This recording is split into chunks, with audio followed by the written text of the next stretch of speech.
All right. Hello, everybody. Sorry for the delay. Although, if you are watching on YouTube, as there seems to be more and more people doing, so thank you for that.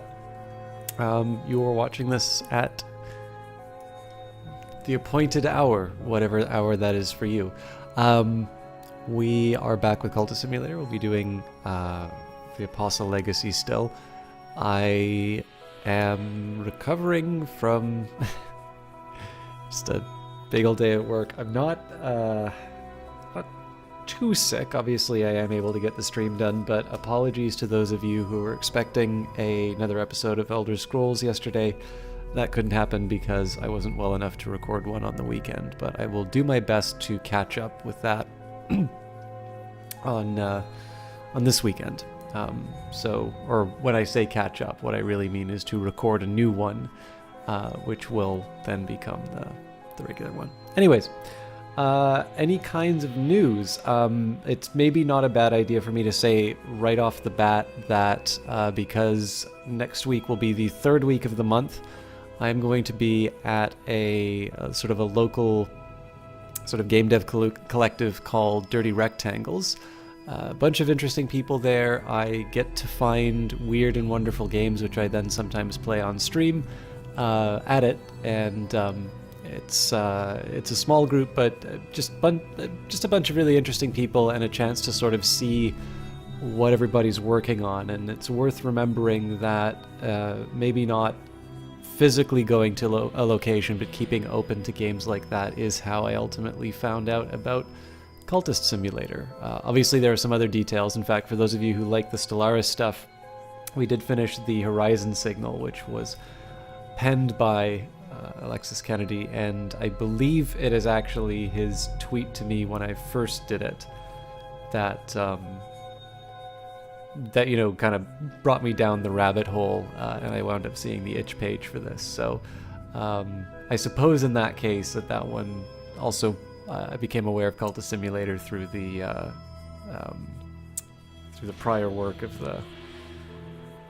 the designer, but the point still stands. It is. I think you'd be surprised wherever you are. I originally came from Vancouver, which certainly has a much more robust indie development scene than maybe Ottawa, where I currently am. But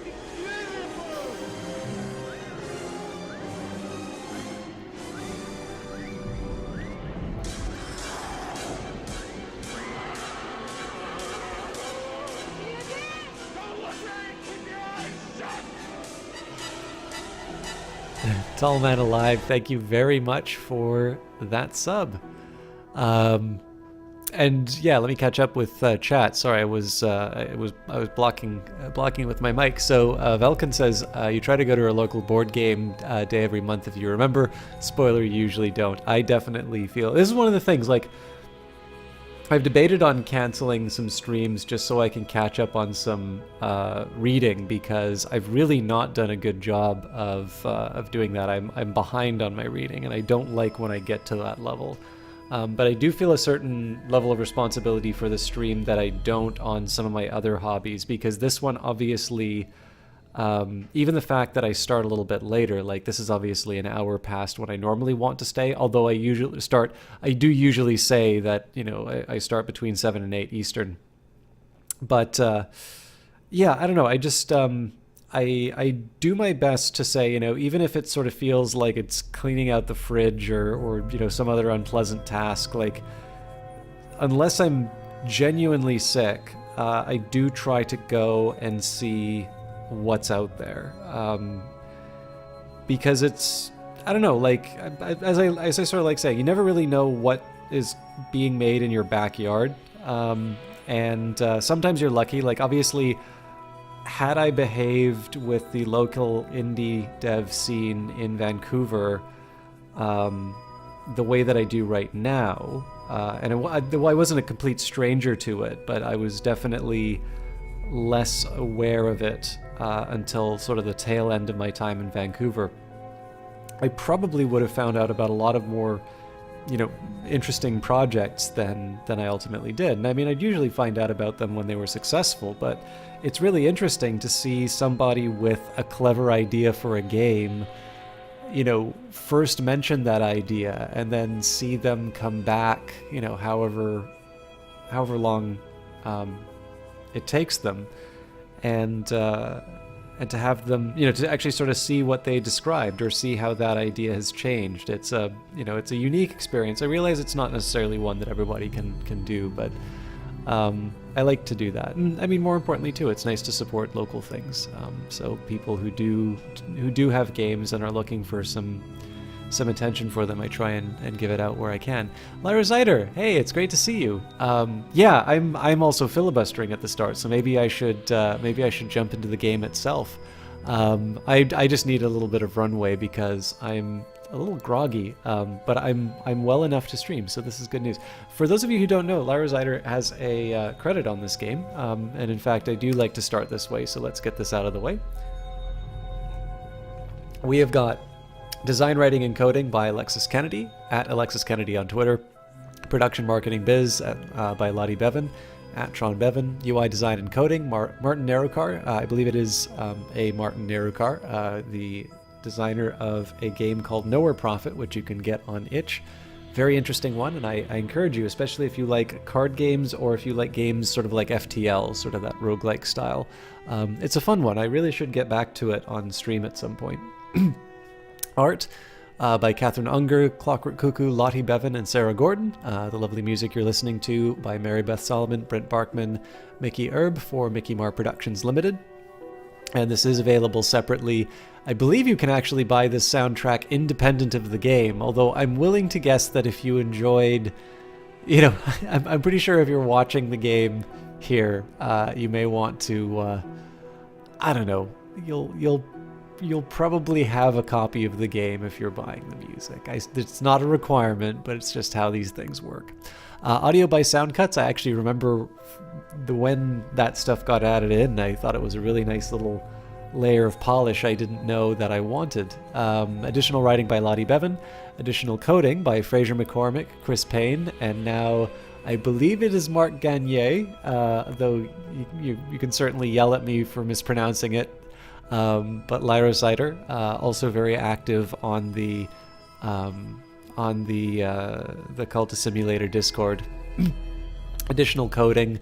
I believe Lyra Zyder is specifically responsible for sort of tidying up all the JSON files, which if you are ever inclined towards modding, actually not just, it's not just tidying them up, which will allow you to maybe have a bit of a fighting chance in terms of making them, but has made a whole bunch of tools that are available in terms of sort of getting mods managed and underway, and has made some themselves. So that is the correct pronunciation. Awesome.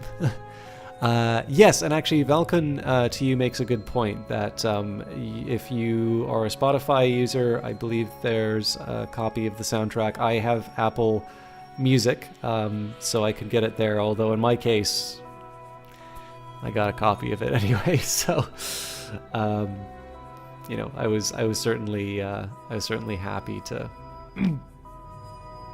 to throw some money towards people responsible for good things. Additional design by Callum Porter, and special thanks to Sonia and PK, Matt Hosty, Haley Urias, and literally everyone who has ever sent feedback or a bug report. Thank you. Where do you send your feedback and bug reports? Well, at support@weatherfactory.biz. Also, please do check out, if you haven't, weatherfactory.biz is the blog which has all the wonderful little bits and details of new things coming up. This game will be coming on to mobile before too long, and I will probably use it as an excuse to give even more money to Weather Factory. It will also be where you find out about the third member of Weather Factory. So this has sort of been true for a while, but I believe I think the Twitter handle is C Sharkboy. Nope, I got it wrong.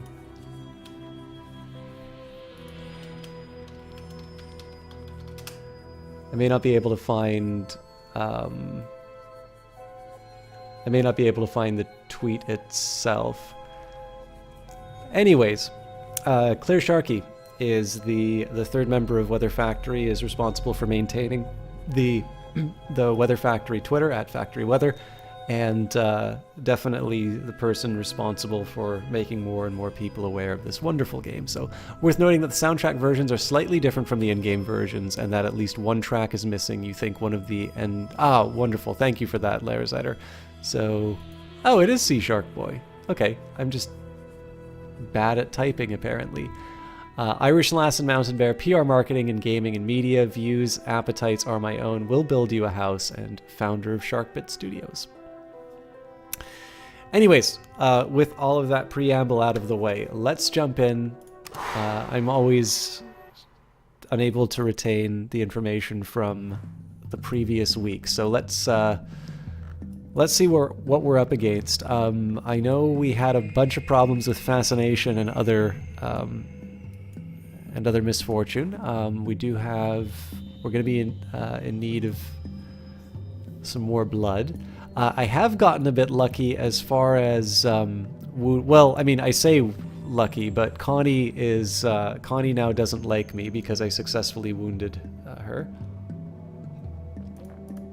So I got one wound on each of our potential rivals. Now, I've always had this impression that the reason why my traps aren't better are because I've basically the people who I'm getting to make them aren't strong enough. Now, I seem to recall there was some talk about allowing followers to use particular items and basically make them more powerful. But I don't recall exactly how that is done. Well, I shouldn't even say recall. I've never learned how to do that. So this might be an interesting little test.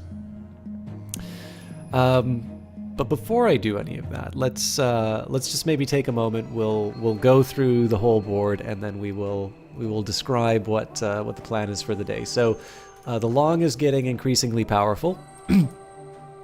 They are up to, oh my god, they're already at level 10 might? I did not know that. So a trap, the escape attempt has failed. There may be another opportunity later. So in this case, we've got a Sturdy Disciple and Eldridge both trying to escape. In this case, they didn't despite their 9 edge, and we'll have to wait 100 seconds before we can fix that. I am a little curious. I did not realize that the Long was up to 10 might, so I am very curious what will happen in this particular case.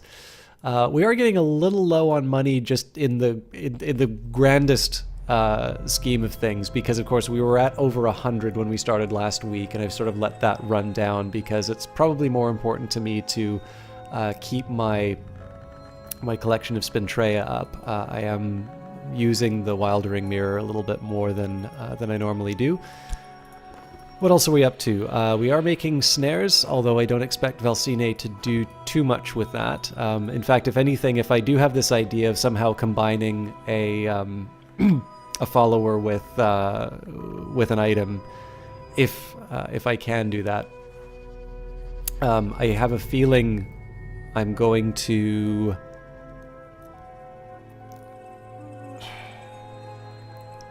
I have a feeling that it would probably be better for me to do something like Edge. Now, the drawback here, of course, is that I might want to use Edge for other reasons, but at the moment it's probably going to be, I need something that I can put a little bit more strength behind. Another example actually might be Winter as well, because sure, I've got the Manacles, but I also have the Wolf Divided, so if I need the item, I've at least got more than one. It's definitely possible to gift tools, but think carefully if you do, because it's irreversible. No, that's totally fine, Larazider. I sort of know what tends to trigger people going over the edge, and I completely appreciate where you're. I mean, you sort of know the deal. So there are a few people who I tend to trust in terms of what they know. But yeah, like in this case, I figure if I like outright say, I heard some talk that you should be able to gift items to people, I figure that's fair game. Like, I have sort of said, I know through not my own experience that this is a thing that you can do, and if somebody verifies that, I sometimes sort of figure in this case it's on me to, you know, to be a little more clear of, you know, about saying, but I'm not looking for, you know, for confirmation. So we're totally good. But thank you for that, because it really does mean a lot. I think sometimes it's just the respect thing, for people to be able to say, hey, I get the impression this is what you're looking for, but I'm not going to assume that you want to be told how to play the game. It actually really does a lot to just, you know, keep things on an even keel. So thank you, everyone. Lyra Zyder is a perfect example of conduct that makes me happy and keeps me from becoming too depressed about the game. So I think we're working on a commission for Madame Bichet. We are. Working on the snare because I used my last one. I think I said I was going to do a big translation drive. The drawback is, of course, I've got some more advanced books now, which do occasionally cause me some problems in terms of going bananas. But I do rather like the idea of kind of combining a few different elements together really quickly, because like if I get Insight or Erudition or something like that, then when I level up some of my other locations, that'll sort of work to my favor. So I think we'll do that. We'll do a bunch of translation and then read all these books in fairly rapid succession. This was not what I intended to do. You must be Canadian, you're so damn polite. I am indeed very Canadian. Okay. So we haven't gone to Glover and Glover for a while just because I'm just spinning out a ton of notoriety.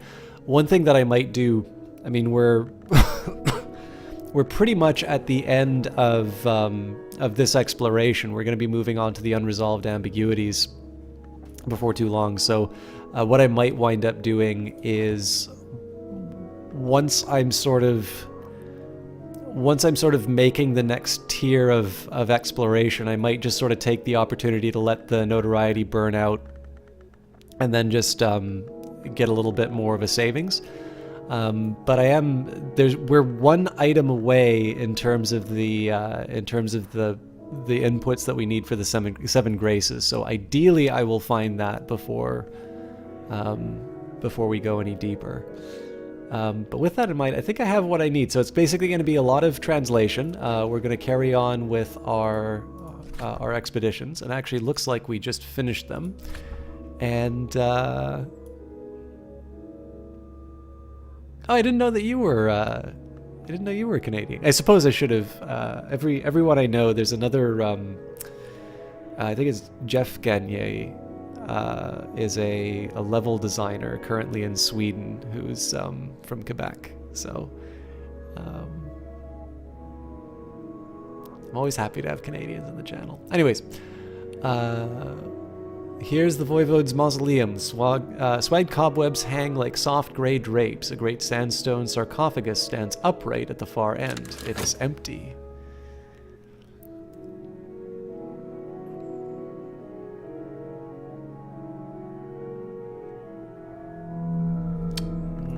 Up against. Okay, Season of Despair is coming up, which will...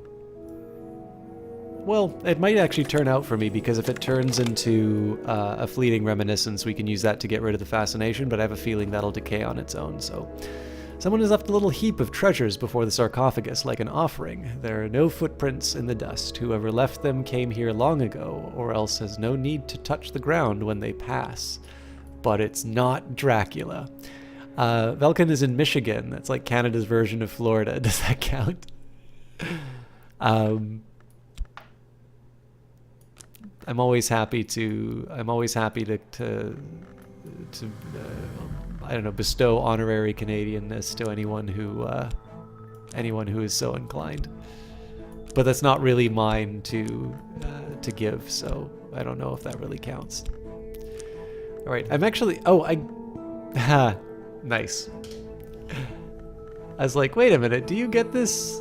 Like, did one of my people expire? But I don't think one of my people expired. I think that's very specifically because of where I came from.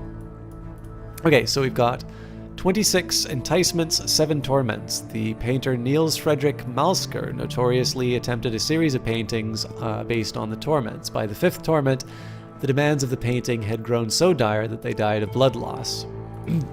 The diagrams in this text are thankfully less detailed. So this is, yes, we do have that forbidden tongue. I'm just going to change, I've obviously got a lot of homework ahead of me, so. The wakeful tympanum in the grove where they flayed the thunder, they rattled their instruments to rouse the frenzy. The power still clings like a scent. So we've got a level 8 artifact for the for heart. A catalog of uncharted pleasures. The Dark Gentleman's is the only and rather grandiosely identified author of this often copied work. And I believe that's written in Frisian. Yes, so we do have that now, courtesy of our dear friend Azim, the Second Thursley. The Gospel of Zacchaeus, a lost early Christian text in Greek. And the Book of Thrones, a legend of the Shadowless Empire transcribed by Alexander Peterhans from the Annals at a secret shrine in Anatolia. So lots of books. I feel like we're getting more books here than we've gotten in any of our other expeditions. But we'll move straight on to the Cave of Candles. This is a particularly important one for me here too, because if we lose Foxlily Meadows to one of the rivals, that's a little less devastating than losing one of our main locations. I'm not actually sure if those go back or not, but I know Foxlily is just a matter of going to the secret histories again and picking things up. So I kind of want to preserve Azim, and I think I'll bring the Hint along because they tend to be helpful for finding doors and such. I may wind up losing the Raw Prophet, but we should at least have one more made for the expedition here. So, gonna lurk for a bit so you can get a shower in. No problem at all, Velkan. It's a little bit of a slower start, but I didn't plan to nap, but that's exactly what I wound up doing. So, let's carry on. We've got the Cave of Candles, which I probably should read the description for again. Every 7th sunset, the cunning man comes from the village below to renew the candles.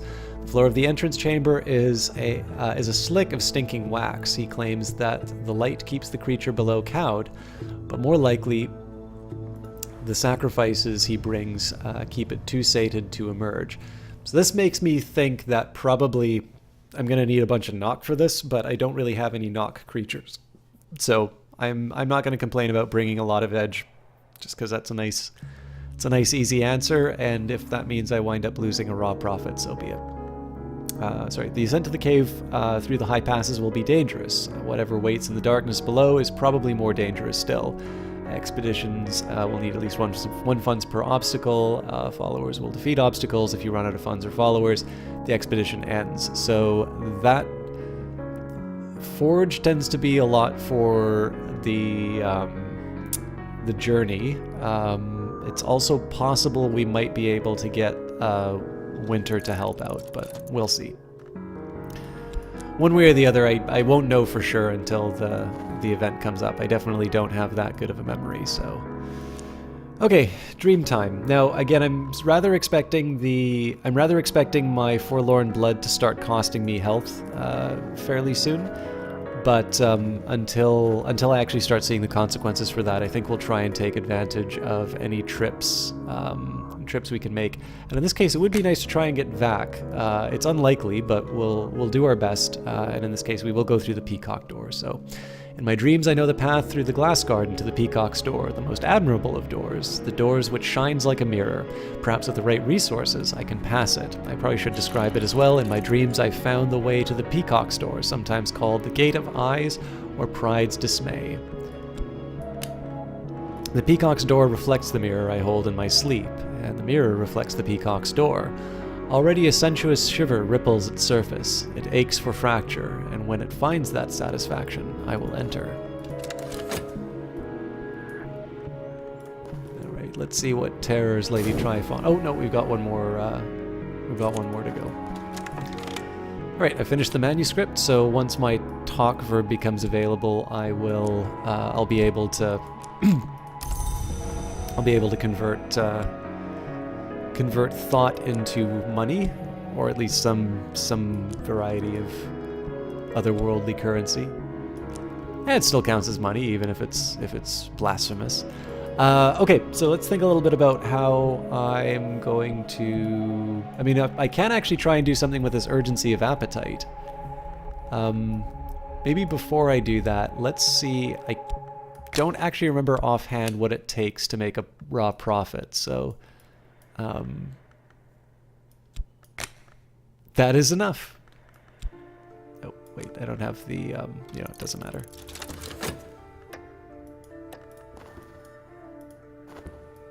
So it doesn't really generate resources. It's not necessarily the best choice I could have made, but it does give me, kind of give me a new lease on life for a helpful resource.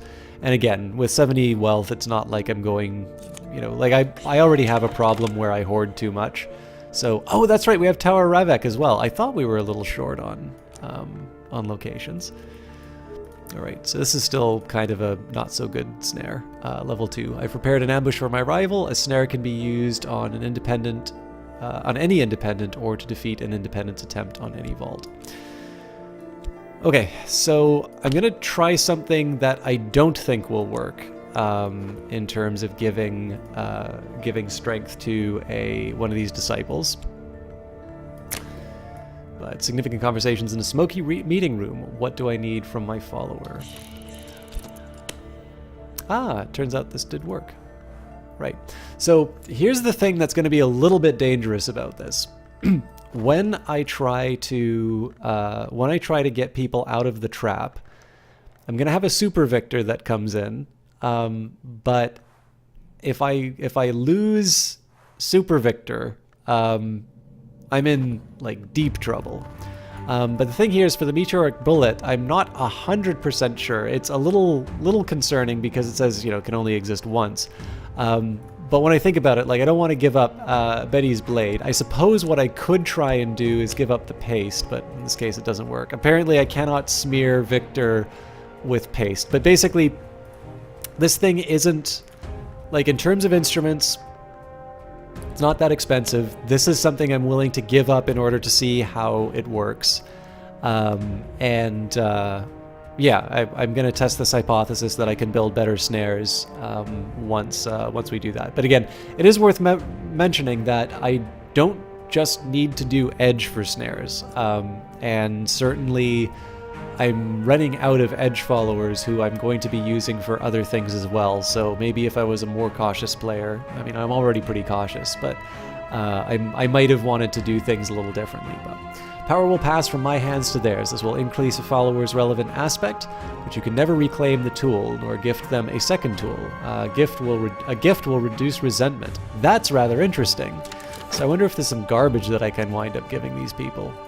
Alright, the expedition continues. Our expedition plans for the next challenge. It'll consume funds. We can add funds now, or we could send another follower. So, younger sister, the mother of ants, was born among serpents. She has so many many younger sisters. It can be defeated in battle, or will respond to the mother's power.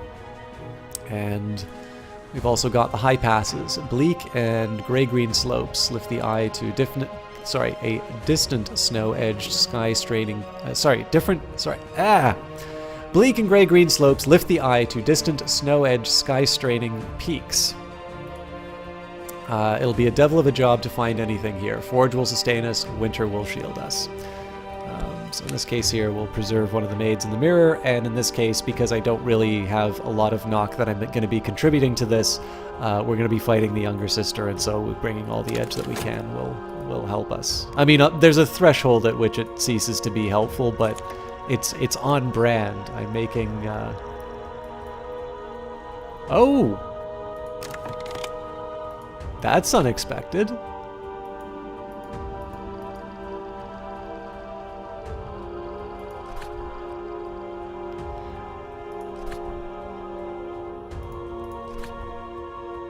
So the Long moved to Dreams. It says this one will give their life for the cause. Only a follower with Edge, Forge, or Winter of at least 5 stands a chance of harming the Long, but others will delay the inevitable for a little while. In the depths of the night, we hear a scream that shakes the city. The Long is wounded. So we got lucky. In this case, I think it was actually the Hint that fought the Long. Oh no, maybe it was Olcair. One way or the other, we had unintentionally good luck. I mean, this really isn't all that hard of a mode, right? Only an idiot would have to need to reset because of a loss of due to dread. Okay, on Matthias and Amethyst Imago Pursuit, an account of an occult romance a certain mech claims to have written in Single Night as part of his initiation into the Theban branch of the House of Leith, that order of immortals who use the arts of water to conceal themselves. So, Aramaic comes through again. We will do the Known Unknown Tantra.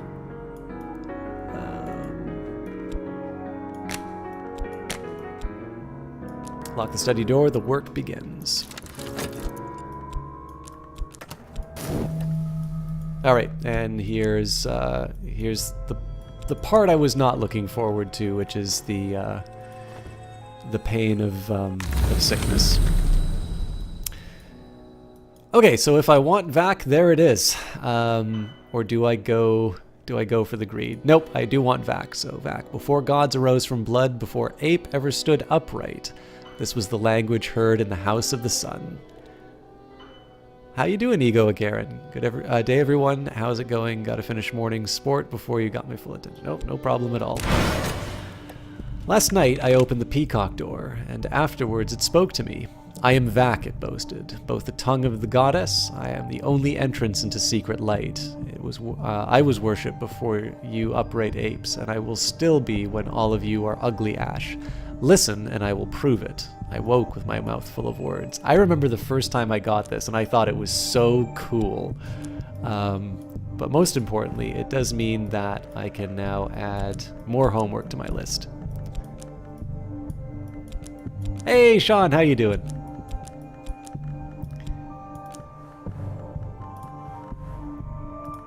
Oh, actually, we can read every book in my possession now. That's double plus good. How's the Great Feast coming along? No closer than when I finished last night, Le Chauffleur, but things are looking up, especially given the fact that we accidentally punched the Long. Or maybe they just stubbed their toe, I don't know. Full disclosure, before you watch your streams, you would never notice the music in the Mansis. I think it never stayed long enough to hear it. And hi there.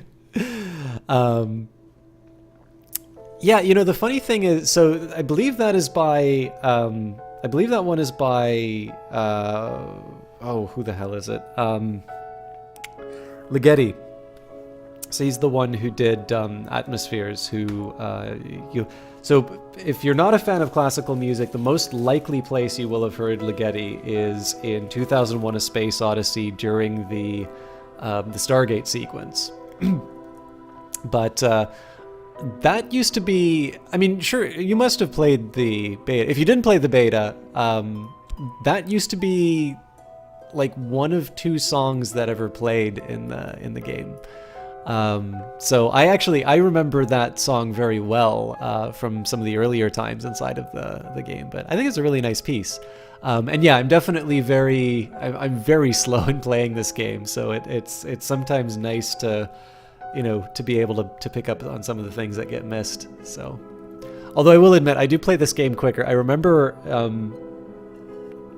during the GOG interview,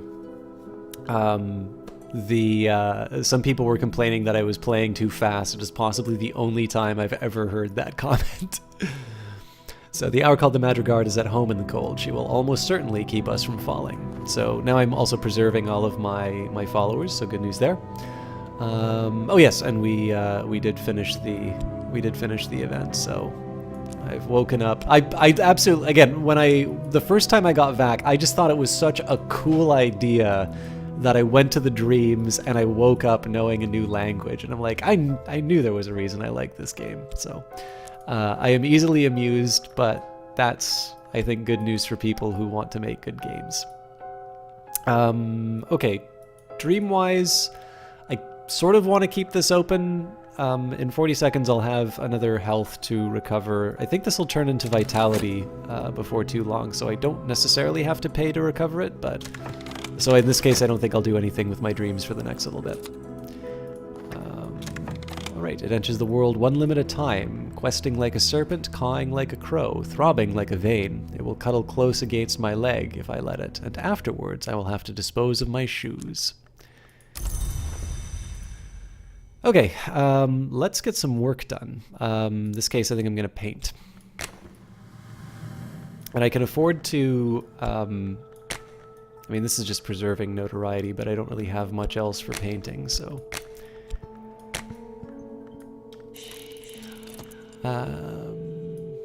yeah, I think I'll take my inspiration from my madness. But yeah, in this particular case here, this is mostly for money, but I don't... Obviously, I'm a little short on things that'll generate money, so... Alright, let's see what's going on with a rescue. Our enemy has snatched a follower. They'll try to escape, and we might assist them. But it could be a trap, and the place is warded against summonings. Around the neck on a length of dried tiger sinew. So...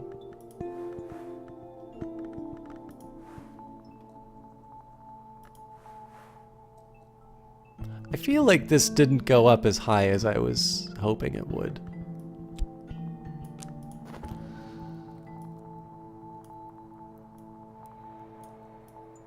Alright. One way or the other, a necessary sacrifice. This one will give their life to the cause. Only a follower with edge... Hang on.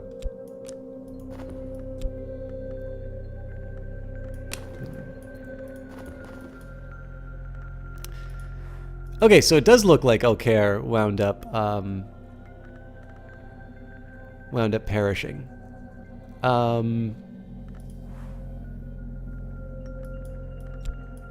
Drat. What other resources do I have?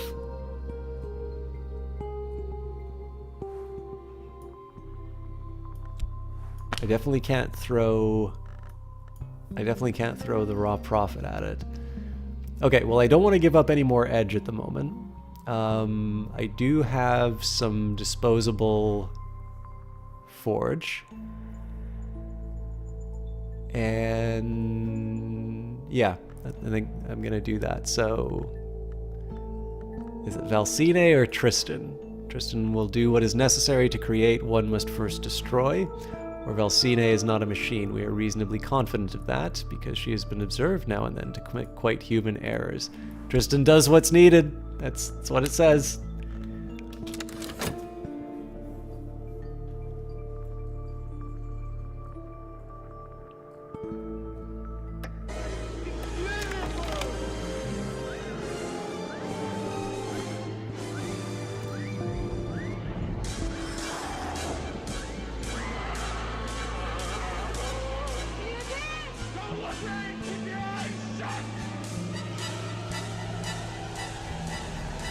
The exception, thank you very much. That is now 1 1/6 year you have been subscribed to this channel. Thank you kindly. Please do enjoy your emotes for those of you who aren't aware of them. There's the 3, all designed by the Eyes of Sin. I'm very happy about all of them except the one that I specifically requested and now regret because her idea was so much better than mine. But in the depths of the night we hear a scream that shakes the city. The Long is wounded. So let me just double check here. Yeah, so it seems that these people die even though we've wounded the Long, so I might wind up losing all my followers for this, but that's fine. It's for an excellent cause. The Known Unknown Tantra. Carlos Garcia Sauri, the ecstatic mystic of the Pyrenees, was known to recite this in three languages, though he had never visited the subcontinent. Okay, let us read A True and Accurate History of the Shadowless Kings, which requires Aramaic again. Lock the study door, the work begins. Now, let's also start turning in some of our works.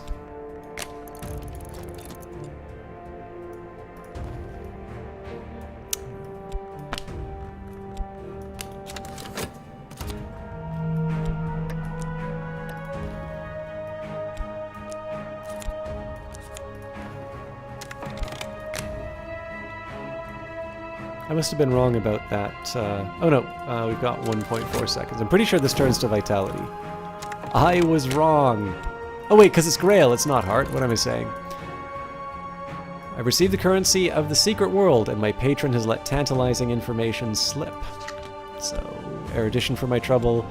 Mystique, which will help me attract more people. I'm safe for now. The meddler's attention must be elsewhere. A relief. And Dr. Adim has got his work. If I was doing a better board layout, I'd obviously move the patrons a bit closer to the verb, but it's too late now. I'm committed to it. I have what was requested. Okay.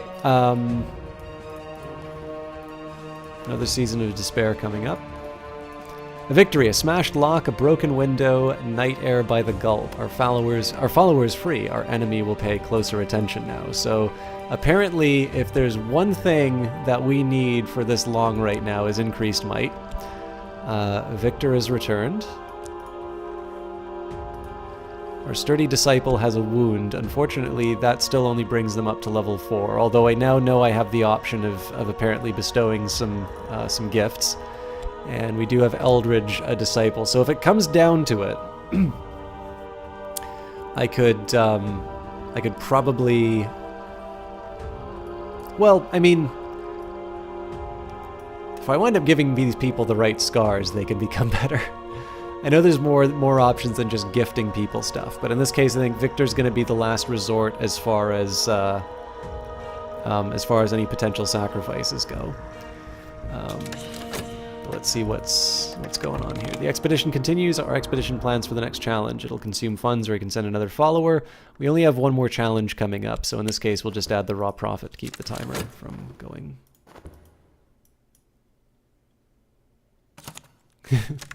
Yeah, it's between that. I mean, so I'm incredibly happy that Mr. Kennedy wound up working on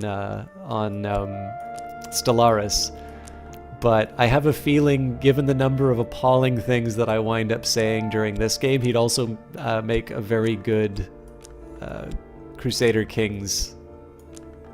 I don't know if probably mod isn't the right term, but I have a feeling he would be rather good at Crusader Kings DLC as well. Okay, only a little bit of money, but enough. Let's paint again, but this is more so, in part, this is actually to preserve my reputation, because things are coming to a head, and it would actually be rather nice if I could get some more sort of mystique and notoriety and all of that to entice people into our into the vitulation. So, painting again.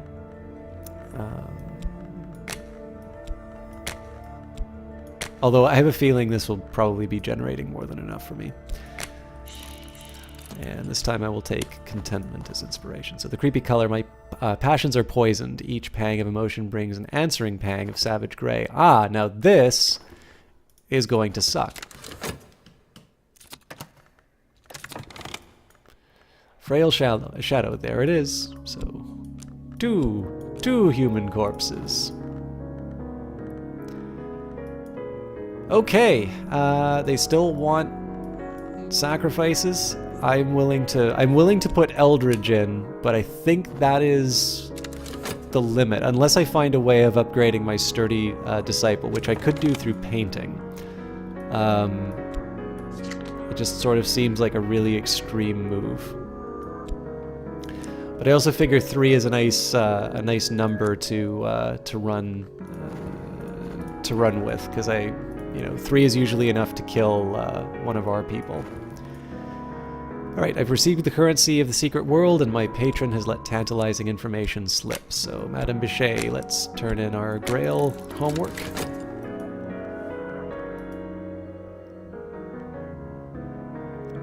This contentment should last...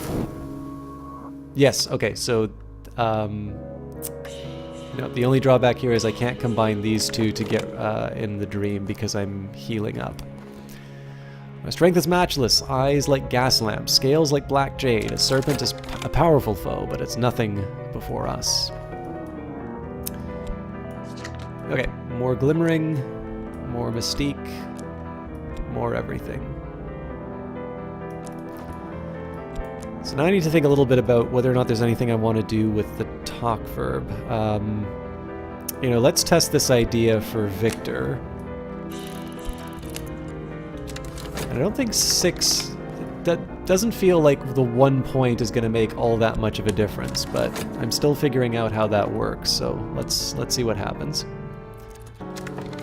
Okay, so there's some dread for me to worry about. Now, again, the problem here is that I've got 11 seconds on this timer, I've got 22 seconds on this timer, so the dread is going to wind up picked up. The good news, though, is that the painting should... Yeah, the painting will be done on time, so one way or the other I will have some contentment to...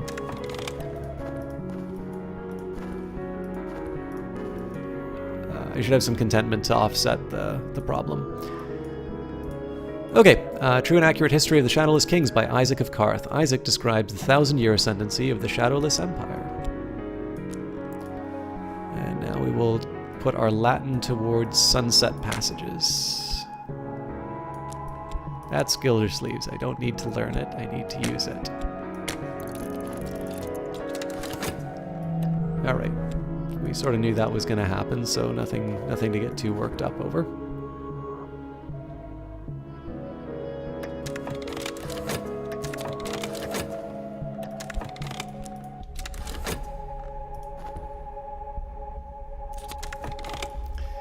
I think the one drawback here is if you... I've never quite figured out how this works, but I think if you wind up reusing the same thing over and over again, you wind up with fascination. But in this particular case, I'm less concerned about that.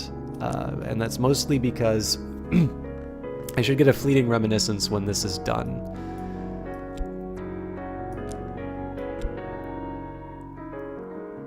All right. Glad to have you back, Egoic Heron. Things are getting kind of interesting. We've wounded the Long twice, but it's come at the cost of some of our followers' lives. So in this case, in the depths of the night, we hear a scream that shakes the city. The Long is wounded. So Eldridge was the one that we put towards it. Eldridge is waiting patiently until it's time to knife someone again.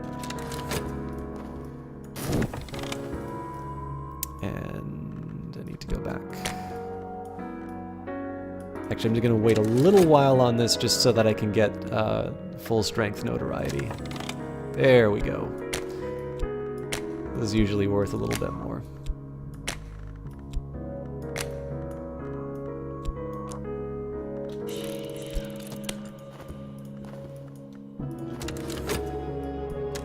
Is there anything I want to do with Dream? I know I'm going to have another sickness come up before too long.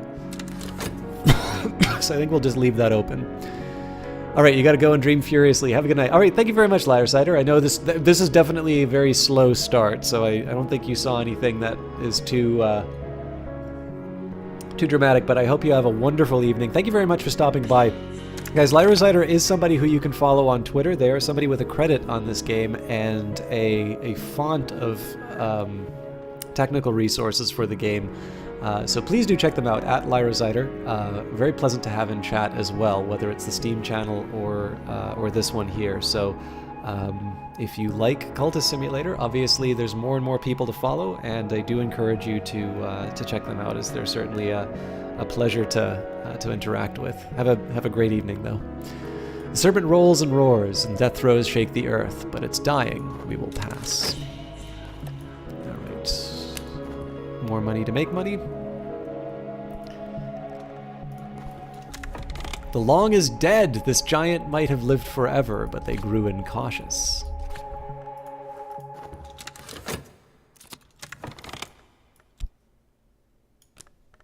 Savor your victory while you can. The work continues. If our enemy can be destroyed, so too can our mentor. Oh, I disabled the Steam overlay. I can't take a screenshot of this. Sorry guys, I really do need a moment to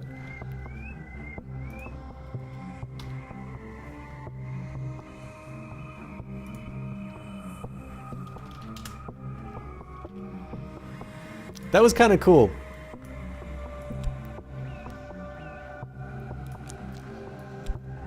So we'll bring the hint in from the cold.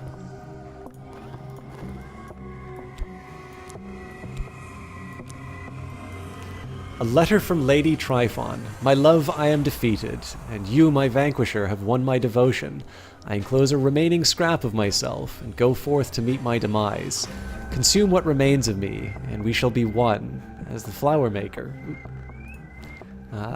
maker has always intended. Reject your delight. Your destiny is far greater. You will ask, is this a trick? A desperate stratagem to assure your betrayal? I can only answer, taste me and see. I remain your delicious friend, T.E. If you consume the enclosed morsel of Lady Tryphon, you can break free of your mentor.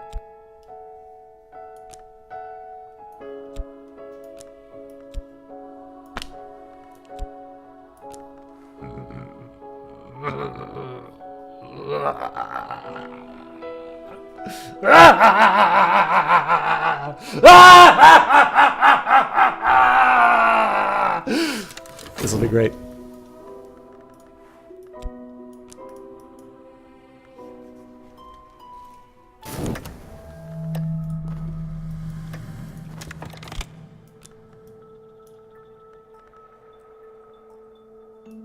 This would be amazing if Roland became our enemy.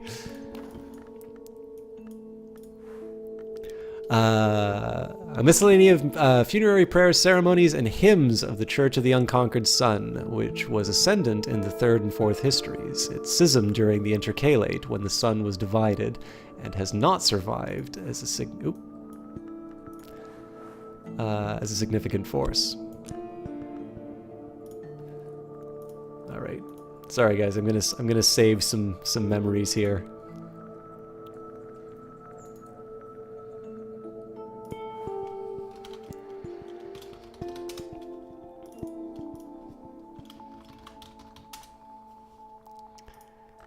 This is not a very efficient way of doing it, but I always have a small panic each time I do the Steam stream, and that's because the game stops working.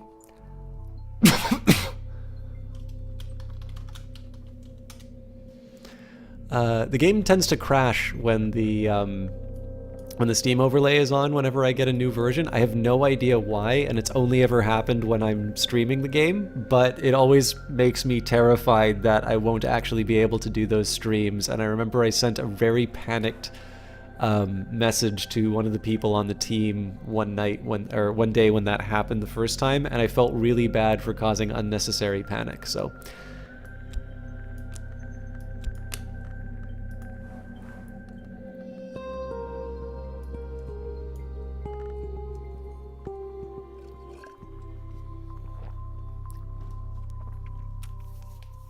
but how will I live?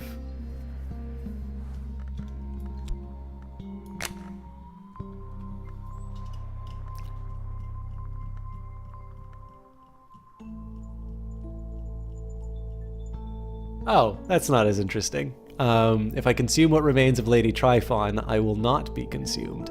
This will prevent your previous character from ever ascending, but give you the opportunity to win a standard Grail victory. It will have no other effect. So that's actually really fun, because obviously we have a history with Roland, and I really do rather like this idea of like, well, I don't want to get eaten. So instead you get to tell... Okay, so here's one thing that I actually think is really, really cool about this choice.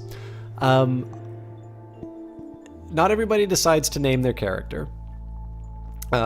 If you do decide to name your character, there's this wonderful moment when you realize that the game is actually referring to the previous character, and it's like, oh hey, this is the same person. And now with the Apostle Legacies, you get total control in terms of how it turns out. You know, it's not that you've just finished the story of Roland. You actually get to decide, do they finally make the last level? But the problem is, if it's just going to be a standard Grail victory, well, technically I haven't got one on stream. I don't really feel like this is quite the don't quite feel like this is the ending you're all looking for. So in this case, we will leave aside the letter from Lady Tryphon. This, by the way, is one of the reasons I really do like the fact that they added those notes from the developers inside there, because I would have been kind of disappointed if the ending of this was an ending that I've already gotten. So I was tempted. I definitely wanted to go the selfish route, but not a selfish route that brings me something that you've already seen. So we'll do our homework, and we'll hopefully get a vial of blood before too long.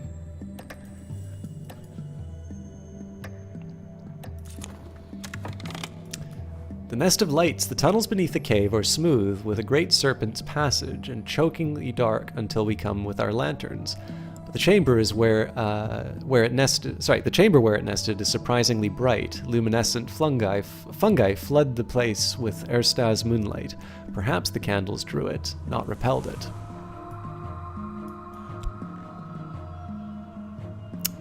Oh, Vulcan, did you get to see us kill the Long? Because we got a letter from her. An adequate snare. Followers prepared a stratagem which, with considerable luck, might defeat a rival's plans. Yeah, so that wasn't enough to push us over the edge. Good to know.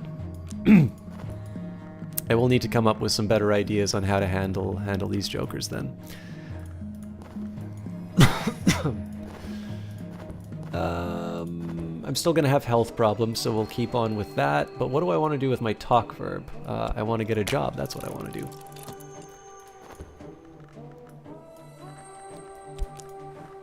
A letter from Lady Tryphon. My love, I am defeated, and you, my vanquisher, have won my devotion. I enclose a remaining scrap of myself and go forth to meet my demise. Consume what remains of me, and we shall be one, as the flower maker has always intended. Reject your delight. Your destiny is far greater. You will ask, is this a last trick?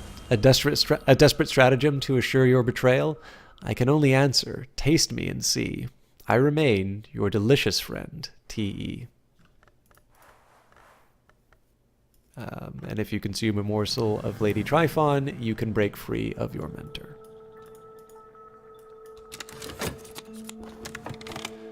Oh, crap. Sorry, I accidentally just hit the edge of the... Okay, that should fix it. Alright, my latest paintings have reviewed well. And I got the contentment back. That's great. I don't think there's much I can do to stop the suspicion. Oh, I actually don't have suspicion at the moment anyway. I think I'll leave the work aside just for a bit. So I'm gonna wait until I develop another human corpse. Just so... Actually... can I not work the vitulation? I guess it's talk. So as far as work, I can paint again, but I don't have as much to paint about.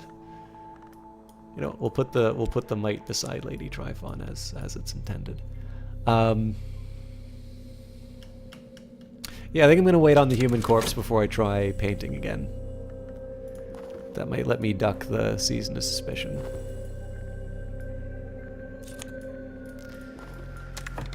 Alright, he wants a substantial commission on Lantern. Let's have a chat with Jennings as well. Although honestly, I don't quite know what I think I'm dodging with this notoriety not coming up. Okay, heart.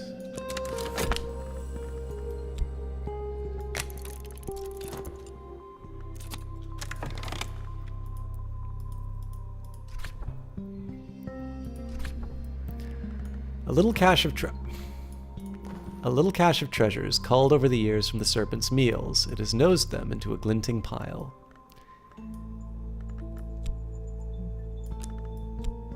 Ooh, an intensity of radiance, so that gives me something to do with my work instead.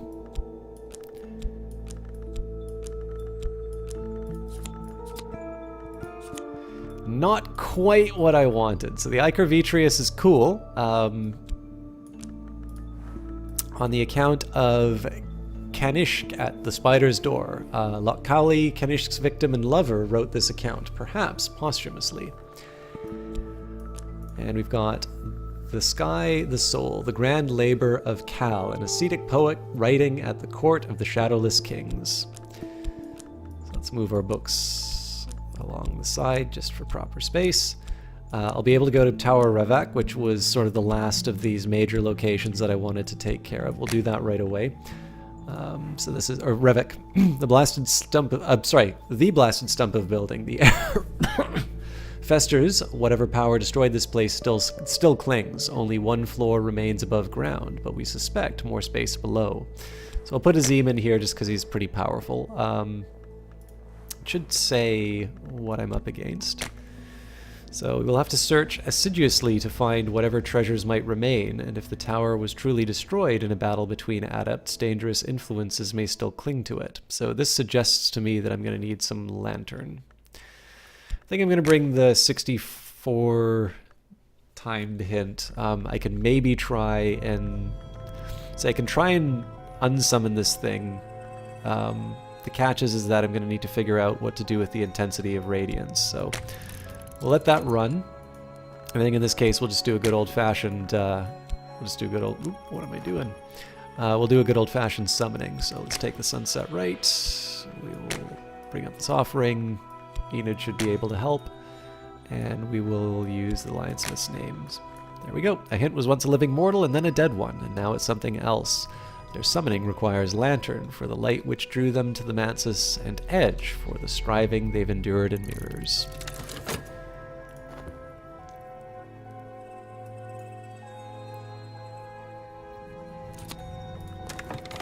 This is what she needs, a commission on Grail.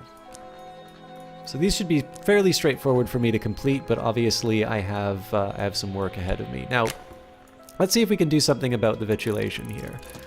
There will be a great celebration when our delight proves their appetite. So this should be something where I can just keep adding either mystique or notoriety to help out there. Now this is unfortunately going to turn into fascination, but I'll have a fleeting reminiscence to deal with it, so good news there. Let's immediately heal the affliction.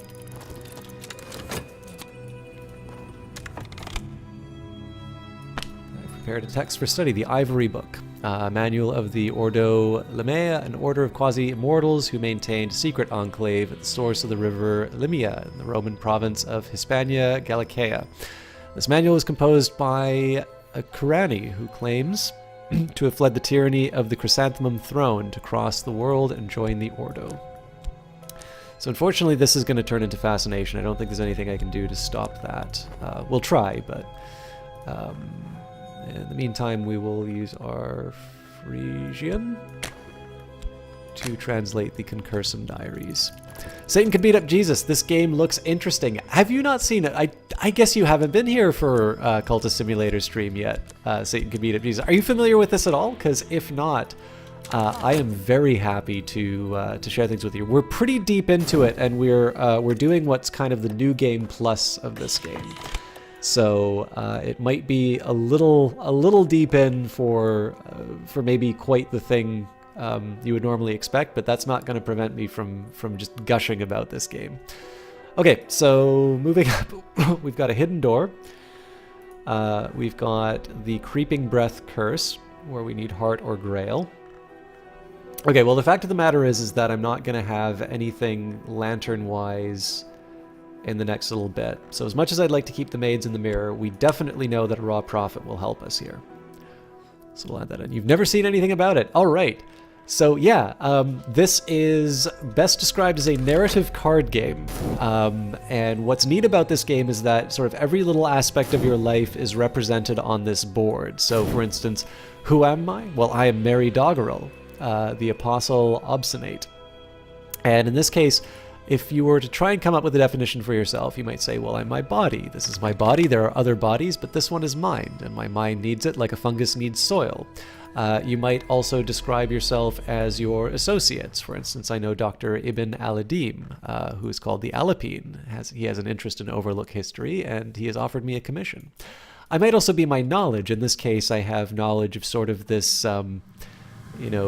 goings on just beneath the skin of the world, and I know things such as the barber's warning. CM Claw, thank you very much for the follow. I'm glad you're enjoying yourself.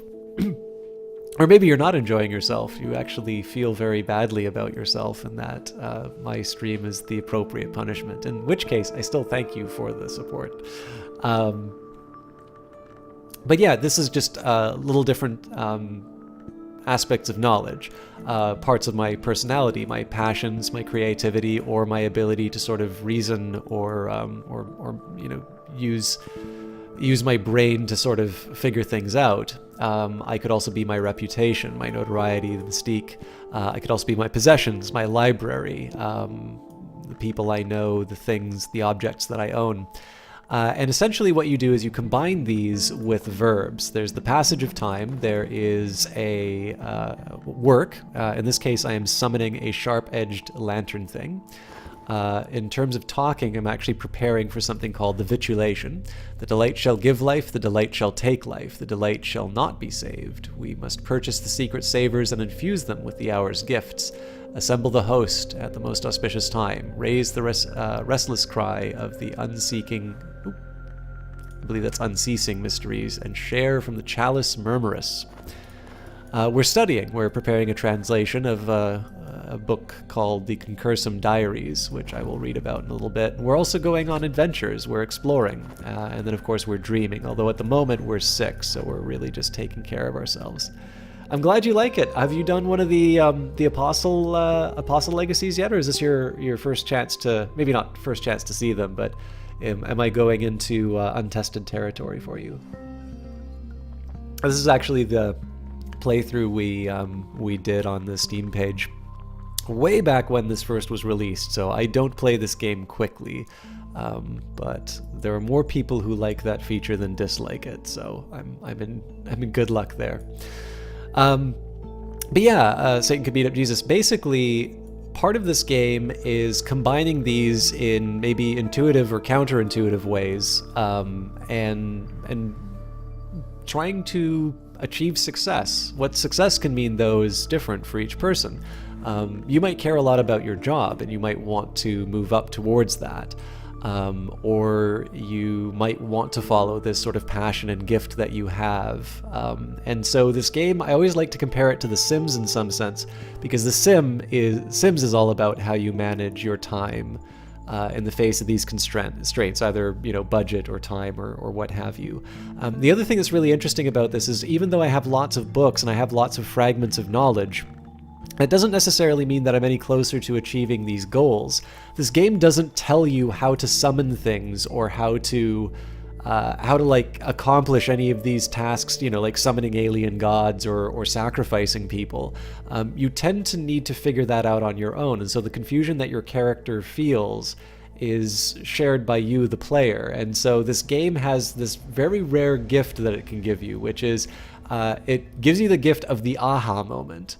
I remember the first time that I got an Ascension victory, one of the big victories in the game.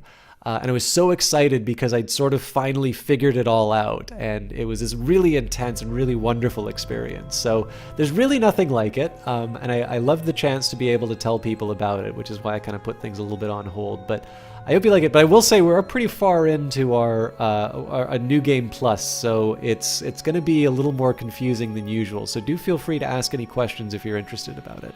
And you have yet to win, but you can tell from my board organization that you know what you're doing. Well, they just fake it, really. It's kind of like at work. I've got a very tidy desk at work, but I'm an absolute fraud, and I don't know anything about empiric work.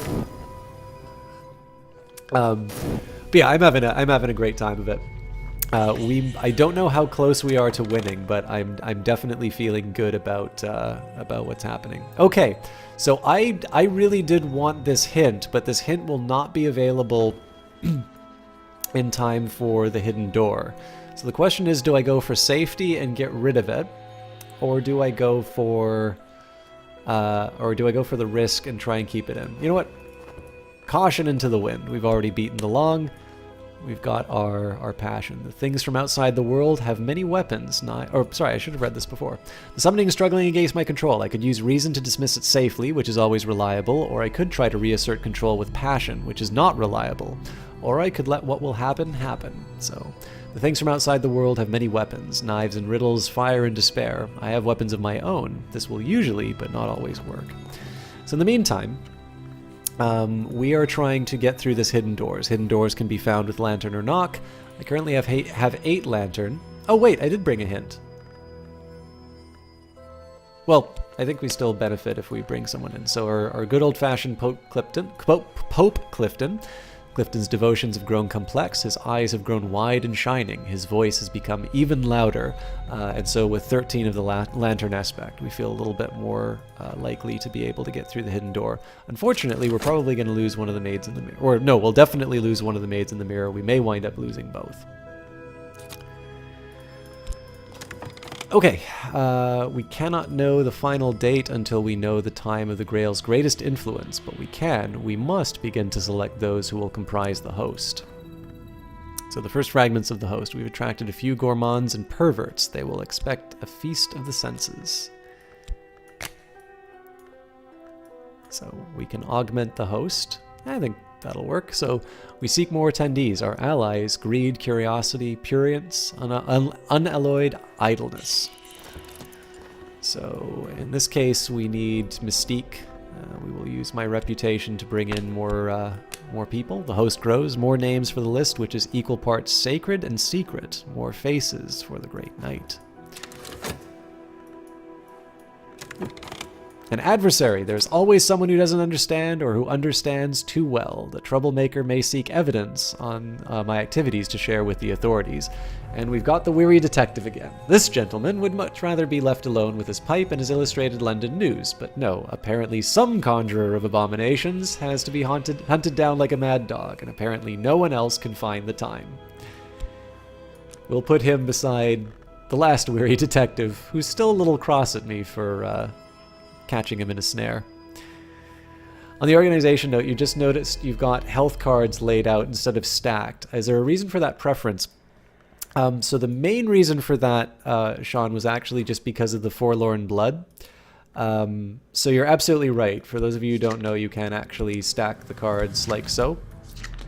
And it's a similar story with the reason and whatnot. What it usually just comes down to, when I go through the different doors, such as, I think it's the white door?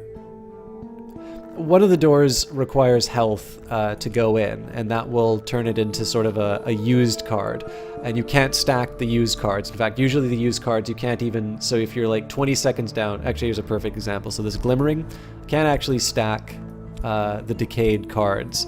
So generally what happens, my health and my reason I tend to use as a resource pretty often, and so I just kind of, this is less about maybe storing them and more about just reserving that space for the times that they do become like exhausted, and it's just so I don't have to find some other spot on the board for it. That's exactly, it reduces the reorganization effort.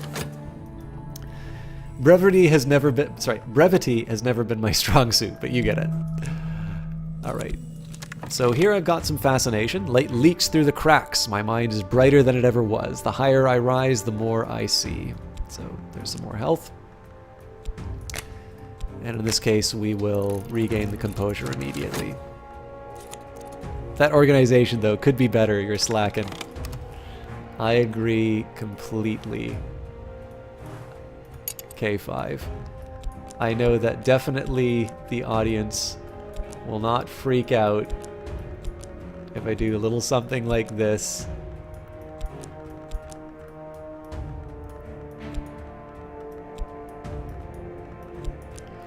It's totally fine. This is how the game was intended to be played. You can all, K5 RTO, everybody. He has a stream on Twitch. You can follow him on Twitch and Twitter and let him know exactly how you feel about what's happening right now.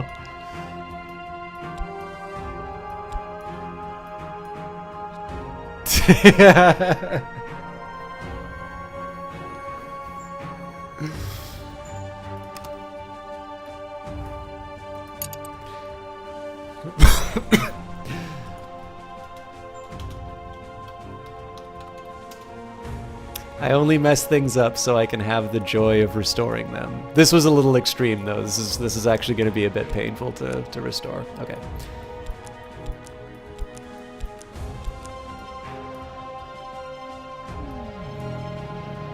How am I going to do this?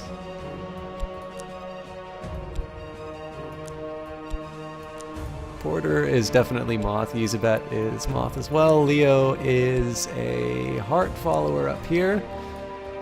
And we can probably move this all down a unit. Oh, actually. Yeah, we can do it this way.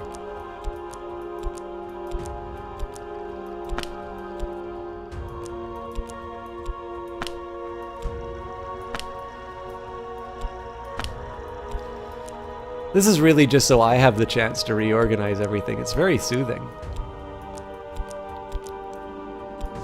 But anyways, K5RTO is somebody who I originally met through streaming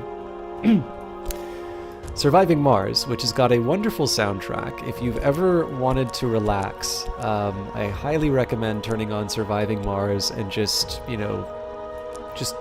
let yourself be carried away by it. He's a really wonderful streamer. I like to call him a science fiction streamer because that is sort of the majority of the type of games that he usually plays. Whether it's Elite Dangerous, whether it's No Man's Sky. His enthusiasm for No Man's Sky actually is particularly infectious in my view. Okay, it's work, talk, study. I feel like this is right. There's time. Rent a maid. No, wait, you can borrow mine. Never mind, this isn't Stellaris.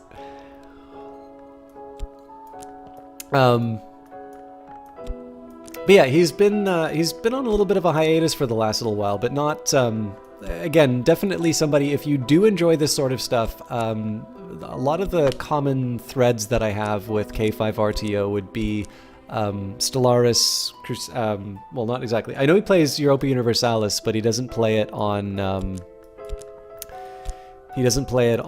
stream. At least I don't play it on stream either. So we're both on the same page for that. Excuse me. I'm actually kind of forgetting where I put most of this, which is a little. It's a new game plus level challenge for my placement. I'm never doing this again, by the way. I've learned my lesson. Okay, there's some more health. I feel like my dancing thing should be nearby. Headquarters? Headquarters mechanics have changed. Explore this card to gain access to your original HQ and several new potential locations. In future, you'll access these locations through expeditions, but we wanted to provide backwards compatibility. You might already have done those expeditions. Cool. All right, we will check that out. So see, I would not have paid attention to the new headquarters if I didn't mess up this board. And doesn't it feel so good to see this get some order imposed on it?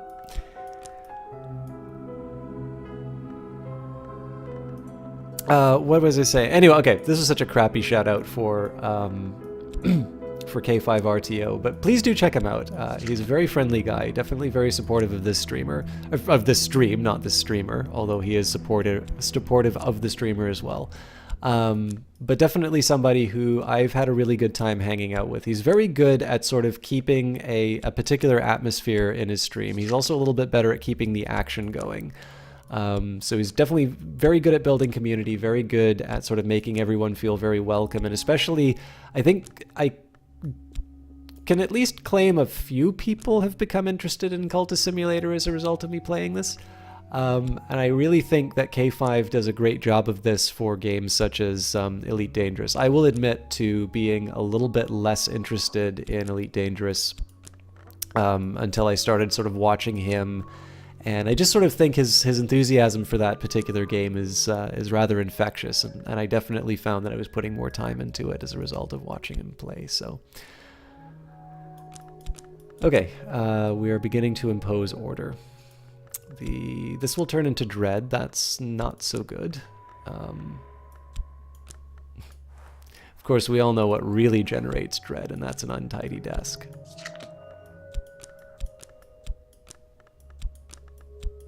Apologies to the YouTube crowd right now who has to put up with all of this.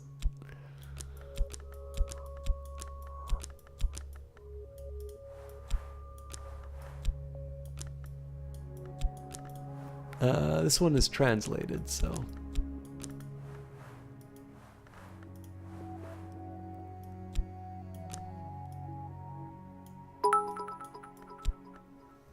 Thank you very much for the bits, Ollie Star. Okay, let's just... I actually feel particularly bad because Siem Laugh complimented the board, and then I just turned around and messed it all up. Actually, you know what? We might be... I think we're actually in proper shape for this now. So I'll have one language which I need to add back. And then I've got my summoning right now. Yeah, so other than maybe the fact that there's a couple of gaps that haven't been dealt with, let's maybe try moving these all one over a little bit. I have a feeling that this is just a little bit more pleasant. I'm not too happy with where all this is laid out, but yeah, it'll have to do. Basically, this is just all the stuff that I want to sell at Oriflamme's. And then I should eventually work out a system for like my consumable paints and whatnot. Alistar, thank you very much for the host. How you doing? Well, you've already been here, but how? Okay, you know what? The how you doing is a reflex. That there's no point for me saying that. I apologize.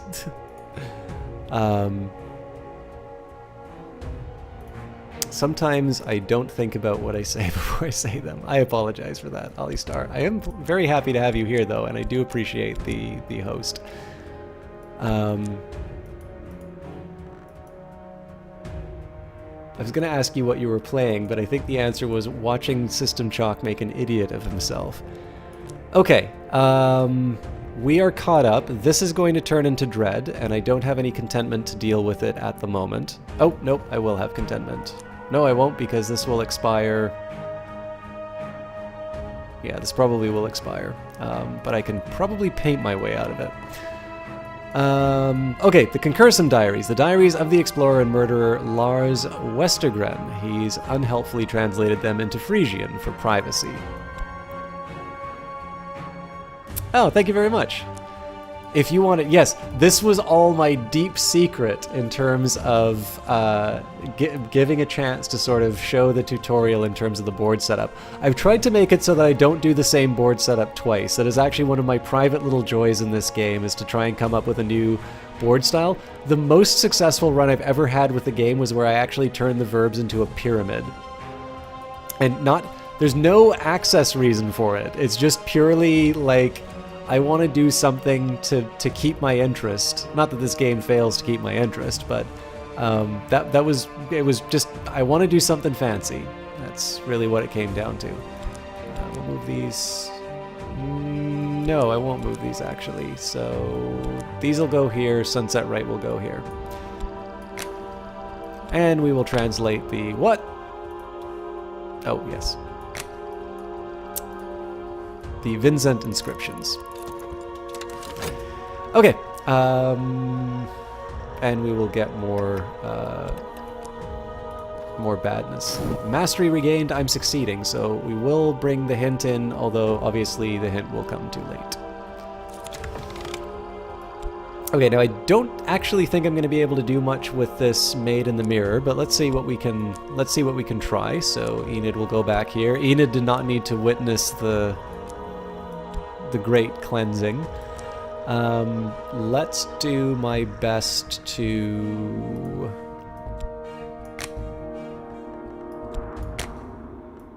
Okay, so I need...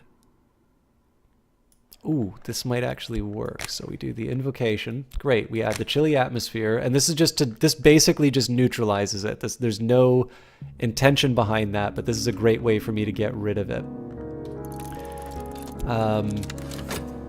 Yeah, there we go. And we should get a fresh maid in the mirror. And Season of Suspicion's coming up, so the weary detective is going to be a little unhappy with me for skulking around doing nasty things. I might just send the hint off to deal with him. The expedition continues. Our expedition plans for the next challenge. It will consume funds. We can add funds now, or I could send another follower. So, heart or grail. We've got plenty, so we'll just leave that be. The host grows. The second fragments of the host. Word spreads. Curiosity and appetite will drive strangers to attend our vitulation. Okay, so we'll keep that down. I'd like to have a chat with dear Douglas. Perhaps we could parley, or perhaps I could send something to ambush them. My minion is powerful. This hunter is unlikely to survive, but the attempt will draw attention. Failure will kill my minion. Okay, I'm sick, so we will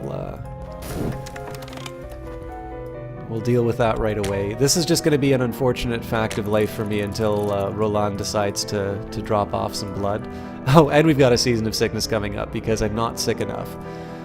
Alright, Everett Vincent transcribed these from a cliff in Anatolia where he famously survived a lightning strike. He died 7 years later to the day. His bones, legend has it, were hot to the touch. Alright, so we will now read the Burning Woman, or rather we will translate it. And don't really have much for my expedition to do, so... Oh, looks like we're bringing somebody else in as an adversary. Fair enough. We call upon the Red Grail, which gives life. The Red Grail's vigor will almost certainly preserve us from the curse. Hey, True Asgoth, how you doing? Are you... Ooh, we've got another rebellious spirit. Well, you know what? What's life without a little risk, right? Are you familiar at all with Cultist Simulator? Because I know you came in from Stellaris, but this is actually a game by the person who wrote the Horizon Signal, so... You never get that organized. Okay, so you have played Cultist Simulator. Board organization is the heart and soul of the game. There's always someone who doesn't understand or who understands too well. This troublemaker may seek evidence on my activities to share with the authorities. And we have Dr. Natalia Dragon. She was laughed out of academia for her analyses of alternate histories, and it only made her more resolute. She now works with the Suppression Bureau. So Natalia is meticulous. She always succeeds at creating evidence from notoriety. She's mortal. She's an idealist. Idealists cannot be demoralized, although sometimes their ideals can be turned against them. And she's a hunter. So we'll figure out what to do with her, but we'll first see what happens to the weary detective. Our power is stronger than the power that was here. The curse won't touch us. Excuse me. Alright, and we regained mastery, so we can maybe send the maid in the mirror to go deal with our new friend.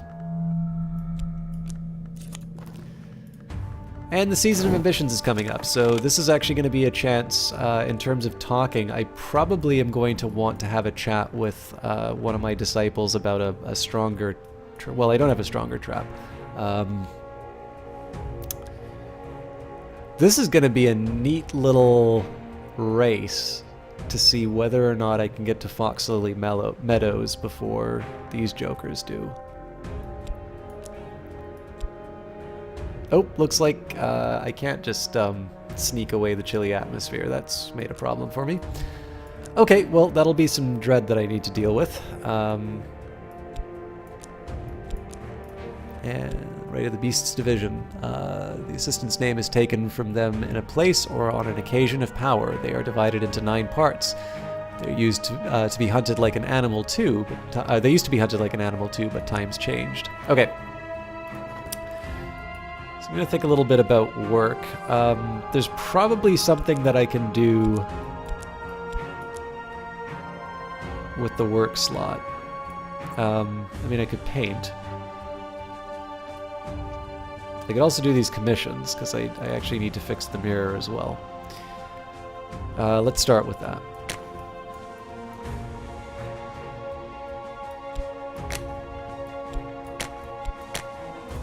This may be useful for a commission. My minion has not returned. They must have failed. Stronger than he looks. Okay, so let's think a little bit about what the next step is going to be. Actually, I only have 44 seconds, so in this case I'm going to risk it. We'll throw some mystique towards the host.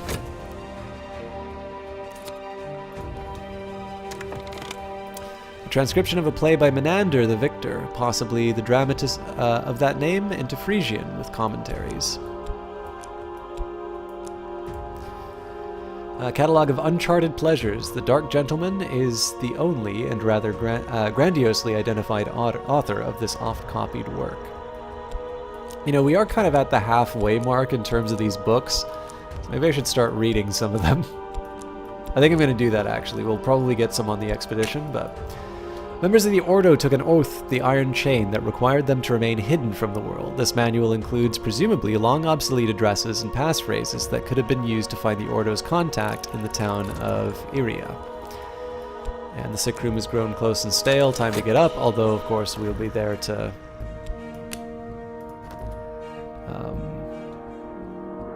we'll be sick before too long anyway, so... Card snap is an option that you can turn... how are your card snapping into play? Yes, so this was added...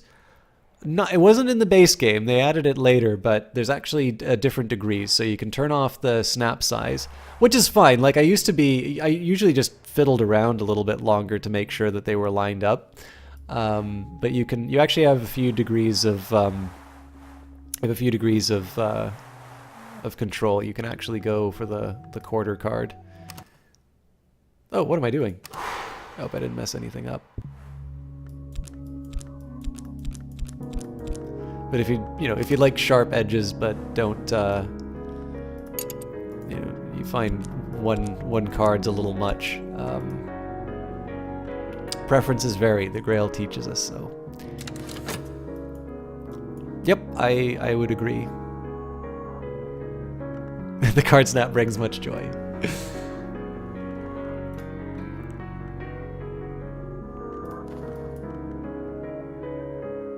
I'm pretty sure we'll be able to get through Fox Lily. A long-delayed conclusion. Beneath the tower is a cramped cellar with cracked slate walls. The proportions, it should be a perfect cube, but somehow there are too many corners. Blue light festers at the junction of the ceiling and the wall. The floor flexes slowly, like the skin of a bubble. It echoes to a stamped foot. What spaces open beneath? Okay, so unfortunately we do not get... the blood. Douglas is going to go and meddle, which is not my favorite, but this is what we've been given. Season of Despair is coming up because why wouldn't it? So I'm going to need to make sure that I paint. And hopefully in 8 seconds... Well, you know what? He's probably going to steal the... Fox Lily Meadows. But that was sort of by design. If it comes down to it,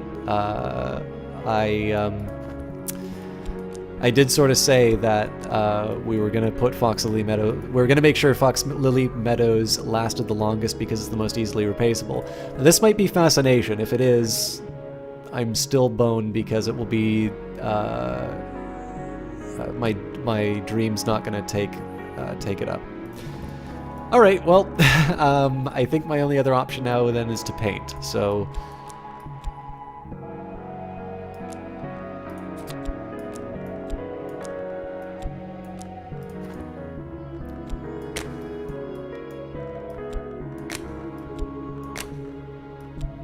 Now, normally I would want to hang on to some of this mystic... Oh, you know what? I can hang on to one... I have to hang on to one more anyway. But in this case, I will use Dread as my inspiration, although I'm not quite sure how the mechanics on that properly work. Alright, Filthy Draggles of the Morbid and the Inquisitive. More names for the list, which is equal parts sacred and secret. More faces for the Great Knight. So I'm just going to plow this straight back into the talk.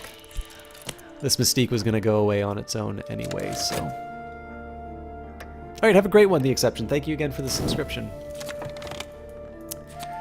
The final part of the manual describes the punishments for Ordo members who break their oath of secrecy. This includes an invocation used to summon the spirit called King Crucible as an agent of vengeance.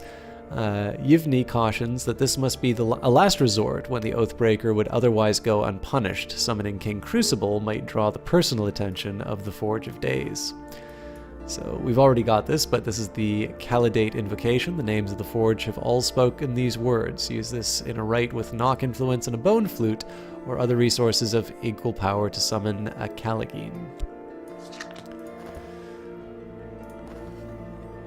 And what awaits for us in Tower Revok? So, bundle the books into a sack. Hurry up the handholds to the tower stump. The sky above ripples with cobalt aurorae.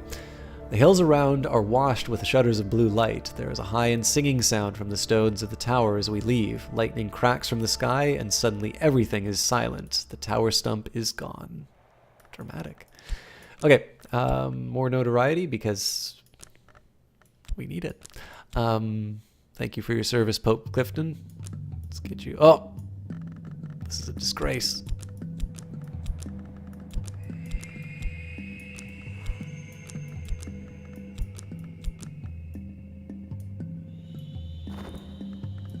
I'm doing this wrong. Oh no, I can handle this actually.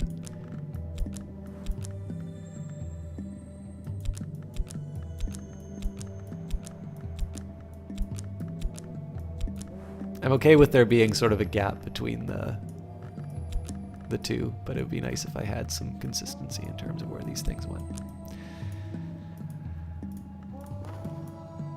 Okay, there's our hint, there's Azim. We've got the Twin Serpent Tantra. I'm actually going to need to move these, make way. How the End Will Begin, a book of bleak prophecy. The Furious Tantra. And Bitter Black Salts. Not quite what I was hoping for as far as items are concerned, but we are able to outdo Douglas. So what's the deal here? A murderous scheme traces left by a rival decision to move against an enemy. Here's another who would ascend before me. Independent occultists will try to monopolize the attention of the Hours. They may also conduct other schemes whether you like it or not. So don't have my snare available to me. But we do have Fox Lily Meadows. In this case, I will still try and keep Azim. I'll also try and keep the hint, unless Fox Lily tells me something about what I'll be up against. The path through the mountains to the high meadow will be hard. The peasants of the mountain will seek to drive us away. If we return home safe, we may struggle to shake off the visions of this place. Okay, so I'm swapping out the hint and bringing in the Maid in the Mirror. We will head on our way. Now, the drawback, of course, is that the hint is close to expiring, but I might turn this into an opportunity to, to punch. Probably Natalia will be the one who I take out. Also, I need to translate a book, so let's go. Oh no, I was going to read a book, so. Matthias and Amethyst Imago, Pursuit, an account of an occult romance. A certain mech claims to have written this in a single night as part of his initiation into the Theban branch of the House of Leith, that order of immortals who use the arts of water to conceal themselves.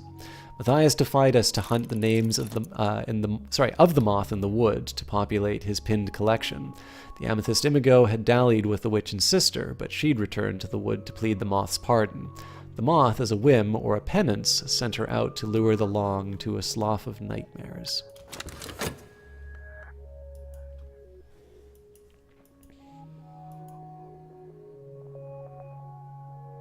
It is a little bit of a shame that it turned out this way, because if I want to use my talk, I'm going to have to use it either to try and take out one of these figures, or I'm going to need to... sorry, I'm going to have to take out one of these folks, or create a trap. I can't do both, so...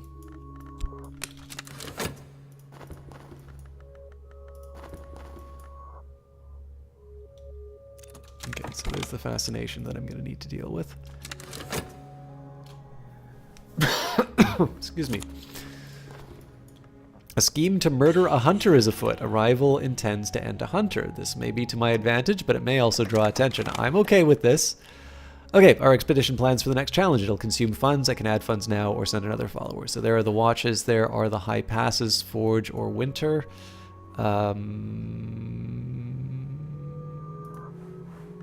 Oh, and the 5th eye curse, heart or winter. Okay, so winter's the goal here. I think I am going to bring the hint in.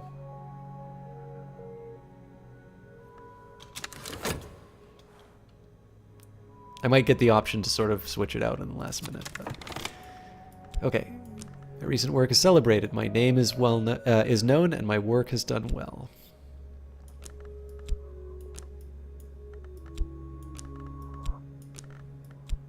So I have kind of a cheesy approach I can take to try and fix this little pickle I find myself in. So I have a feeling the game's gonna yell at me for doing this, but Dread's coming up in 6 seconds. Dream doesn't become available for 10, so I'm actually going to paint the Dread again. This is just to preserve it, and then I can combine it with the Fascination to get rid of it.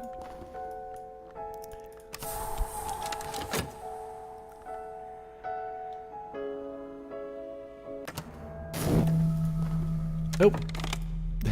I forgot. You can't do that because it gobbles it up right away. Okay, then what else do I want to turn into a... You know what? Prophet's what I want to turn into a painting.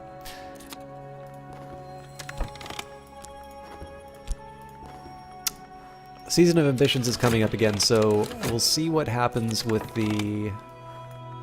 So we've got 119 fourth fragments of the host, more names for the list which is equal parts sacred and secret. In this particular case, I want to use my talk for something else. I think I'm going to make a precautionary snare. Oh, I can't because I don't have a location. So never mind the precautionary snare. I think I'm going to try and kill someone.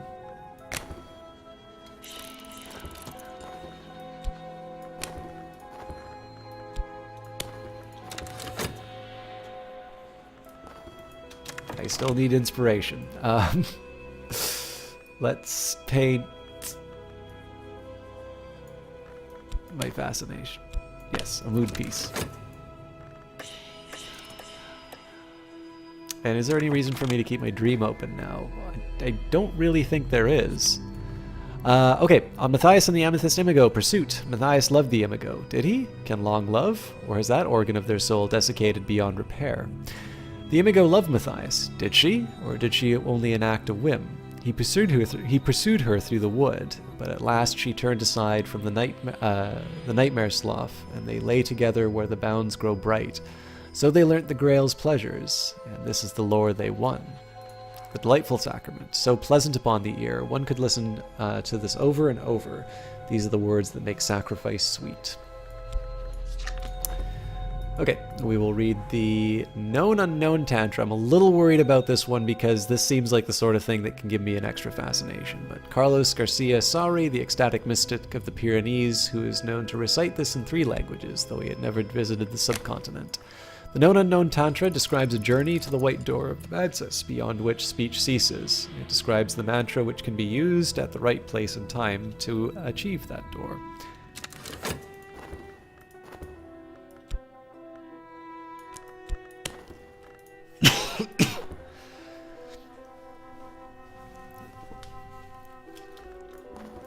I also should probably be sorting this out. So the hour called the Madrigar is at home in the cold. She will almost certainly keep us from falling. I think if I add... Yeah, we don't gain anything from this, so... Although I could add another funds.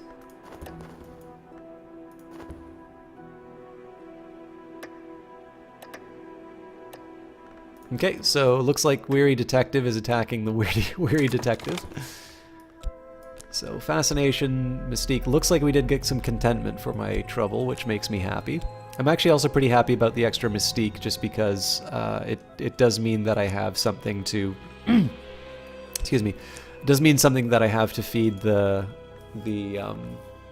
host.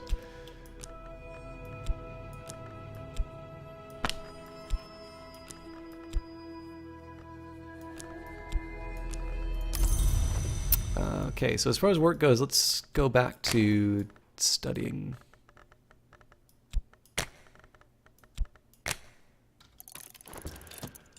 And I can't dream this away, unfortunately, so... Although there's a reason to keep this open anyway, just because I'm gonna need the health.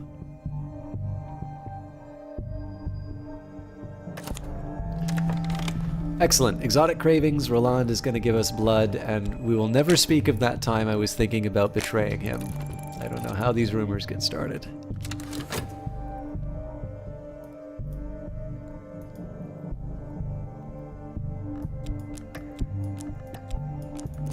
I await word. A courier arrived from our delight with a single vial of their most holy blood. I do intend to explore the headquarters as well, but... Okay, our expedition plans for the next challenge. It'll consume funds. We'll see what happens before we go any further on that. The light of the lantern can only either reveal space between... can only ever reveal the space between the forest shadows. And of course, for those of you who were paying attention to what was written... There's actually a solution to the game. If you've ever been struggling to get past a particular part, the description of the book actually tells you what your...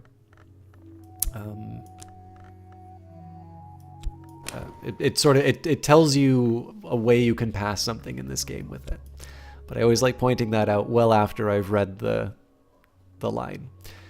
Okay, so no word as to whether or not the Weary Detective's going to get taken out as a result of this, but good news. I was rather hoping we would capture them, but notoriety is not the worst thing in the world right now. So the spirit is departed. At some point, the smell will be so bad you'll have to dispose of it.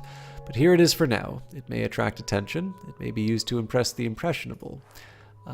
Even after the corpse is gone, notoriety will remain. You only won this being normal. Job ending did not really win. No, it's an ending of its own. The thing is that some of the legacies are actually unlocked by what the endings that some people would consider losses. So, you know, victory and loss maybe don't quite mean the things that we traditionally associate within the game, but obviously, like, you know, there's the Ascension victory, and then of course there's now the Apostle victory, which comes after the... So like this is the ending that you would unlock if you get an Ascension victory for Grail. Yeah, it's, you know, but the big thing is that it's easy. There just seems to be a thing, less so in the Cultist Simulator community, I'd say, but like, obviously it's gaming and sometimes people are awful. So, you know, there's definitely sort of an attitude of, you didn't get the, you know, you didn't get the super secret, I maxed out all of my lore and everything ending. Well, I guess you're just not very good at video games. That's definitely not the attitude to take. Like, I mean, they added that ending for the game for a reason. It was the first ending I ever got in the game, and I thought it was really cool. Like, I knew I was playing a very unique and special game when I got it. So, yeah, there's nothing, you know, you won. It's not trivial to get it. The first time you get that, you have learned something about how the game works, because you cannot get that ending the way, in like the, you know, with the knowledge that you have at the beginning. So.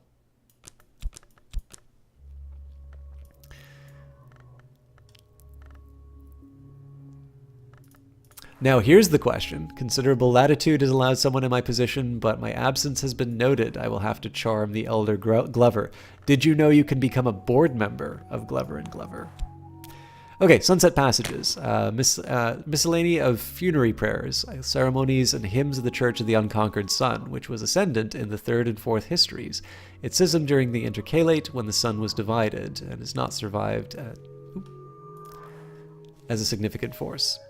The church revered the sun in splendor before it was divided, but even when it was still whole, its later selves were recognized as its names. The Madrigard, of course, presided over death and the passage into the house.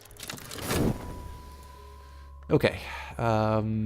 Contentment's going to get rid of the dread. That'll turn into fleeting reminiscence, which we can combine with the fascination. And this thing's just going to turn into notoriety, but I can't have everything.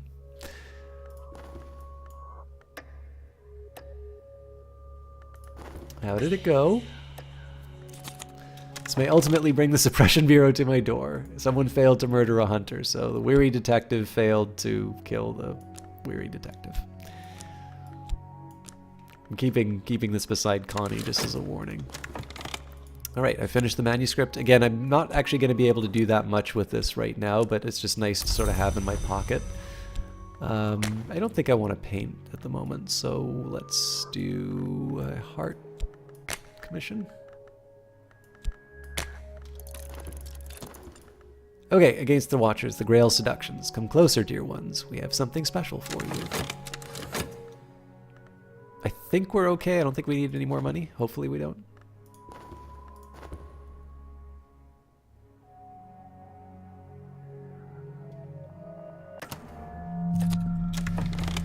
Okay, so I've got some health. I'm obviously losing that here because I still have my poison blood. The Season of Visions is coming up, so this is going to be a problem here. The reason this is a problem is... So I've got a Season of Despair. This will decay into a Fleeting Reminiscence. So I can use that Fleeting Reminiscence to get rid of this fascination, but in 58 seconds, I'm going to be, like, I'm basically in a situation where I'm going to wind up with 2 fascination. I think in this case, I'm gonna take my lumps. I consume the little vial of blood, lie back, and close my eyes. Tomorrow I will be stronger, and what I think I'm gonna do is I'm just gonna try and scare the crap out of the weary detective.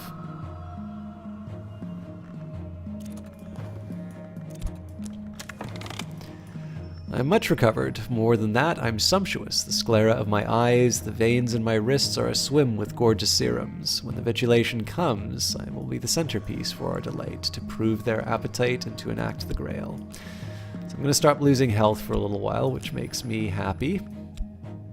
There's really no reason for me to choose one or the other, but I'll get rid of the most recent one.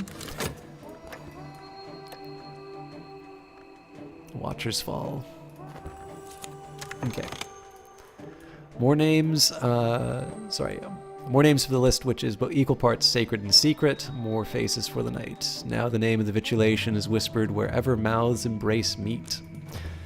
So, what we will do instead, read Sunset Passages. The white ceremony was spoken to honor the madrigard at funerals held in the chilly space before dawn. The text cautions that all blades should remain sheathed while the ceremony is spoken, lest the corpse not be quiet. When I speak it, my lips don't crisp with frost. Each time, this is surprising. Okay. So what we're going to do here, we'll read the Ivory Book. So this is a manual of the Ordo Limae, an order of quasi-immortals who maintained a secret enclave at the source of the river Limia in the Roman province of Hispania Gallicaea. I still don't know if that's the correct pronunciation, but this manual was compiled by one Kurenai, who claims to have fled the tyranny of the Chrysanthemum throne to cross the world and join the Ordo. Members of the Ordo took an oath, the Ivory Chain, not to have commerce with the Hours. Followed literally, this would be almost impossible for an adept, so the manual contains numerous clarifications, exceptions, and processes of indulgence. How many detectives? Only one detective, Talra Best, but Connie and Douglas are rivals. Okay.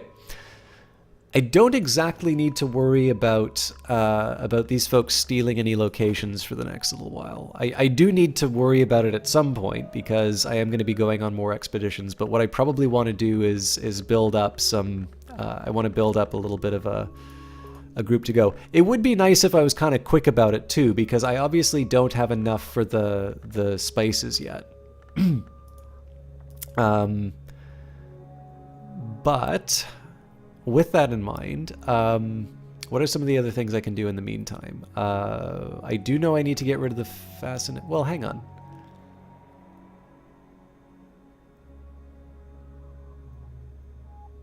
Yeah, Dread should still help with this. So yes, let's have a sit down with the weary detective. Perhaps we could parley, or perhaps I could send something to ambush him. share the colder invocations of the ragged lore. There is a power that commemorates and grieves, from whom nothing is taken, but who cannot be deceived. I will tell you the power's name. Listen to me. This might sway the hunter from their path, especially if they're already grim, but will always increase your own dread, which is of course what I want to deal with this fascination.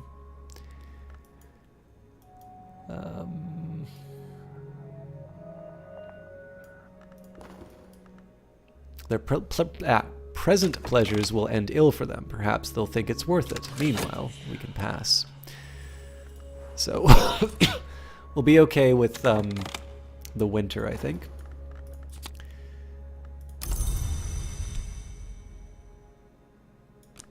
I wish I had a clever way of getting rid of this fascination. I should do something about the painting, though. Oh, you know what? This is a... Nope, this won't work because it'll just rip it out of my... Yeah, it'll just rip it out of my inspiration.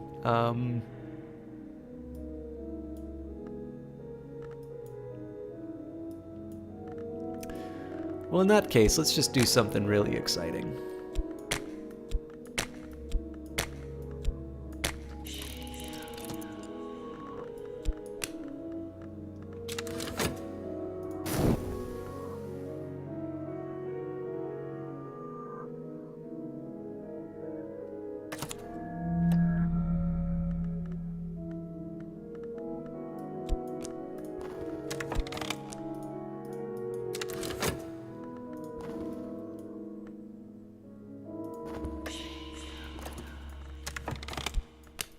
Wait.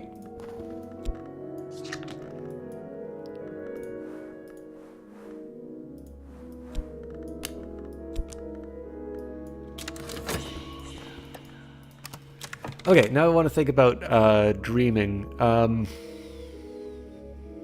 Yes, I'm okay with what I'm about to do. I just wanted to make sure I didn't want to have dreams available for something else. Yeah, Telray, both of those are the result of me. Those are both the result of me having interactions with the detectives. So, yes, there are terrible things in the world, but that's all the more reason to resist them. I should thank you. You've shown me what I must do. This hunter has become tenacious and an ideal. What? Jesus. All right, I just made a whole bunch of problems for myself. I didn't realize I could gain two. I didn't realize I could gain two traits at once. That was a pretty expensive little acquisition of dread, but what's the worst that could happen? Kurenai describes the Order's burial rites, which include spells to ensure, in theory, that the souls of the dead long are not given to the Hours. The Hour, called the Ivory Dove, who memorializes and commemorates, is to be invoked in secret in the rites. For with that Hour we have made an understanding. So we've already got the sunset right, but we've got a fresh one, and we just used this. Okay, well, let's not stand on ceremony. Let's augment the host. They're all kind of expiring at the same time, so nothing fancy to do there. The Elegist knows what is already lost. His power will almost certainly protect us. And in the meantime, the true and accurate history of the Shadowless Kings. A true and accurate history of the Shadowless Kings by Isaac of Karth. Isaac describes the 1,000-year ascendancy of the Shadowless Empire. The first and greatest history is described herein. The Persian Empire, the sons of Achaemenes, the Shadowless Kings, the most glorious empire, survives the assaults of Alexander the Great and flourishes as late as the 5th century.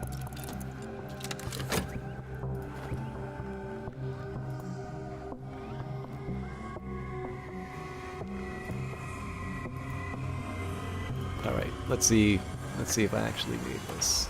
All that I am is here. Maybe this won't make the thing that I think it will.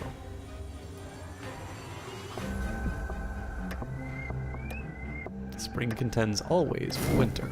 No, this has got to be making what I think it's making. I've made something unique, something extraordinary, something I will never dare to exhibit publicly. This cannot possibly ever see daylight, and so will earn no funds. But I'm content about it. So I've got a rousing air. The passions are roused. A 6th order influence. The signs are unmistakable. This can be used in some rites to summon minions. I've of course got more notoriety because why the heck not? I'm also all tuckered out from my painting. But behold, we've got Colonel and the Lionsmith. Since Issus they have striven so.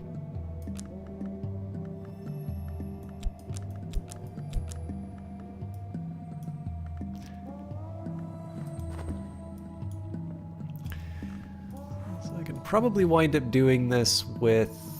Yeah, I can definitely make a lantern version of this, although I have a feeling that'll create fascination. I should be able to make...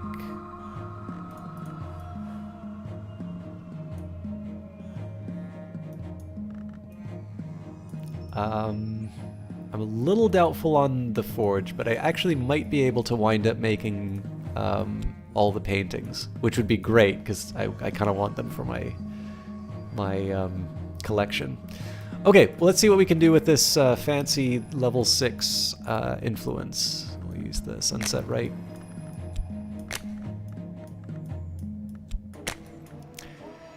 Lantern, Heart, or Winter. So, Heart is a Pergessagant, Winter is Made in the Mirror, and Lantern is a hint, I think. I just want to double check the Heart one.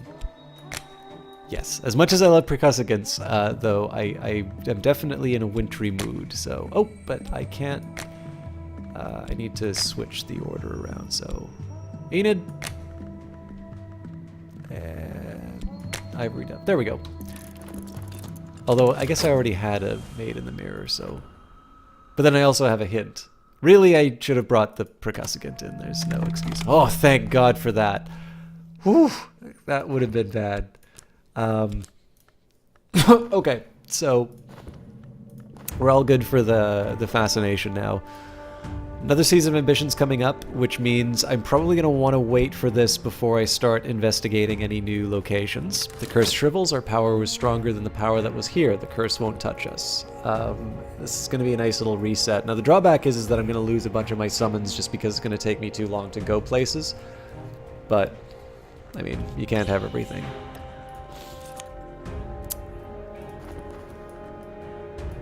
That should hopefully be the last of my sick room visits for a while.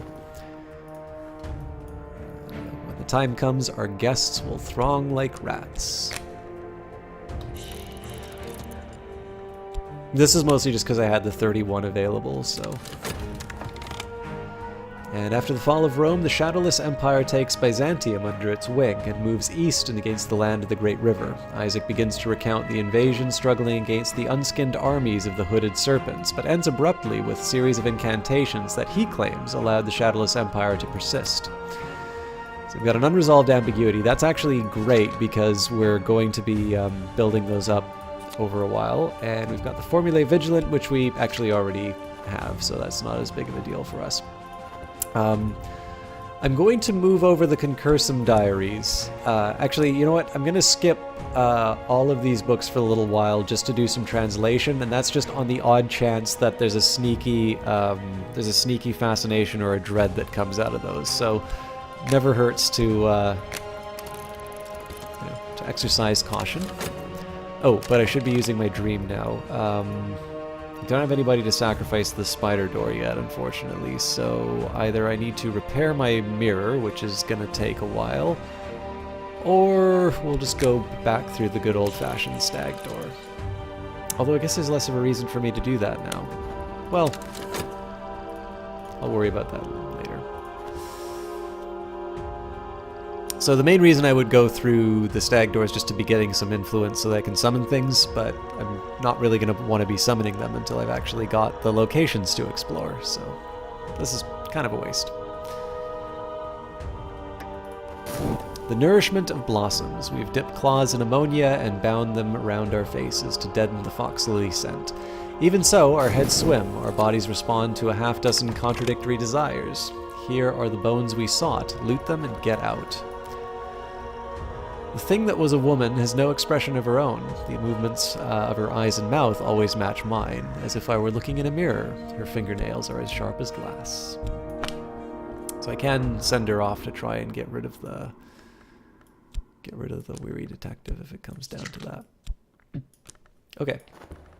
What do I want to do with work at the moment? I actually got all my jobs done. So I either want to try summoning something, Try and get rid of my... I mean, it actually wouldn't be a terrible idea to try and get rid of all my notoriety.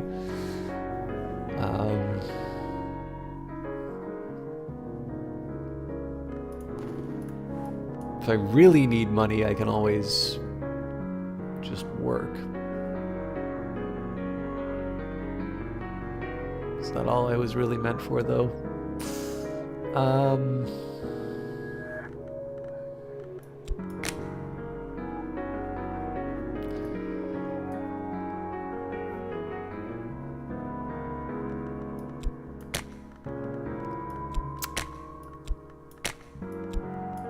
This is just pure self-indulgence at this point. How do you remove a rival? So, Talrea, I've wounded both.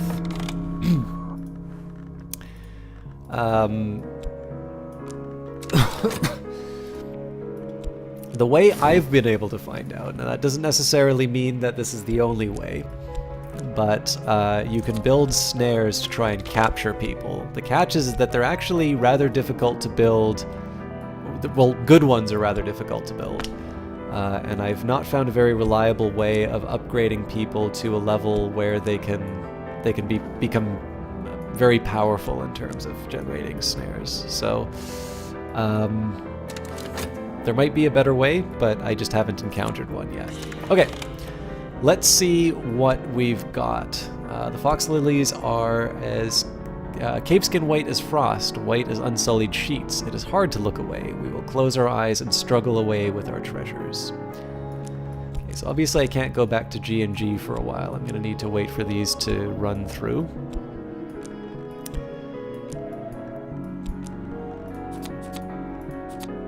Ugh. Yeah. None of those are the things I was looking for, so... We're gonna basically be in a little bit of a holding pattern for the next little while. So let's start by... We'll explore the headquarters. This allows people with old-style HQs to gain access to the new HQs, even if they've already played the relevant expeditions. It snares a Forge. Does that mean that the Forge cult might have an edge on that? Well, in the sense, so I happen to think that, yeah, so in terms of like being able to build up the capacity to do that kind of an attack, I do think there is one cult that's a little more advantageous than the others. But again, this just could be my own ignorance of how these things work. So you might end up with duplicates if you haven't played the expeditions yet. Lucky you. Okay, so we have an unattended church. Ooh, I'm going to need to find new places for these. I think we don't really have a lot of space at the bottom of the board here. So the minister disappeared one night quite abruptly with his inner circle and the church's chiefest treasures. He is widely assumed to have gone to a better place, probably a sunny place beside a shining sea. We could recruit his leaderless flock and make it our base of operations. These are exactly what they look like, new headquarters. So this is something that got added in. It wasn't like a big patch, but this was something they sort of mentioned on Twitter. Need more room? Just build a bigger desk. Where's my fort? We did wind up accidentally sacrificing Laidlaw to the beautiful ending, but yeah, Velsine's still on it. I'm sure Velsine's very happy that she wasn't set on a suicide mission against the Long. Phantoms, the neighbors say, will walk the echoing halls here. If we take possession, of course, they will leave, or we'll turn them to our use. So we've also got the empty Mithraeum. This was a place of worship once. We could make it so again. We've still got our temporary headquarters. Our business is private. We could use somewhere more secret. And the abandoned warehouse, a rotting shell beside a rotting river. Who would follow us here?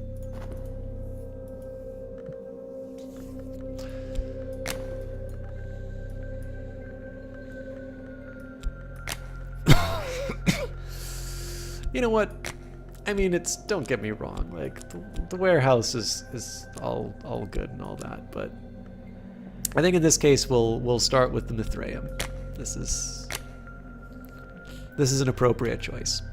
Move our organization's headquarters to a new location. This will permanently relocate your headquarters. No return is possible. It can reduce notoriety. Ah, cool. I would have preferred it to take one of the new ones, but that's another matter. Okay, so we can get a Trembling Heat, we can go to the Painted River or the Ascent of Knives. This might get me Fascination, I'm gonna be really sad. Yeah.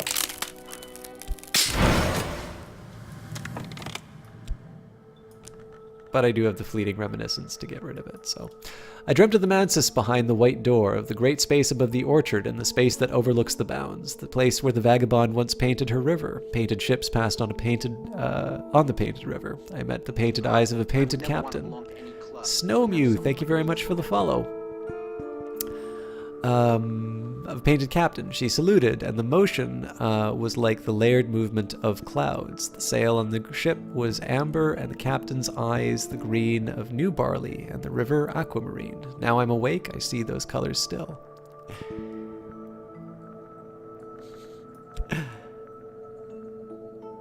All right. What advantage is moving? You just got to see it, Telrea Best. It's in this case we were able to reduce our notoriety by moving locations. Okay. More names for the list, which is equal parts sacred and secret. More faces for the great knight. We await the key holder, who must open the Kingskin Gate when our delight enacts the Grail. So I'm gonna guess I probably can't upgrade this anymore. Oh.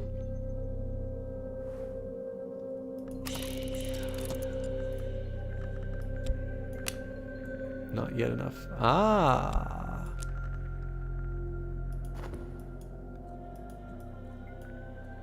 All right. Well, we'll just let that run by because I can't do anything about her yet.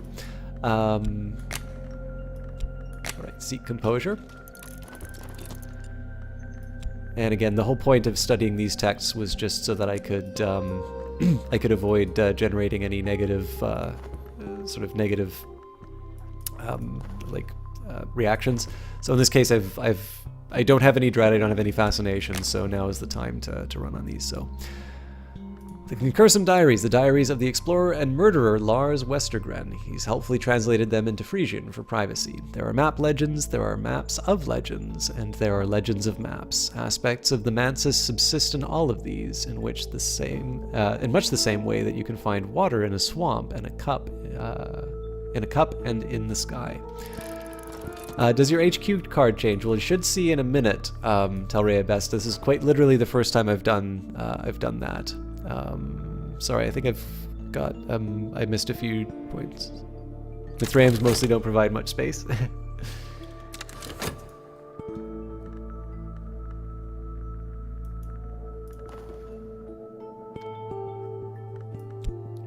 Hey Azim, you wanna join the feast? So I think what I'll try and do, I'll take advantage of a few of these folks. Now the drawback here is that some of these guys are going to just decay into, like, this will turn into fascination, the Maids of the Mirror will turn into dread and whatnot. But I think what I'm going to do is I'm going to use Azim to try and kill the Weary Detective. Okay, so if my goal was to reduce my my notoriety, I have failed horribly. I've got a Trembling Heat, buckets of notoriety, and a fancy picture of the Forge of Days. If the Forge could regret, it would regret the Intercalate, but all its other work, it knows joy. In all its other work, it knows joy. Okay. I'm going to think for a minute about what the next step should be. So the problem here, of course, is that I don't quite know what happens with the assembled host. Like, I'm clearly not ready to actually do the vitulation. So if I do make Marinette happy and this thing still decays, that's not necessarily good for me.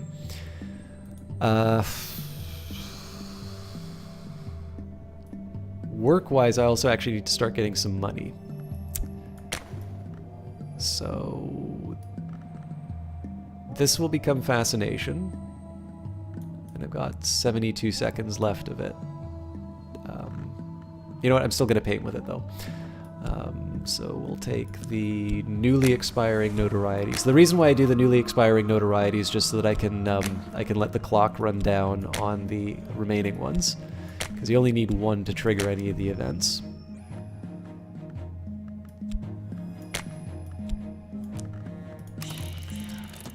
And we'll preserve the fleeting reminiscence.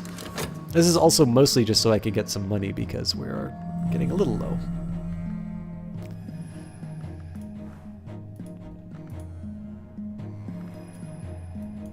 And of course, with any of these, I can always just try to resummon them, but in the end, I sort of have to ask, well, you know, what am I really trying to accomplish by doing that?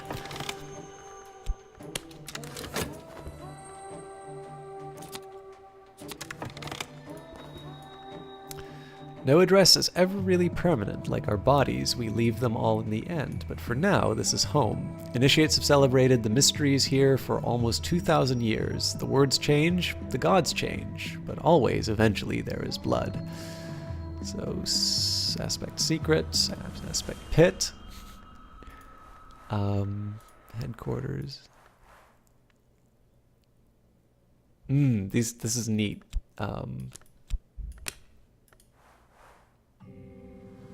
Place funds here to raise lantern influence. Neat. Explore the city with health or... Oh, no, okay. I'm not going to spend the money on that, but that's... This is definitely a neat little mechanic. If they unsummon, not decay, does that stop the aspect from popping up?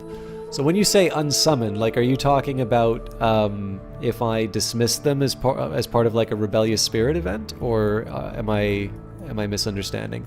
Also, I've been meaning to do this for a while. Let's go nuts at Oriflammes. That'll be a good source of some income. Okay.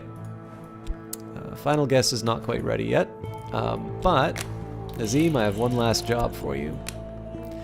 Set an unstoppable force to murder a hunter. Unless this hunter has some unusual protection, they're already dead, but their demise will attract attention. Well, I mean, they are tenacious, so...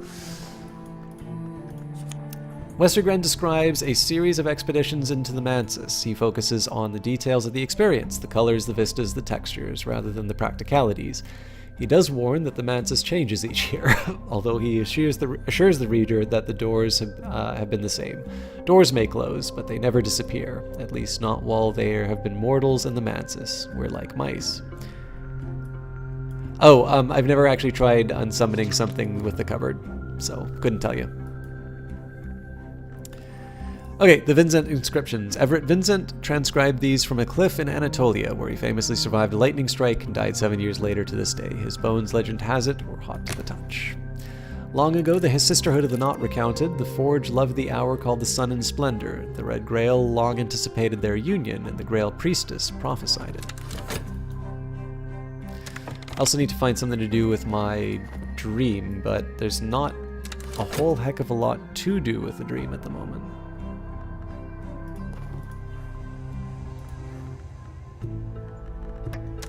Hang on. Ability, you say?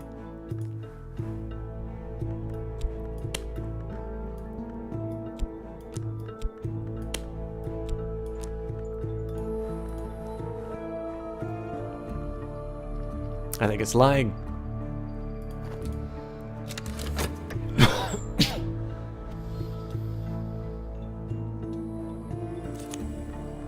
Okay, there's the fascination we were thinking of, but we should get that dealt with right away. My recent work is celebrated, my name is known, and my work has done well.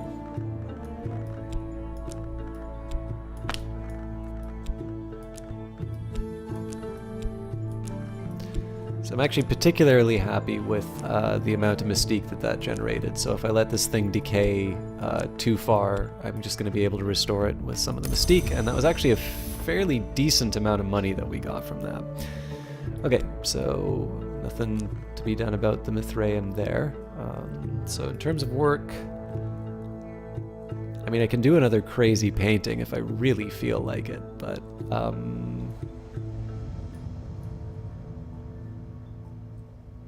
I feel like my only safe options would be to do Heart, Knock. I feel like Lantern will give me Fascination, and Moth might do so as well. But I really want all the paintings, so... I am gonna... Oh, nope, I've got 11 seconds, so we'll wait it out.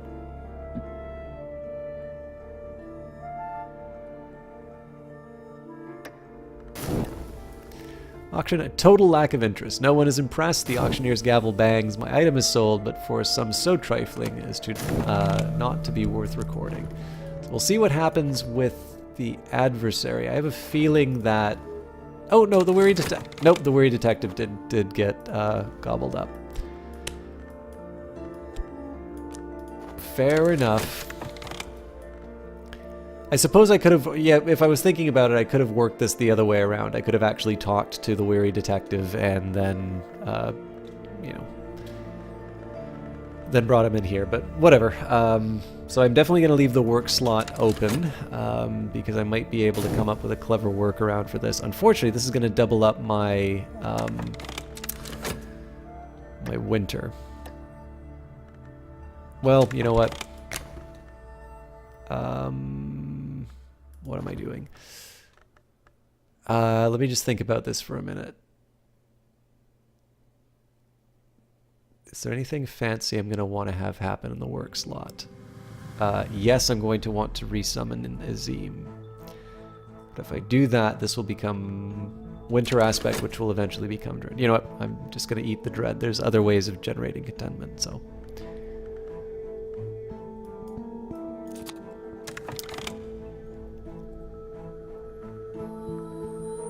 no, you cannot.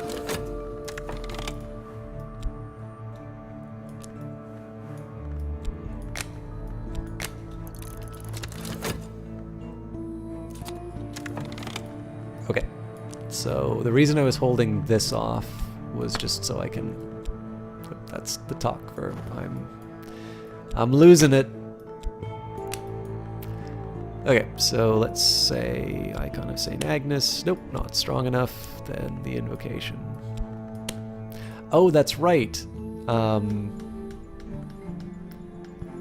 They have different aspects. Okay, so...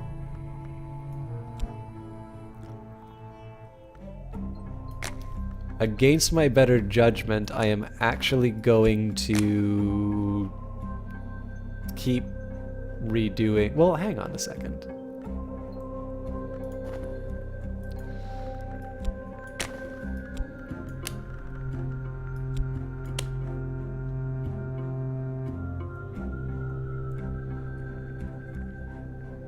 I can never remember... It's not... Edge. No. Oh, come on. I've got this bug again where...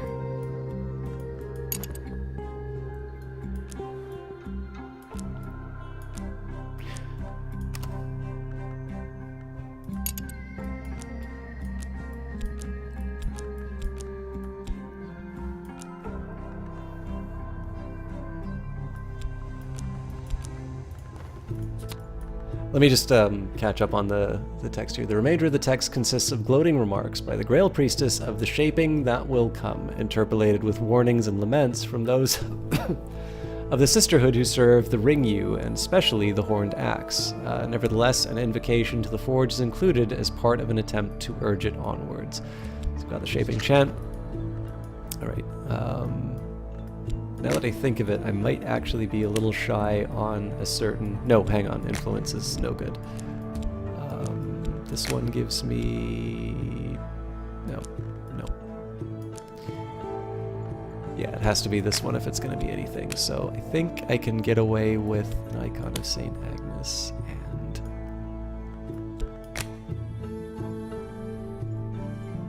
Am I considering summoning Azim? Azim is already in the world. So this is preventing me because Azim is already in the world, or because I don't have enough of the...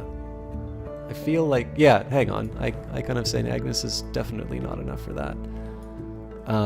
But I don't have... Or maybe I do. Right. This is why I screwed up, because previously I didn't have items that would allow me to do this, but I actually think the painting might be enough. Okay, well, we'll figure this out another time. In this case here, I'm just going to set him aside to...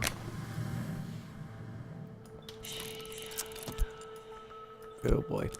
So yeah, I'll set Azim aside to... What am I doing? There we go. To take out the detective when it comes down to it. I will resummon a Maid in the Mirror, just because I can. And I think I'm actually going to convert... I'll let this one decay quickly just because it means that the dread will be moving down a little bit faster, so... Maybe they changed how that worked. Yeah, I'm actually not quite sure how they do that, but it definitely feels like it's because it's saying, you know, summon him again, and it's locking it away. I'm pretty sure they're trying to prevent me from doing what I was just attempting to do. How dare they?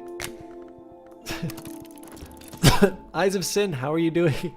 Yeah, I didn't have any expectations in terms of whether or not you'd be in, because I know you were treating yourself, but I am very happy to see you here. Are you noticing somebody missing? Right, read The Burning Woman. The play describes a pilgrimage of smiths and adepts following the trail of the burning woman, who has appeared in all of their dreams and given each wound a word.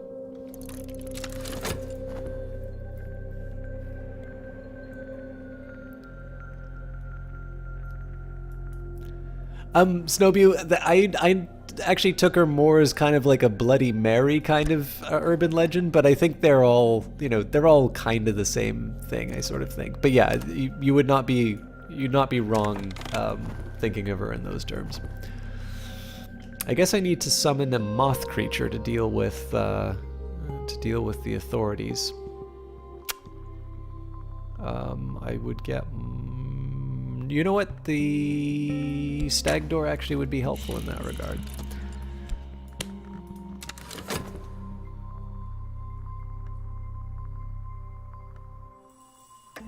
You went to Arby's instead of Noodles & Co. as you were definitely craving... I didn't even know they sold those. You know who else needs a tea break? The Weary Detective. Okay, I'm gonna need to get some contentment in before too long, but... Speaking of contentment... I don't even think there's any Arby's nearby. I am certain that my adversary has lodged a copy of their notes elsewhere, with their solicitor, with their superior, or even with a contact in the press. This is trouble. Snowmew, thank you very much for the subscription! From the Mansus with love. And... Oh! Did you gift... Oh no, Torikayam. Or was that a gift? No, it says he's... Sorry, I wanted to make sure I get credit where credit is due. How are you doing, Torikayam? I'm sorry I tripped over your greeting while the Raiders of the Lost Ark was going on in the background. I hope you were doing well. And matzo sticks. Oh man, you're making me so hungry now.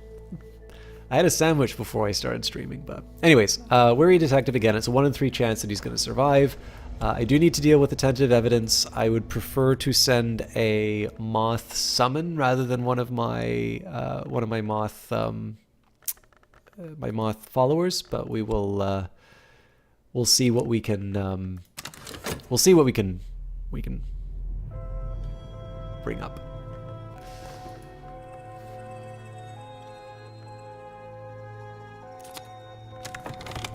The auction is complete, the auctioneer's gavel bangs, and my item is sold for nothing!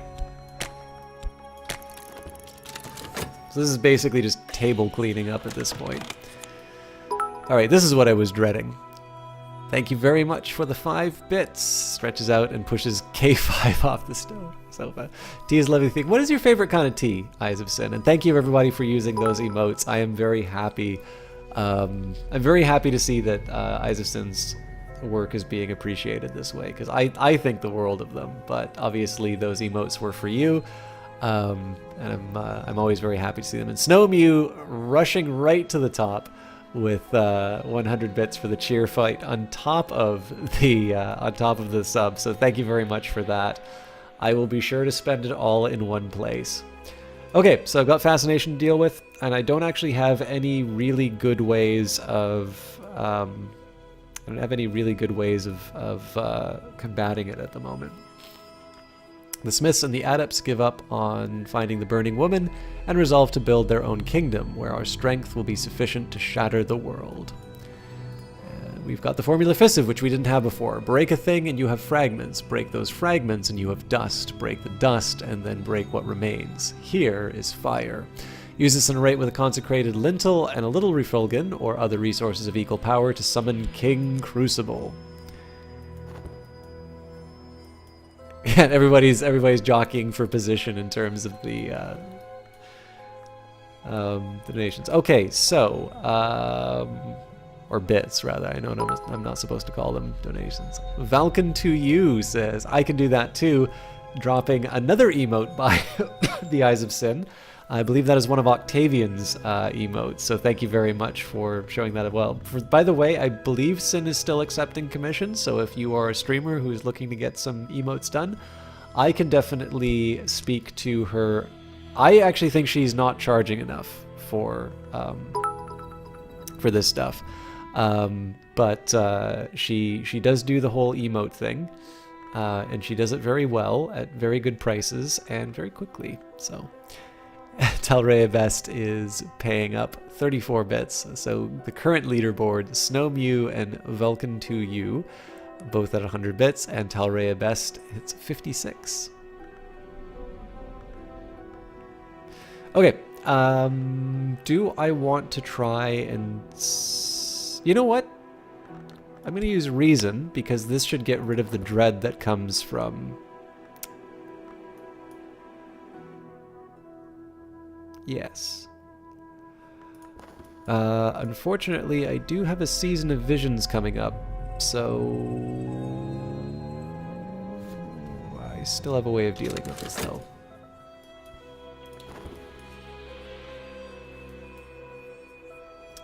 Oh, but I do need to read. So, a catalogue of uncharted pleasures. The Dark Gentleman is the only and rather grandiosely identified author of this often copied work.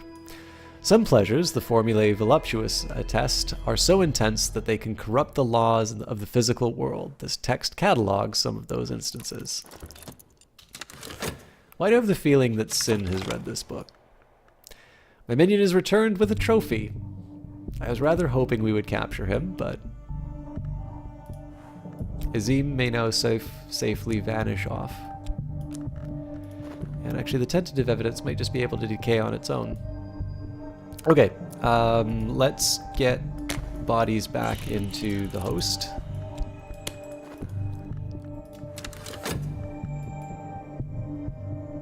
Oh, it's a monotone Tim. I'm sorry. The Eyes of... Oh no, it's the Ox is what you're talking about, right? I'm pretty sure the reimagined Pepe is an Oct one. Azim is sulking.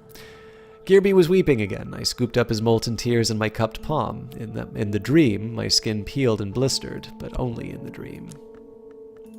Okay. So we're kind of getting back onto our feet. I'll use this to summon a Callagine. Need to wait a couple seconds to be able to cancel out the fascination.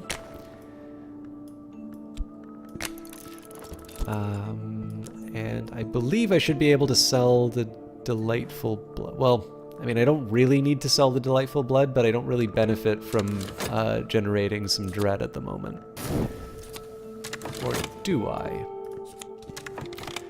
Auctioneer's Gavital Bangs, and my item has sold. Okay, so let's think a little bit. There really is no benefit for me getting the additional 7. You know what? It's easy enough for me to get Contentment.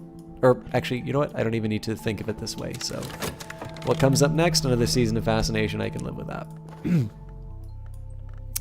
It's gone. We're safe, and I don't need to worry about new dread, so I'm happy there. I do, however, need to actually summon something to deal with the pickle I find myself in. So Trembling Heat.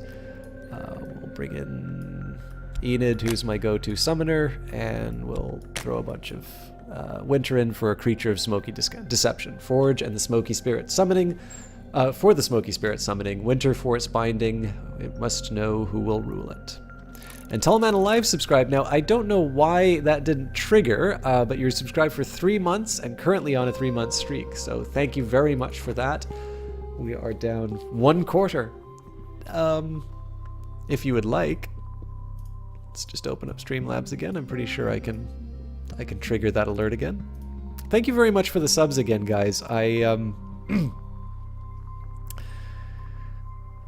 It seemed to have... We hit a point a few months ago when we were at the lowest number. Oh, it did trigger earlier. It just didn't announce it in the chat. Okay, thanks.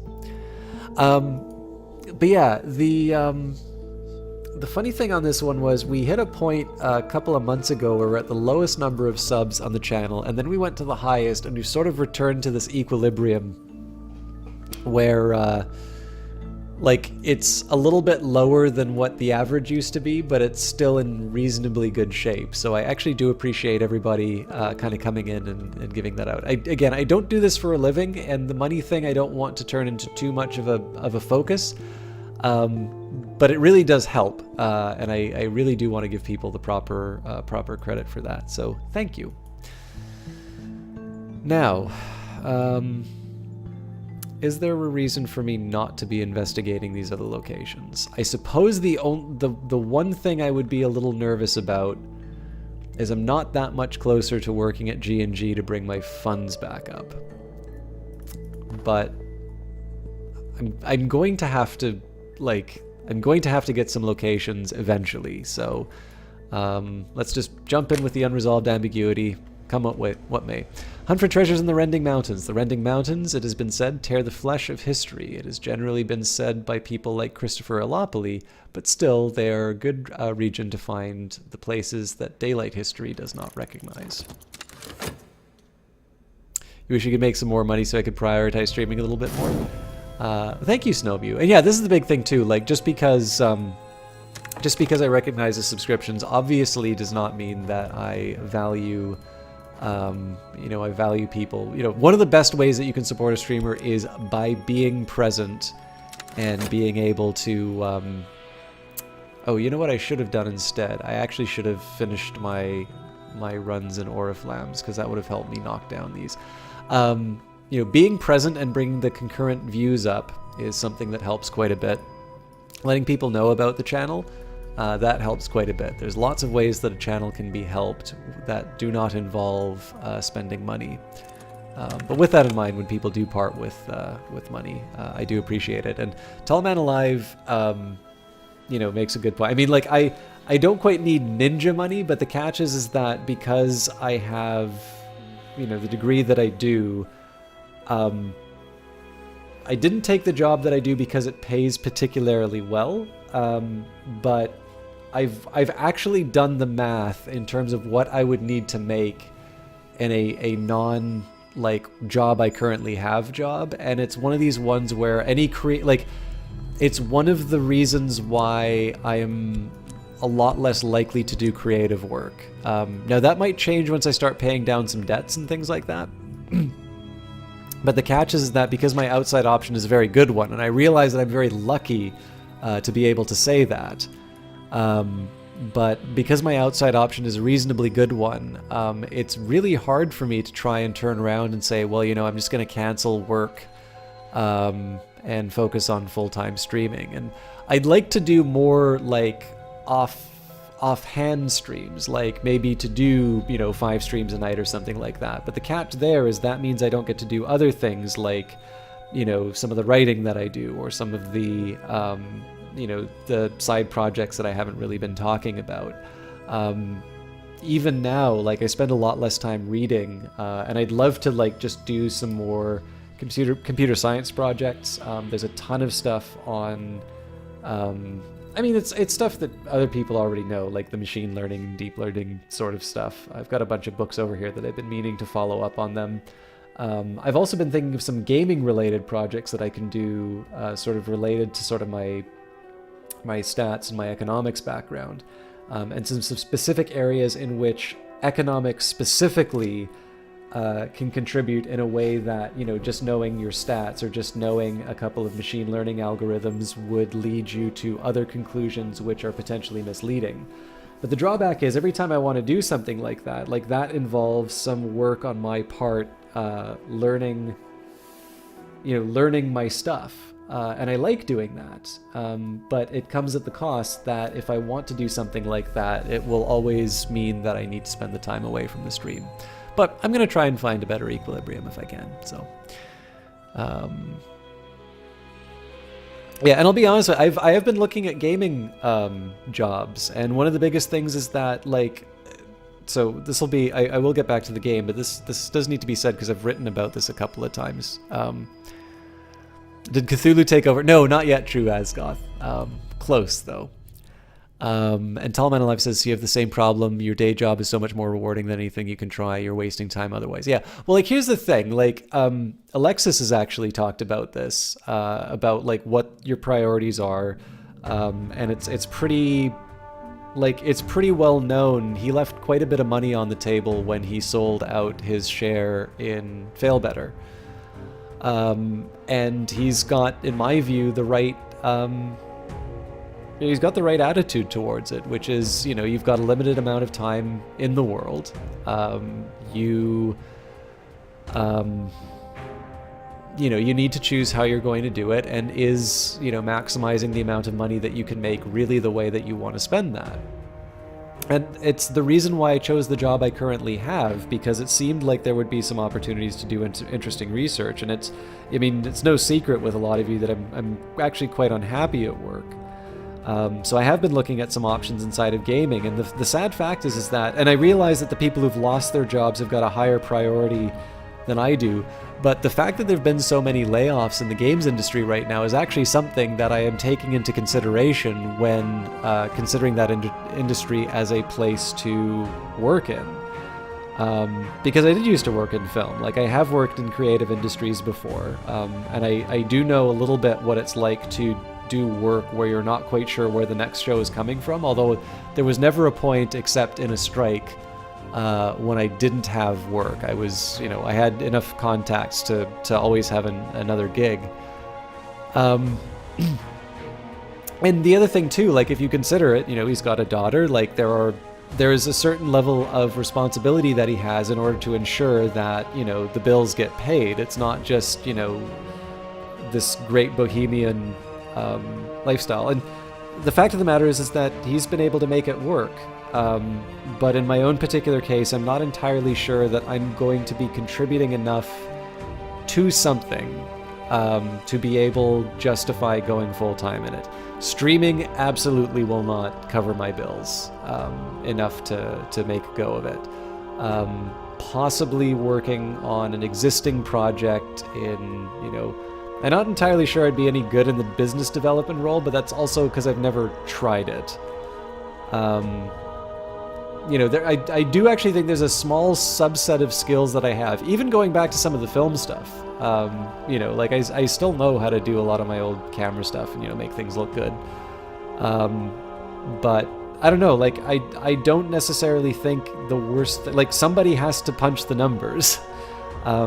And I think if I were to find either a situation in work where I felt that my contributions were being valued like I don't feel they are now, or if I were to go to some other place that were to allow me to do the kind of work that originally got me into the place I'm at right now, like, I could see myself, being quite happy as an economist who just plays a lot of games and maybe helps people when they have questions. But yeah, anyways. I don't know if that was informative to anybody, but there is interesting stuff happening in chat, so I'm happy about that. Snowmew says you want to love the game industry, but it scares you so much to work for a game studio proper. I mean, it's, there's always a set of, I don't mean to paint an overly bleak picture, but like I said, the thing is that the better your outside option is, the easier it is to turn it away. And the big thing is the fact that I'm thinking this way probably suggests that there are simply other people with something more meaningful to say and a lot more drive than me. And that might change for me. Maybe one day down the road I really do decide that entertainment is actually the thing that I want to do, and that film was the better choice originally, and now I've found some other means of realizing that creative spark. But at the moment, like, the thing is that economics is something that I find very creative and something that it gives me a lot of enjoyment when I can actually do it. And it's the fact that I'm not able to do it in my current job, or at least it feels like I'm not really doing it. That's the big source of the unhappiness. It's more the fact that I was brought on to do a particular task, and I'm not doing that task now. My season of ambitions keeps drawing, and I don't have anything to show for it. That's really the thing that's been causing the problem. So, Tall Man Alive has a government job, boring, but it gives you the opportunity to enjoy the rest of your life. Absolutely. I mean, I'm in the same boat. Like, I'm also in a government job. The catch is that I'm really bad at following in that stereotype of like the government worker that does the minimum amount. Every job I've been at, I've always wanted to try and come up with a way of improving it. And holy crap, that is not easy to do in an environment that sometimes seems to be built around like doing the least amount possible. And your brother went through this exact situation. He went to his boss. He's like, look, you brought me on to do X. I've been doing Y for 2 years. I'm going to start doing X, and you better hire someone to do Y. Now they're making steps to make that happen, and he's much happier. It might come down to that. I mean, so I actually had a really good job in another division, which is more in my specialty. So there's a guy named Erwin Dewart who recommended me for producer prices. Now, Erwin Dewart is very... Okay, so like, none of you will ever have heard of him. But if you ever want to know about price indexes, this is the guy you should look up. He is a huge figure in that. So it is something that I know I do quite well and have been recommended for. And that department actually had a really interesting set of projects for me, and I had a job lined up with them. And I was specifically brought into a discussion at my office about, look, what can we do to keep you? We'll improve things in that. I ultimately turned down that alternative job, and nothing's really changed at work. So this is why I'm actually considering something outside of government now, because I'm kind of like, even if it's just one particular director who told me something that was ultimately not true, it's definitely soured me on it. And I'm like, I either need to actually see the change, or I am coming with I've got my alternative, and you already lost the chance to tell me we'll make things better. So.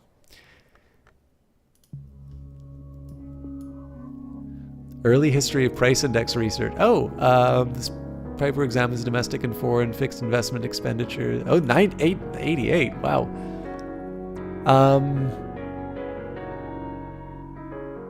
That's really cool. The NBER normally charges you a fee to access this stuff, so this is definitely an older paper, but I actually really liked some of Erwin's historical anecdotes in his class. So I'm not gonna say, okay, nobody reads price index papers for fun. This is the opposite of Freakonomics.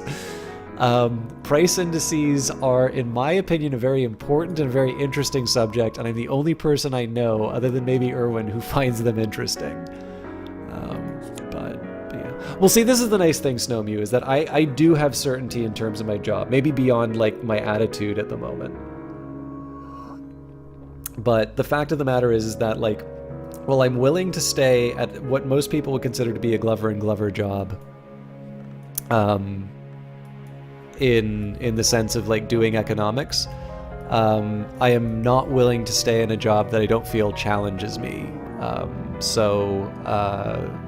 don't know. I'll definitely figure something out. I actually might have a really cool alternative coming up, but I'll talk about it when it happens. Otherwise, there's no point in bringing it up. So. No, when I worked at a bank, that really was at Glover & Glover. My current job is actually, if I was able to do more research, I would actually be quite happy at it. So, birth occurs at the conjunction of pleasure and torment, so the first forbidden acts of the forge birth sparks of delight which took root in the glory or in nowhere. Who can say? So the seeds of the flower maker were planted, though for long years he was nothing but an unfulfilled ache.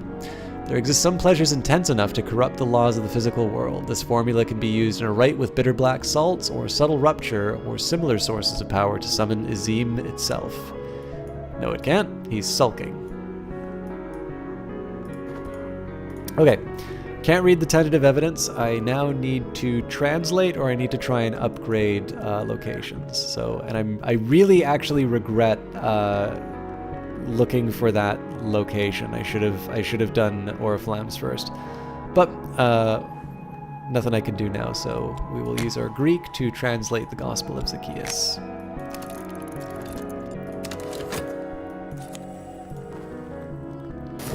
Okay, I am. You know what? I'm doing it. So I have to give up a follower. Marionette always leaves the skin. Sometimes she leaves the bones. If we tell our loyal followers to close their eyes, it's over very quickly.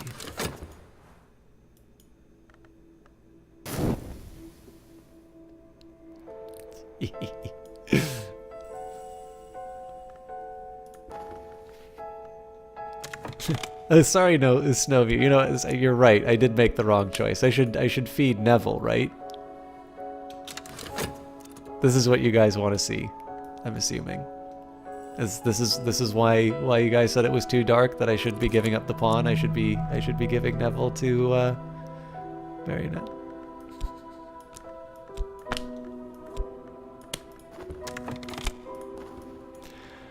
Mirrors are calm, the sun is steady, the glory recedes. I am sane, if that means anything. No fascination drives your visions. It is over for now. Okay, so the Callagines here. They're just going to be kind of sitting around for a little while because I obviously used up that slot. This place merits closer investigation. So we've got Snow's Keeper, the mountain peak temple of an ill-omened aspect. Jewel-bright fungus slicks glow in the snow. None has come here in a generation, but something moves within. So I'm gonna have to hope somebody doesn't mess with this.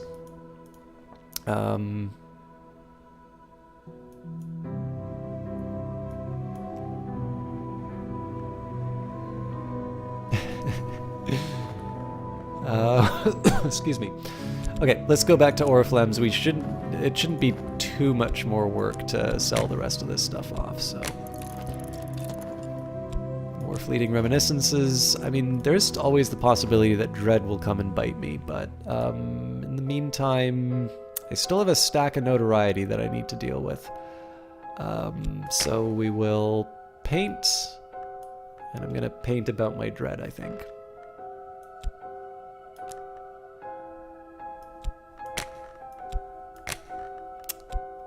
I'm playing a rather dangerous game because it's possible that they will scoop up one of the short dreads. I suppose at this point I should probably also start trying to get some more summons.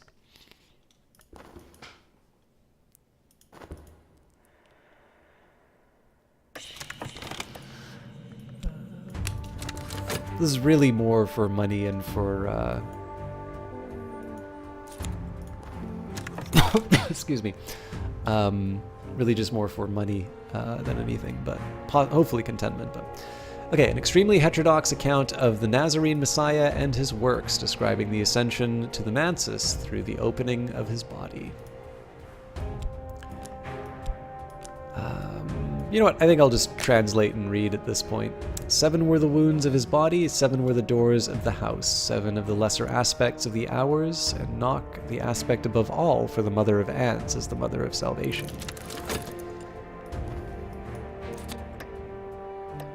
For whatever unlikely reason, my item has caught the fancy of the bidders. They really like their Gildersleeves. Marionette always leaves the skin. Sometimes she leaves the bone. Okay, no, we've already got that, so... It reeks of rotten blood and clacks its jaw each time it speaks. Perhaps there is a woman huddled beneath the cloth and the bones. Perhaps it's some puppeteer's trick. So, oh, this sucks.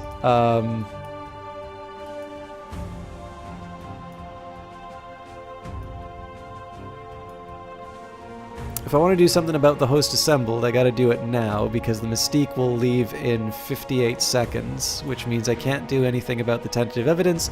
The good news, though, is that this, well, it's the season of suspicion. The worst that's going to happen is a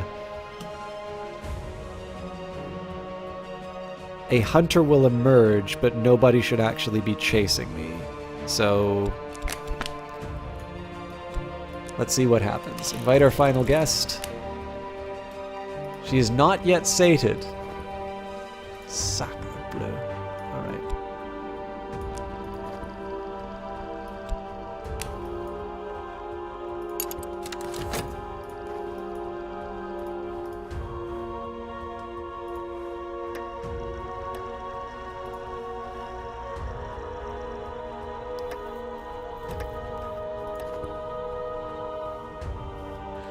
Oh, that's great. We actually we sacrificed Neville, Sin. You missed it.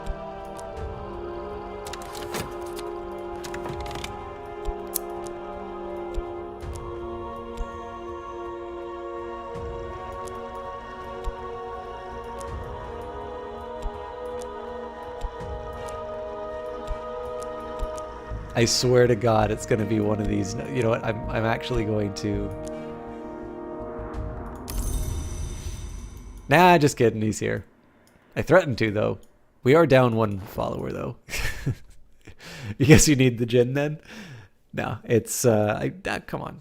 I know you like Neville too much for me to be able to get away with that. Okay, I'm gonna paint again. This is mostly just so I can lock away my early expiring notoriety.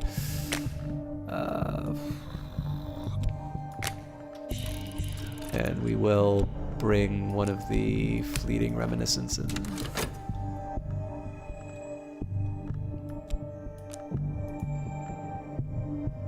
This will turn into dread soon. Alright, an adversary emerges. And I'm really happy that copy of Gildersleeves was a rare edition or something. Adorable little melancholy cinnamon bun. What a wonderful turn of phrase. I think I can work with subtle rupture. In sleep, I ran my fingers along the ridged edges of the stag's door's scars. Our company it was that shattered it, Gearby says suddenly. Before the gods who were flesh, the Mansus was forbidden to mortals. We were the first know. He begins again to weep his molten tears. I wish that we had not. I wish we had died in the world. I have forgotten what else he said, but I remember the shape of the fissures in the stag door, and for all of today, doors will fear my touch. Sean makes an excellent point, Eyes of Sin. Okay, normally I would want to use the contentment to get rid of the dread, but I now know that in 24 seconds I'm going to have fascination to deal with, and in 36 seconds... Okay, yeah. So what I would normally do is I'd want to annihilate these because I don't need to worry about the dread coming up until after this fascination generates. I can use the dread to get rid of the fascination. Also, I should pay for my paint.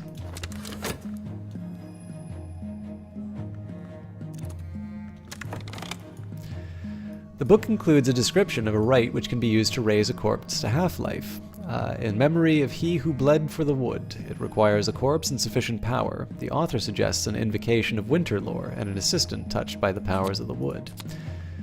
Oh, cool. Rite of the Mother's Mercy, and we've got the Consent of Wounds. To open certain ways, one must first open oneself. This practice outlines the opening in name of the Mother of Ants. Half-Life 3 confirmed. It's like a gin and tonic, but replace the tonic with ginger beer or ginger ale, when with a twist of citrus. I use Canada Dry ginger ale that has a lemon or orange juice in it already. Is there a way to turn the whole Glover and Glover people into cultists? None that I know of. They actually get a little nervous if they find out about your weekend activities. So, Eyes of Sin, this is actually really important. What is your favorite gin? And I don't ask for myself. I ask because there is somebody who is very fond of gin. We will now translate Game of Thrones. Hobson! Hobson has been a journalist, a private detective, and rather briefly, a priest. Now he's an agent of the Suppression Bureau. There's always someone who doesn't understand, or who understands too well. This troublemaker may seek evidence of my activities to share with the authorities. I don't know if it's because he keeps... Tanqueray, okay. This is mystic, erratic. I don't know why, I've always felt a particular affinity for Hobson. I'd like to think if I had to, that I would play him in the Cultist Simulator movie. As in, like, out of all the other... Well, actually, that's a... Maybe I shouldn't ask this question, is like, who would I have to play? 'Cause I feel like Hobson's the only one that kind of really I could do. I don't think I could do Neville. I definitely wouldn't be able to do Saliba. Okay, so... Or maybe I just need to pay up and write myself into the game after a Kickstarter. So...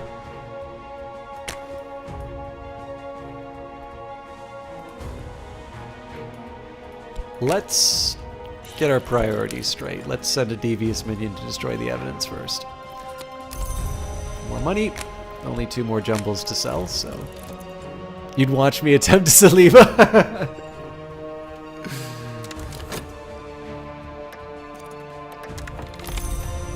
Alright. Well, I mean, like, Dirty Rectangles isn't a week. I'll do my best to be an absolutely appalling individual. Use a pet, thanks. I did once have someone call me a ma'am. I don't recommend anyone else do that, by the way. I don't really see myself as a ma'am. Okay, so I really just need to get rid of this one pesky notoriety, and then we should be in good shape. Let's take a minute and summon something cool. Actually, yeah, I'm gonna summon something really cool.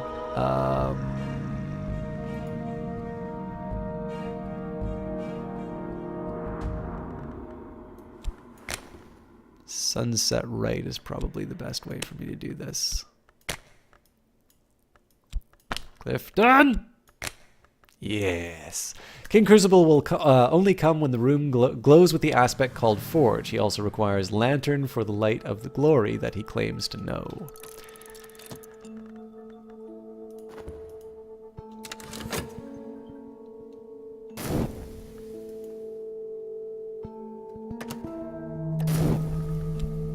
You're not 27. You're like 13. You're not even allowed to watch this stream. Nah, see, he just wanted to find your address. Most people at work don't believe that you're 35, you have to pull out your ID a lot. I don't think anyone has ever... I believe in my life there has been one movie where somebody asked me for ID. And I do not think a single person will ever ask me, you know, no, I think you're too young.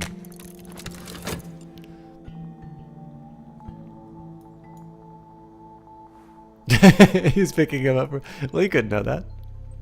He just wanted to confirm. I'm doing my best here. And failing. Excuse me. Okay, Game of Thrones. A Legend of the Shadowless Empire, transcribed by Alexander Peter Hans from the Annals of a Secret Shrine in Anatolia. In the first and greatest history, a subject of the Shadowless Empire of Persia travels to the west, the kingdom of Parasides. There he becomes a protege of the tutelary Persid deity, the Scarred Man who lives in the dark. He returns after 7 years to put his skills at the service of the Shadowless Empire, becoming their golden general. Well, I mean, I'd have to see to be sure, Eyes of Sin.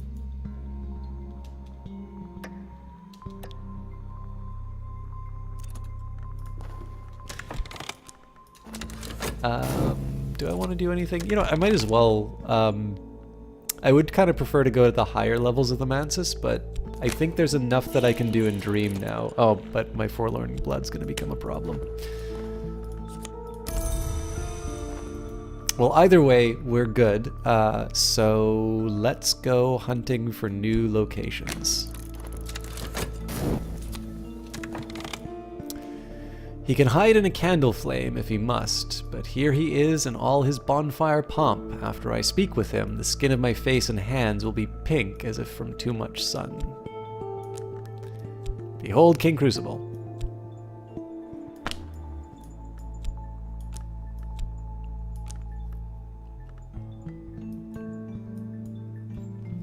You had a bar bouncer refuse to even look at your ID once. You had to use your Dom voice, and he looked at you shocked that that voice came from you. For those unaware, you have a deeper voice for a woman. I mean, she basically sounds like James Earl Jones. In the desert I wait, in the ruins I burn. Metal is water, stone is wax, flesh is smoke. Enter me and be no longer.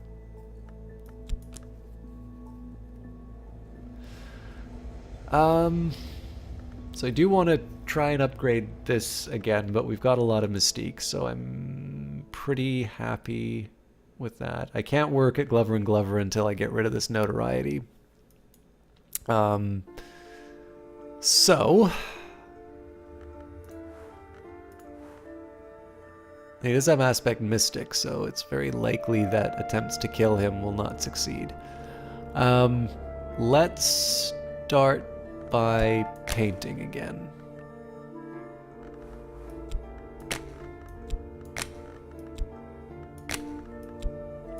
Well, I could make more money if I use the notoriety. I actually want to cause the notoriety to tick down.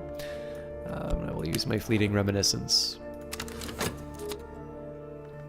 Beard is easy mode. I used to have a beard once upon a time.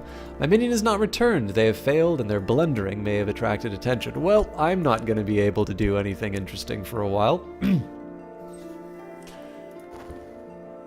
Hope I don't have a Season of Suspicion coming up, otherwise it's going to be really bad for me.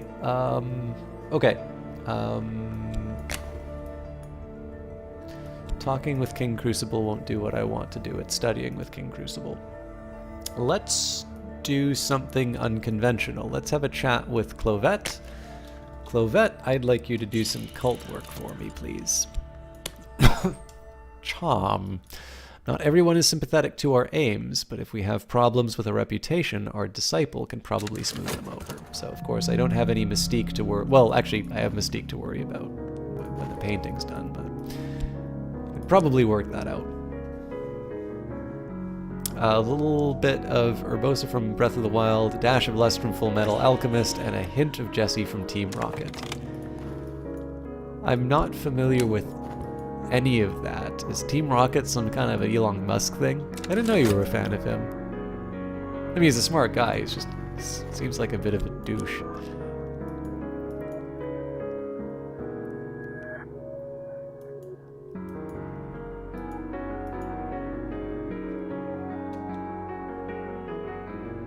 Pocky? Like, are we talking about that, like, Japanese candy that you eat? I always thought it was just called Pock. Is the full name Pokemon?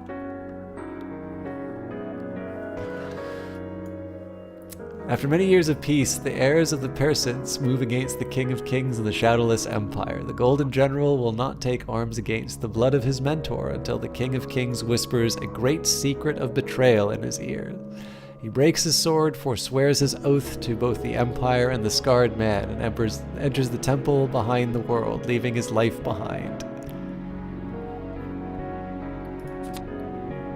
No, seriously, I know what these Pocky things are. Like, there's like a chocolate one, there's a strawberry one. Like in Vancouver, there's like a ton of, like, there's a big migration from like Hong Kong and a lot of people from Japan on working holiday visas. Like, there's stores with all sorts of like things from Japan. I know what you're talking about. It's tasty. I don't know how this relates to Team Rocket though. Yeah.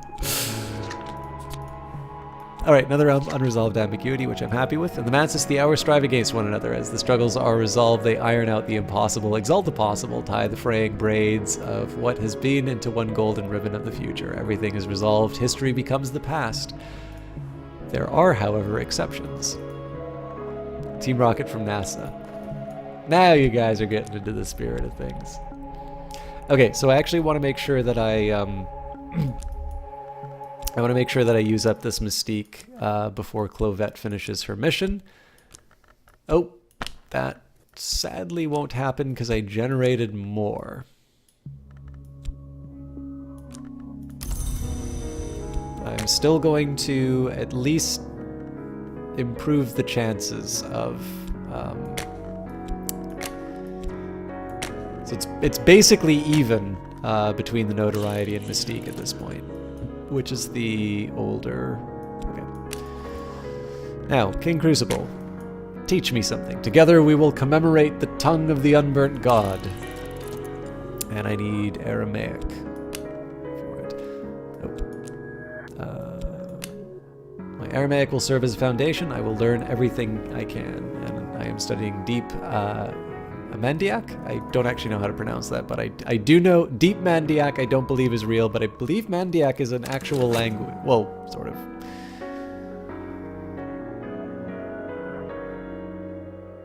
Alright, have a good one, Talman Alive.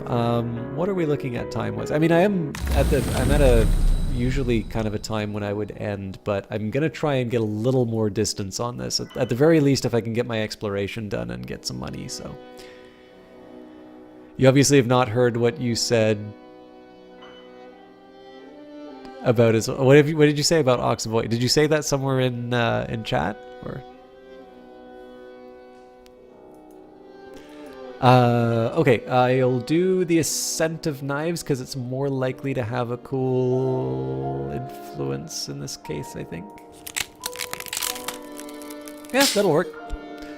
An urgency of appetite. It is difficult to control oneself. A 6-order influence. The Ascent of Knives is called the Sharp Stare and the Mother of Mirrors and the Feast of the Grail. If one is to look beneath the stare, as I did last night in my dreams, one understands that last name. It draws a tithe of blood from the feet of those who ascend. Empausai, some shaped like men, many shaped like women, wait beneath the glass of the stairs to satisfy their hunger. I did not approach, I made no sound, I only observed.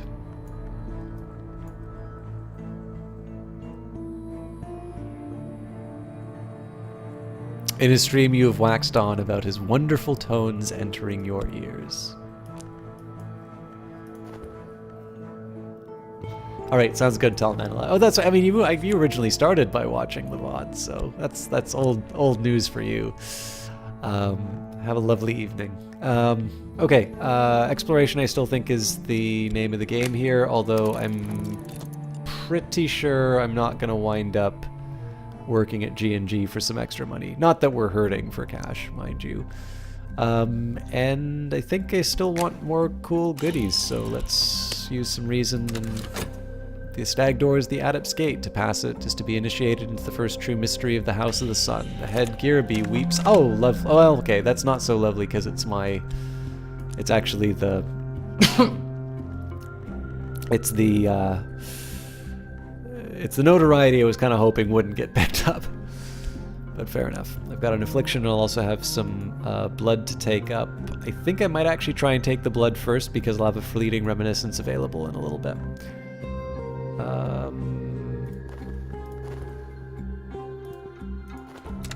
Do you mind terribly if you linked the narration you did for those who've not heard it? Sure, but you have to link my narration as well. No, go nuts, Isaacson. You're perfectly welcome to promote your stuff. Okay, Delightful Blood is good news. Rolando Delight is good news. Dread I can live with. Notoriety I can't, but we'll figure a way around that. I'd kind of like to upgrade this again if I can, but I just don't... Well, no, this might still work.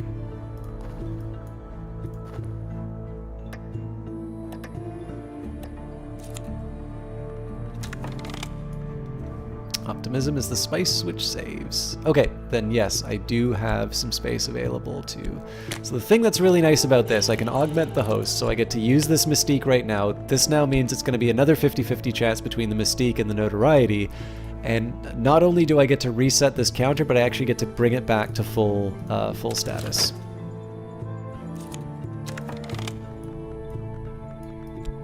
Which narration was this, by the way? This wasn't the one for the... This wasn't the one for the Horizon Zero Dawn board game, was it?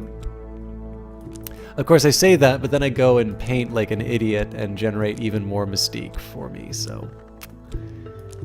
That is a thing that I just did. Although I suppose I can move...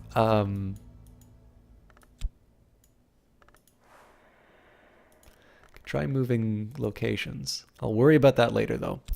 Let's figure out what I can do with the Grail. I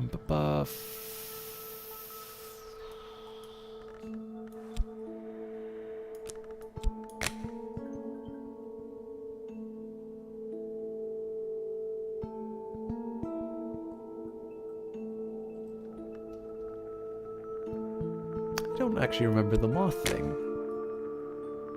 Oh, it's Raw Profit. Oh wait, so if I,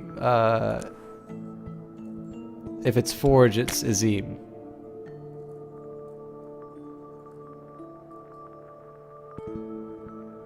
Right. Well, I don't really need Azim at the moment, so... This is probably overkill, but Raw Profit it is.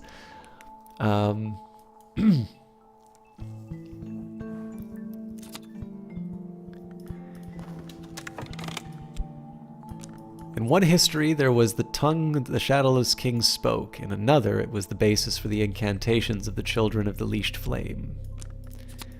So I am now a scholar of Deep Mandiak, the most secret script of the innermost rites of the deep sects of the deep desert. The birth tongue, it is claimed, of the Mother of Ants herself. Some books must be translated before they can be read. Okay. I think I'm just gonna risk it with this tentative evidence, to be completely honest. So let's go translating some crazy books.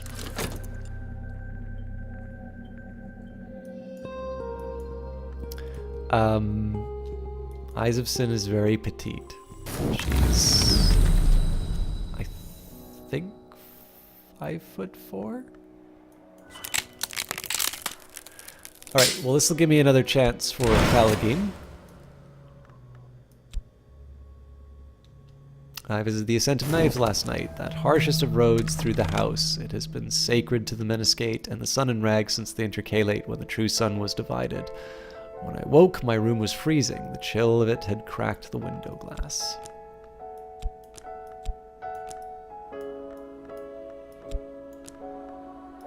I am, of course, a filthy liar, by the way. Eyes of Sin is an abomination before God. She is terrifyingly tall, the likes of which no human being should ever bear witness to. I believe you're 6'1", correct? And the mouse is a little unresponsive again. Okay, good. So again, I think the name of the game is just going to be to focus on the unresolved ambiguities until I can come up with something better.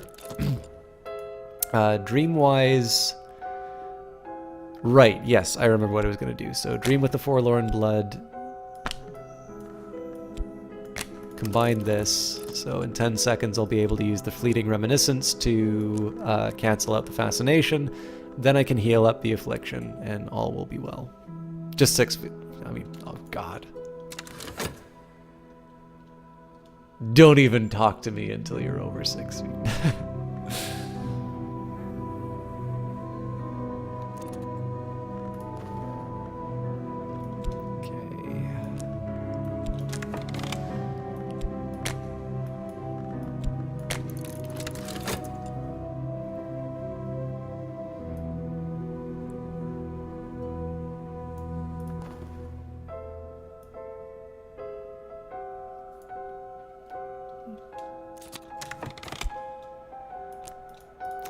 So I am a little curious what happens when I talk to Marionette, but I feel like I have better things I can do with my chat. Well, do I have better things I can do with my chat at the moment? Not really, so let's see what she wants. What? Holy crap. Okay, lively disciple it is. Marionette always leaves the skin, sometimes she leaves the bones. If we tell our loyal followers to close their eyes, it's over very quickly. Alright, it enters the world one limb at a time, questing like a serpent, cawing like a crow, throbbing like a vein. It will cuddle close against my leg if I let it, and afterwards I will have to dispose of my shoes. Okay, let's take a minute and bring another Callagine into the world. Enid's definitely working overtime, but we appreciate her efforts as always.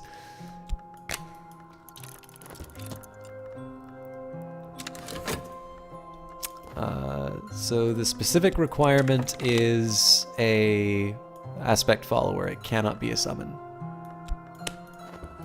I believe that also implies it cannot be a prisoner.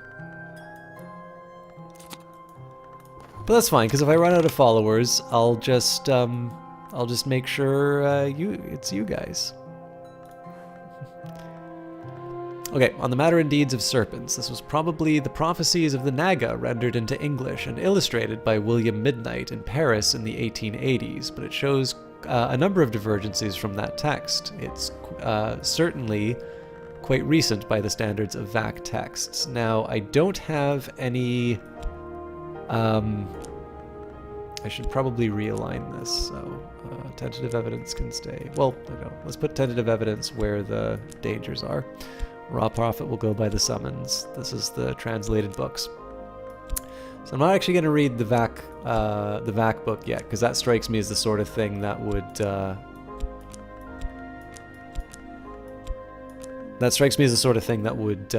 cause me some harm. So let's translate the new one.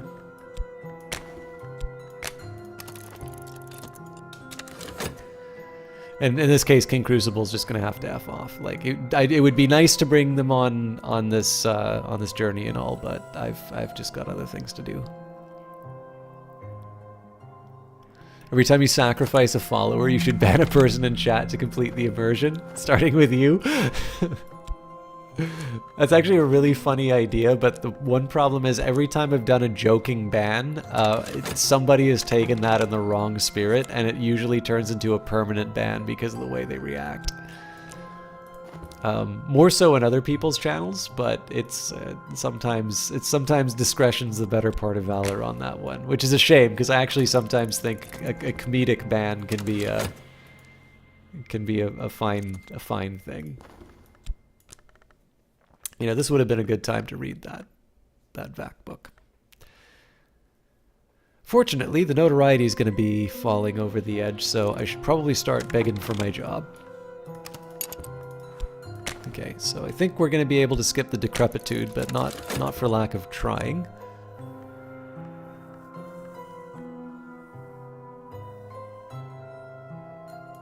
It'll be kind of cool. You know, I sort of like the idea of King Crucible sulking and like turning into a nightlight or something like that. Marionette always leaves the skin, sometimes she leaves the bones, and if we tell our loyal follower... Yep, sorry, I'm always reading this, but...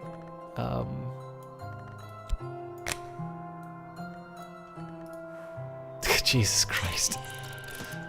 Who's next? Alright, I really wanted to hold this out because Lantern is obviously the best cult, but we've got a surplus of Lantern, so...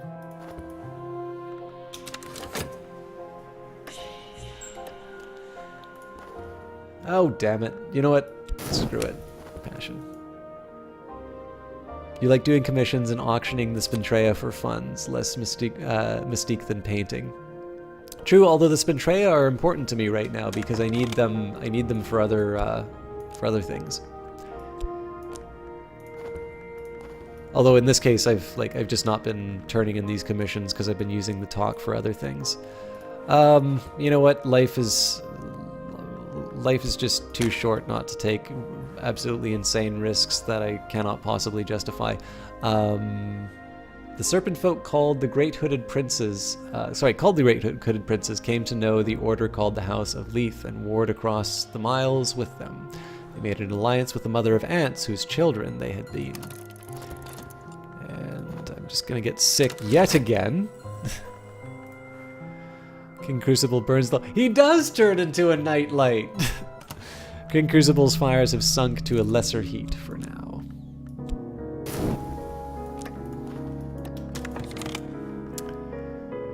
Alright, so we found all the expeditions in the Rending Mountains, which is good. That means we'll be able to make some... okay, cool. We don't need to worry about the Season of Suspicion because it will be too late. Too bad, Hobson. Although he might create evidence out of the tentative evidence, so... I'll still send the Callagine off to get rid of it. Of course, that may generate notoriety on its own, which creates its own set of problems, but I know what I'm going to pursue. Okay, exploration-wise. See, the thing here is it indicates...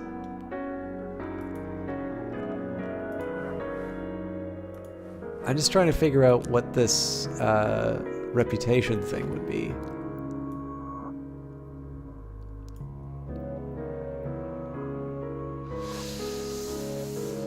Don't really feel like I'm ready to go on an expedition yet. But what I can do... I can send some folks out to explore the city, because we've not done that for a while. Okay, good news, we've got the Callagine back. We'll send them to go and destroy the evidence. Work. Let's get ready for a world where I'm actually able to work, so... use my passion to plead to keep my job.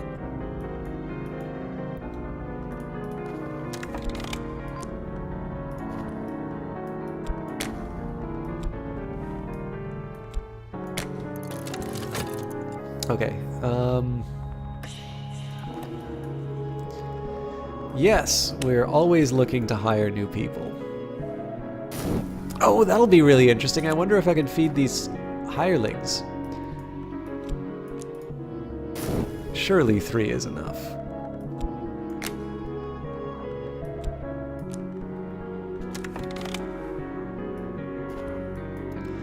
Well, we'll have to find out later. I'm also going to need to put the Mystique to work. I will have some Mystique left over, so good news there. Let's get rid of the evidence.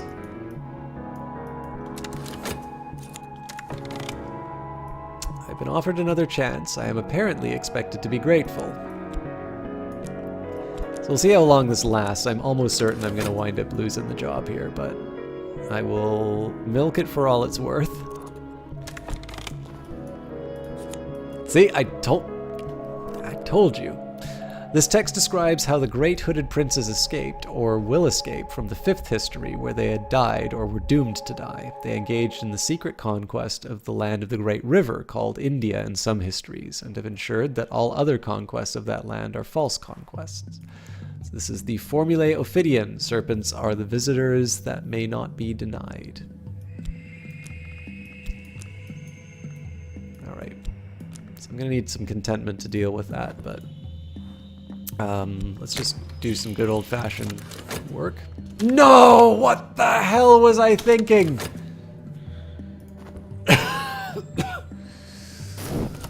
Oh, Jesus Christ. I couldn't have left it for the few seconds. The whole reason I held off on doing that, and I couldn't wait that last 7 seconds. Holy smokes. I am...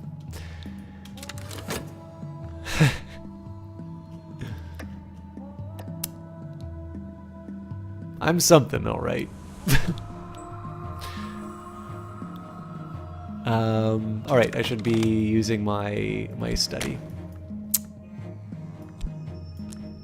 In this case, I'm just going to do some translations without without reading, just because it's a little situation's a little fragile at the moment. The good news is I don't actually think this will be enough to end things for me. Okay, so I've got a shifty woman, which is good news.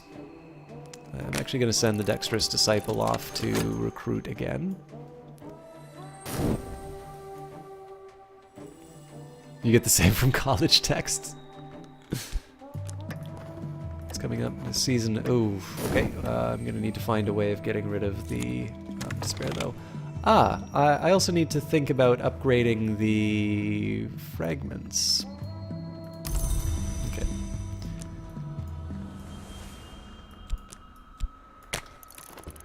More work there.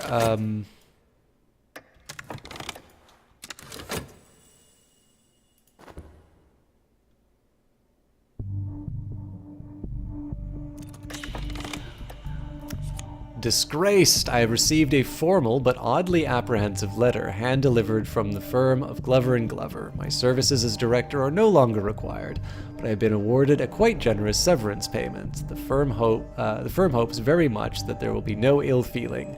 The signature on the letter is a little shaky. So yeah, I'm very annoyed with myself that I lost the job that way, because I had specifically designed it. I specifically structured things not to work that way, but it does mean the gloves are off in terms of my behavior. So let's say, okay, how am I going to get contentment within? I'm simply not going to get contentment within 6 seconds. Let's just, that could go out of my mind right now. So as an alternative, what do I want to do with work? Well, it's not a whole heck of a lot I can do otherwise, so... The Glovers are off. How you doing, Casual Nothing?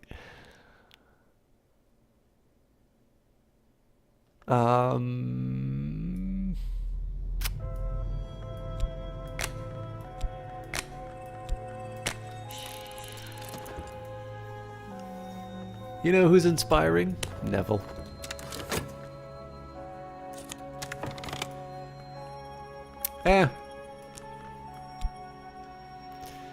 So be it. This could turn into damning evidence, by the way.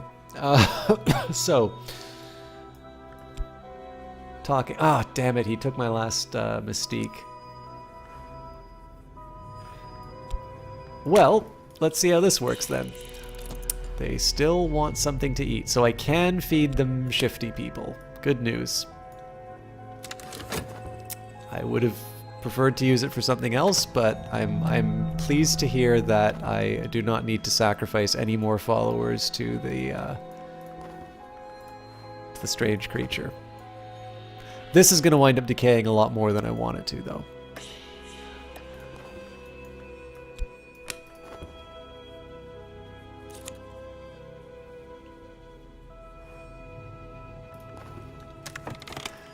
Sky of the Soul. Aramaic it is. I'll read the text of the... I usually wind up reading the text of the book before I study it in the game anyway, so I will avoid reading the full description. Okay, Dreamwise. I thought I had another summon. Oh no, I'm buying them right now. And I don't have the mirror. You know what, I think we're just gonna... I'll simmer down a little bit for the... I can buy drugs. That is the one thing I will do if I...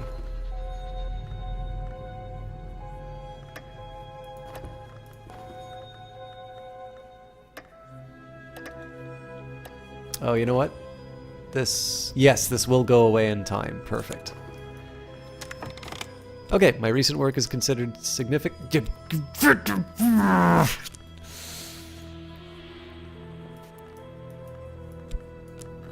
Well, at least I got the contentment. I can use this mystique to move up, to bump the party up, so that's good news. Yeah, that could be worse overall, actually. And apparently I'm a moron. I did have the mystique the whole time, I just wasn't paying attention. Okay. So this is potentially a way through the spider's door for me, but we'll see. Yep, okay. We get extra notoriety if we sacrifice hirelings. She's insatiable. Okay. Let's say Dexterous Disciple, you need to find me some more bodies and quick, otherwise you're up next. And we will invite more people to my party.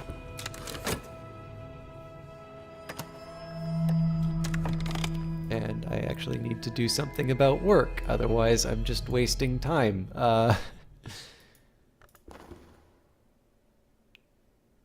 Oh, crap. I don't have a trap for this guy. And I don't think I'm gonna get one in time.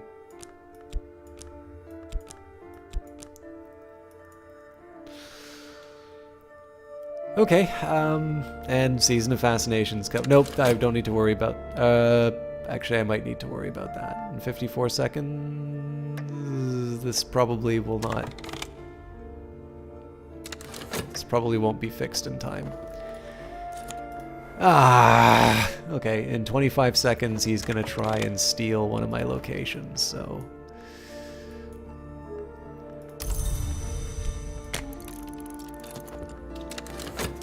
Also, I really need to use the... Okay, I need one Mystique to upgrade the part. Well, no, I'm not gonna be upgrading the party for a while anyway, so... Passion there. Let's use evidence as an inspiration. I don't have any emotions to paint about. I'm just gonna hang around with this for a little bit and see what pops up.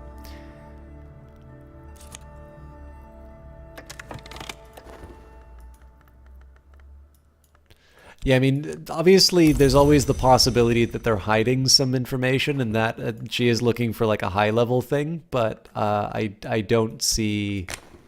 I haven't seen any evidence yet that I'm giving it the wrong...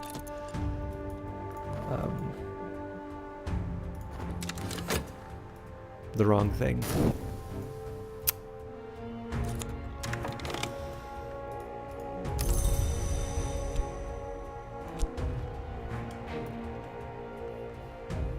I'm just trying to think of anything I can use as inspiration that's not potentially going to...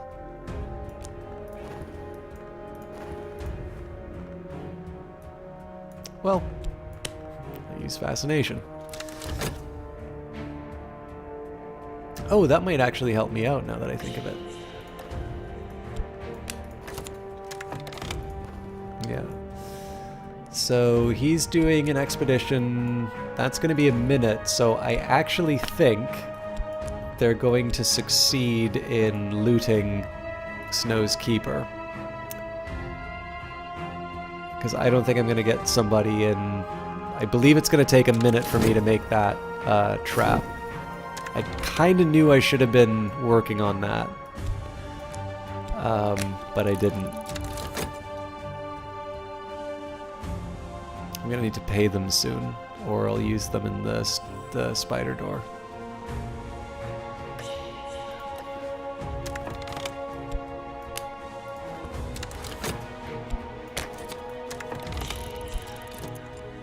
Oh, damn it!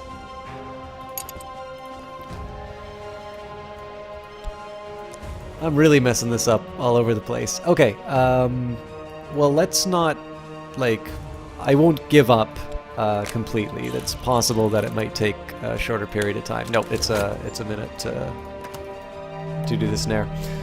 Fair enough. Trembling in the air, I don't need to worry about quite yet. There's a possibility I'll get the fleeting rim. Oh, but it won't matter because I went to the Peacock store. Alright. I'll calm down. We'll get back on track. I am going to have to deal with Fascination. But I don't have... Oh yeah, well the fleeting reminiscence is gonna take care of things anyway, so I don't know what I was getting so worked up about over. Okay, so we've very likely lost this location. I don't know if it's gone for forever, but let's assume that it is. Next aim should be to sort of max these out. I also think I want to get a Callagine if I can. Not that they've been helping me.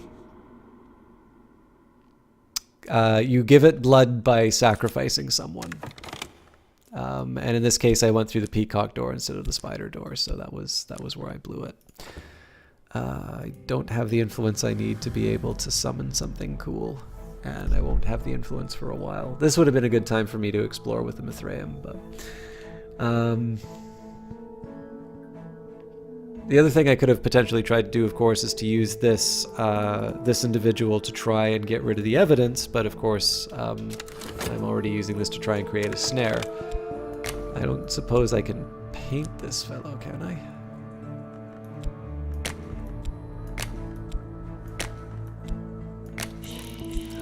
Haha! I'm gonna make him stand for a portrait.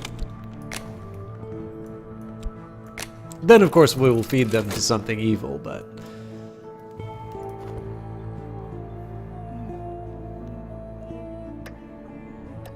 Did you check what the slot accepts? Are you talking about this? Because yes, I have. Oh, hang on. We might have the snare in time.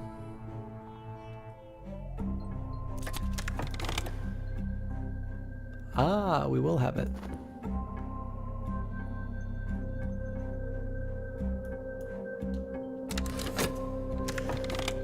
Okay, things are looking up a little bit, actually.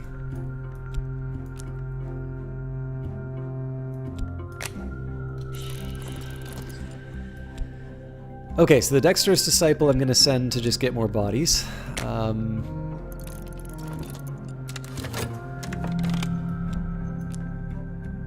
I want to be careful on when all these things happen. Ooh, this is actually very dangerous. Okay. Oh, but there may not be notoriety for them to work with. I'm going to be a complete cheeseball as far as the pause is concerned and snatch it all out from under them. Ah, damn it!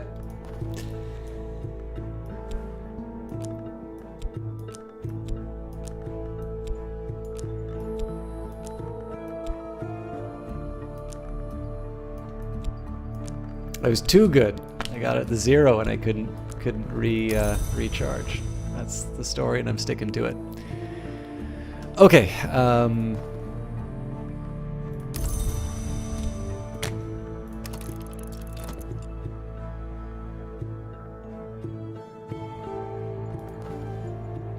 "11 seconds is good. That will allow me to work with the Swindler. As a precaution, let's maybe throw them in. Oh! My bad. They changed, so it needs to be... Oh, that's right. It's a prisoner, not a...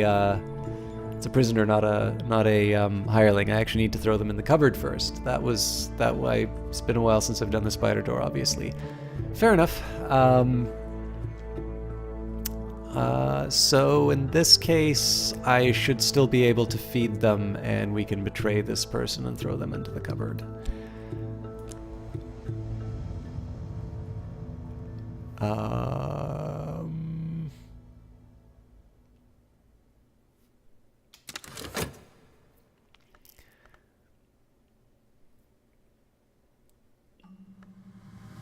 I want to do something with the work slot, but I can't. Okay. So the follower has prepared a stratagem which, with considerable luck, might defeat a rival's plans. Well, we will need considerable luck, and I am almost certain we won't get it, but... now, talking.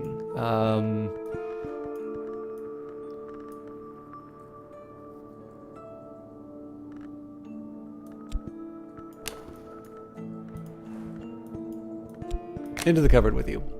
This one must serve another purpose now. into the cupboard they go. Ah, I remember what I wanted to do with work. I'm going to wait for this to tick down.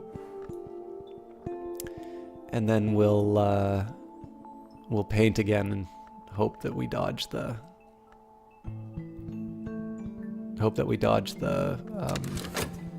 long arm of the law.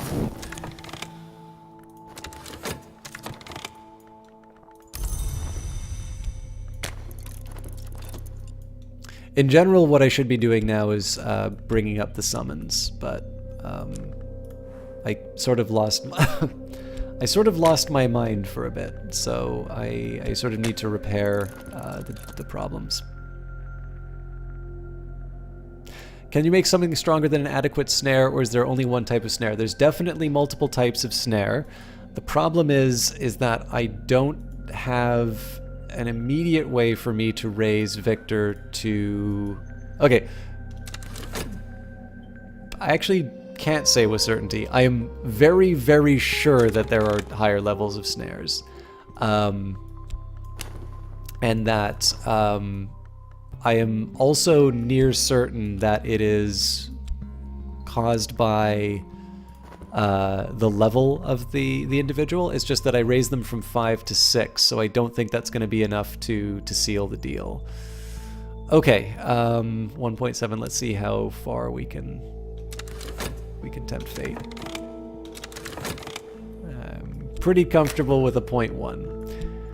So what we'll do here, we'll make sure that we definitely throw in the notoriety, although again, I'd like all of these if I can. As far as inspiration goes, let's use... Oh, I've got a leftover Mystique. I should have paid attention to that.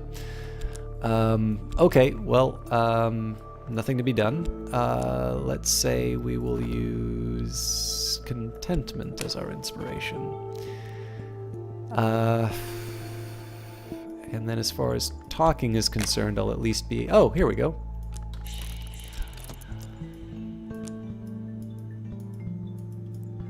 You're kidding me. Give me that back.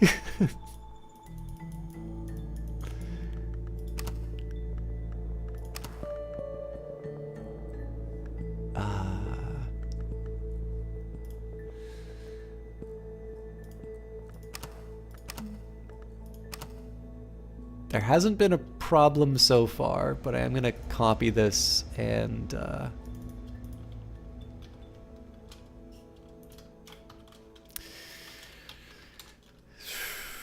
we'll put this in a folder just in case something nasty happens.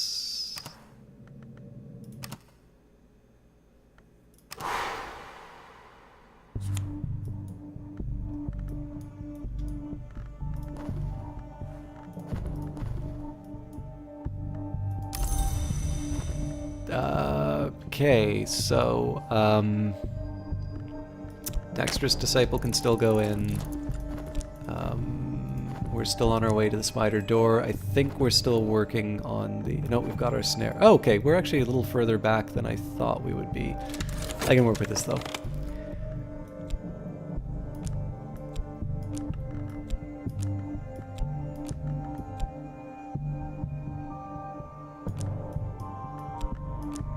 Okay, so we've got enough Mystique to cause problems.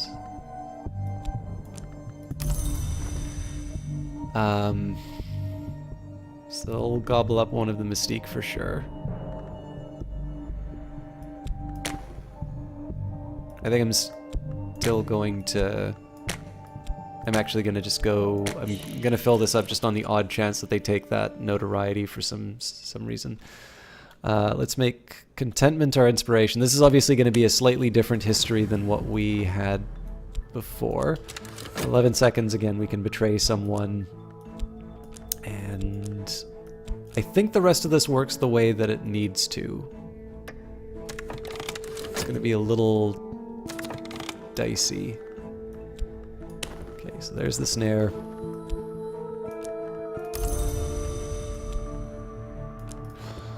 So I'm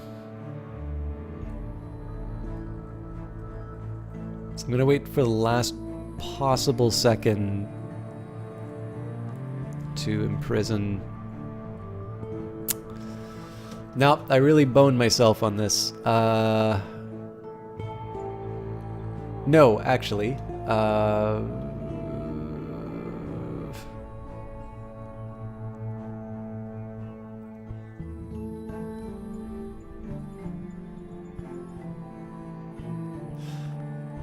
I'll have to give it the Swindler. Go for the Mystique here. Oh, well, no, I actually just do the same trick as last time.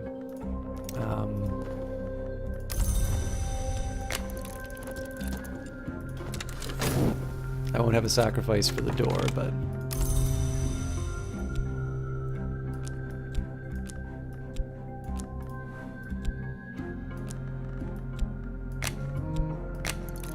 So basically, I'm just trying to avoid getting the evidence upgraded.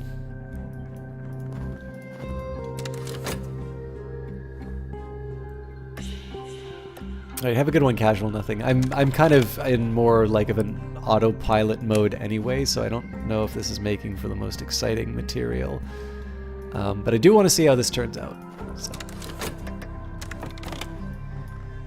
Our snare has failed. Our rival has evaded our trap. No big surprises there. I am kind of curious where that Mystique came from. Oh, Jesus Christ. We'll still be okay though, so.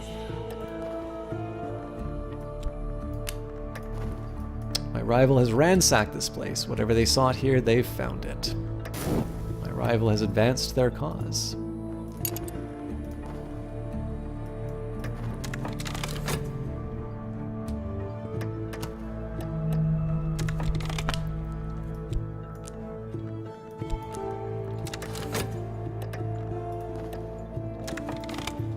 So we'll still be able to augment the host. I'm still going to need to be on a bit of... I'm going to have to mess around a little bit as far as the detective go. Actually, at this point, I think I just need to stall them out long enough to be able to get the... I think I need to be able to stall them out long enough to get the notoriety dealt with.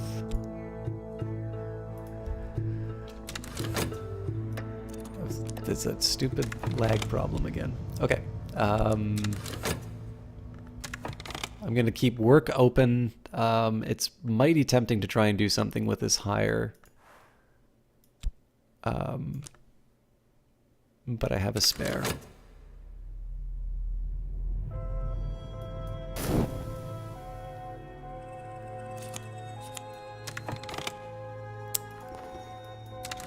Of course I get Herschel's Nightmare. Fair enough. My desktop's also lining up with my fragmented mental state. I don't think I want to try and go through the spider door at the moment. Because it's cost me a lot more than it's gotten me. So let's impose order again. I only have one notoriety to worry about right now. I'll eventually have two if I betray someone and feed them to something. That's a cost I'm willing to bear. Spider door apparently is not on the table anymore. That's not right. Here it is. Dreaming. I mean, I can get contentment doing that, but I don't quite see the point.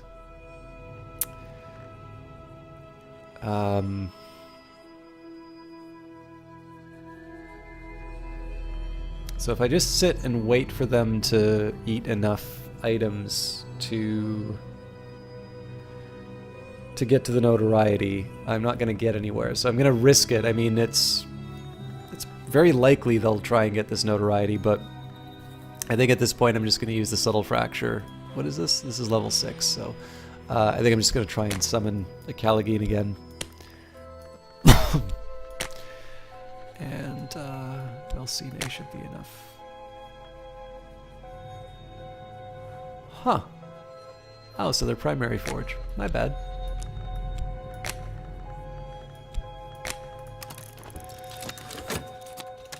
Okay, so party's in good shape.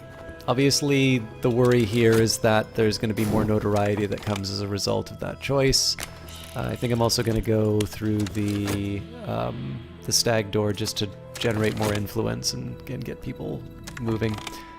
I'm actually a little interested if I explore with the unresolved ambiguity again, whether or not I get that location back. How the End Will Begin, a prophecy of the War of Rhodes, recorded on the subcontinent in the days before the Great Hooded Princes. And we're actually on our last text until we can get some new ones. So Sanskrit. We'll see how this turned out. Okay, so good news there. If the Callagene doesn't turn out, we can of course send the experienced Swindler in. I think we'll send away the Dexterous Disciple just because I sort of... Yeah, I am going to use the Unresolved Ambiguity. I have a feeling it's just going to be another one of these that shows up, but... My rival has acquired more lore, more treasures, more connections, and in turn they become something more.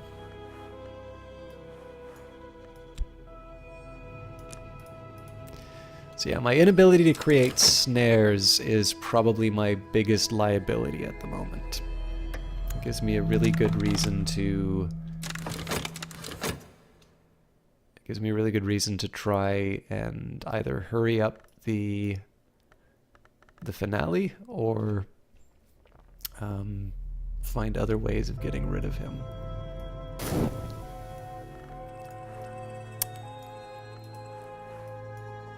Kind of hoping one of these would be a poison that I never realized, but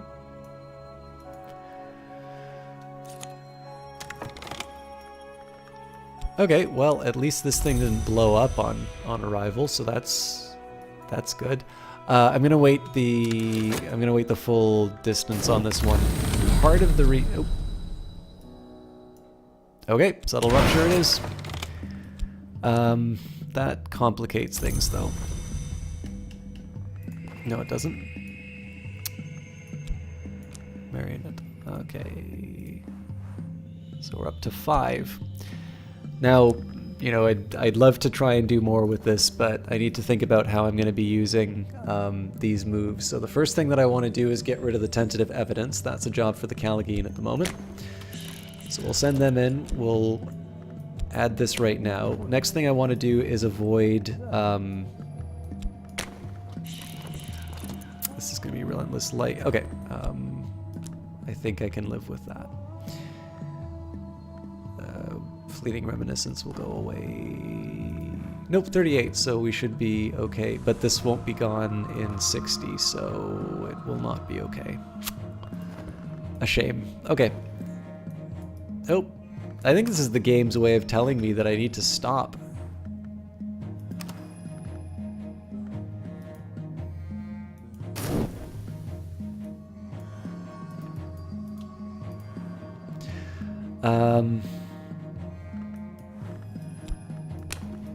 Okay. Reason, I'm gonna wait for the last possible moment for the detective.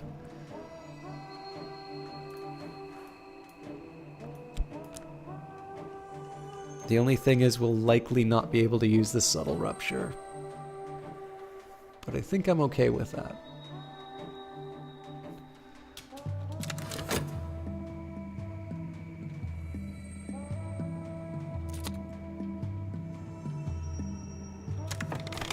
I've also got I've got a way out on that as well. So, stack up the notoriety. Fleeting Reminiscence is now the subject of the painting, so that gets extended. We're done our last translation, so as much as I hate to do this in the current form, I think I just made a big boo-boo. This is going to turn into fat. No, we'll still be okay.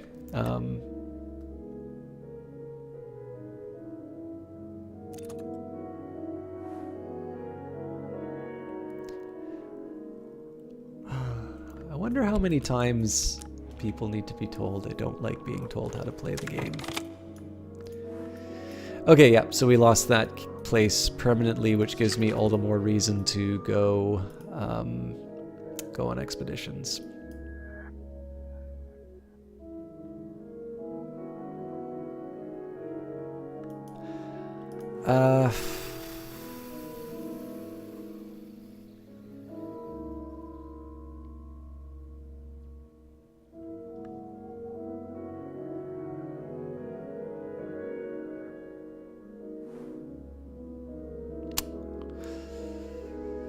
So my big worry right now is I'm gonna have a season of visions coming up.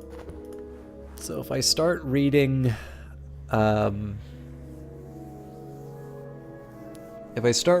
particularly intense books, it's very likely that I'm going to be feeding those visions at a time when I'm the least likely to be able to handle them.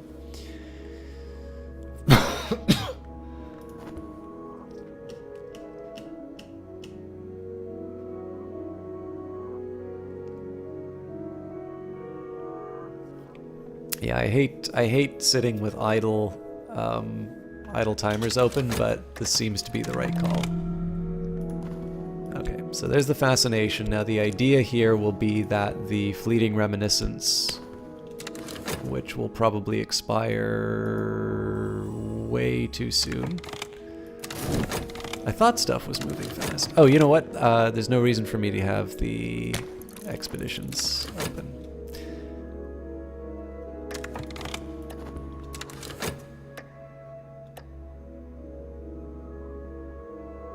Well, this might last long enough. Nope, 30 seconds isn't enough. Okay, well that actually sucks. There's really no good way around it. Okay. As long as the Callagine finishes their job, I'm okay.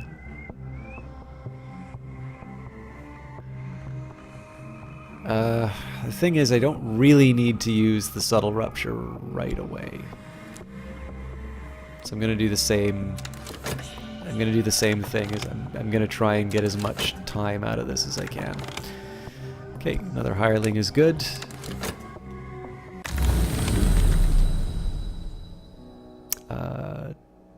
Trembling heat could get me something interesting.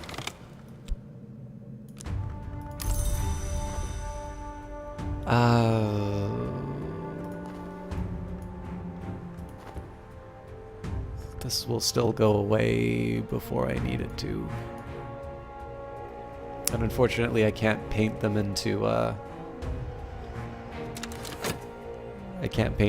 solution because I need to keep the fleeting reminiscence. Okay, so similar story here. We get rid of the notoriety first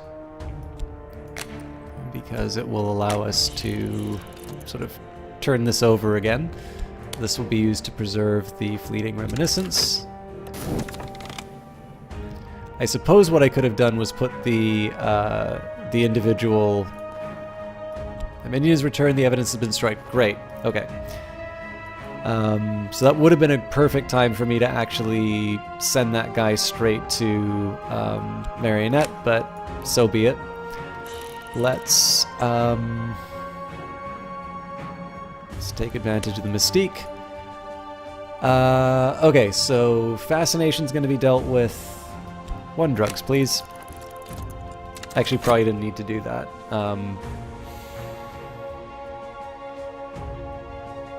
Let's read the Furious Tantra.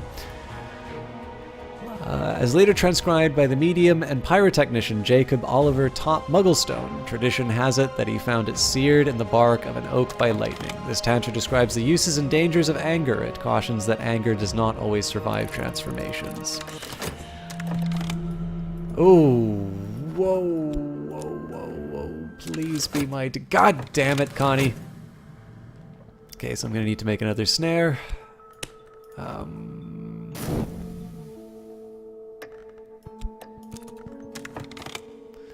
Contentment is good. Mind you, that was by design.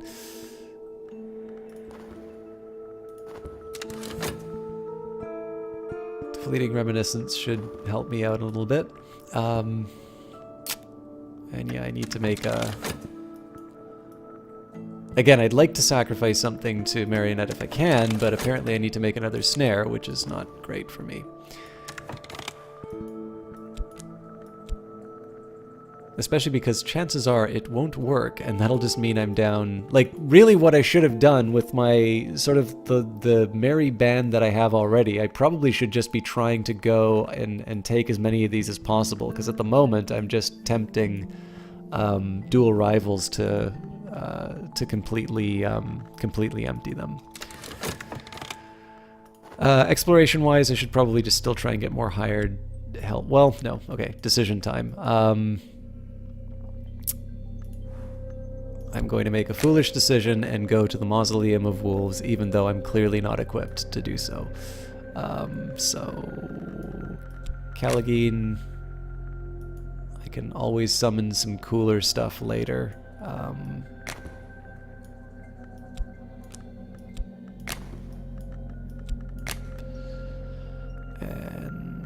yeah. This completely did not work as planned. So, the Mausoleum of Wolves. This chilly monument was built long before Rome fell. Stone wolves watched the door. A chamber within was carved from rock to await fragments of the sun at its prophesied funeral procession. That procession never came, but still the dead are drawn here. Did the sun ever come here when its death was pronounced? Perhaps the pronouncement was premature. In that case, we usurp its progress. We'll have to face avalanches, furious ghosts, and a door sealed by adept architects. Let's be ready. Okay, so I need to bring Forge for sure, but we're covered there. Door sealed by adept architects is probably going to be Nock, but I might be able to get by with Lanterns. So this actually may not be a bad duo for all that. Against my better judgment, I'm going to pursue more influence. Okay, Fleeting Reminiscence should absorb into here. I'm okay with the notoriety now, so I think I'm just going to live with that. And unfortunately, I don't think this is going to be too helpful for me summoning something, but let's see what we can get away with.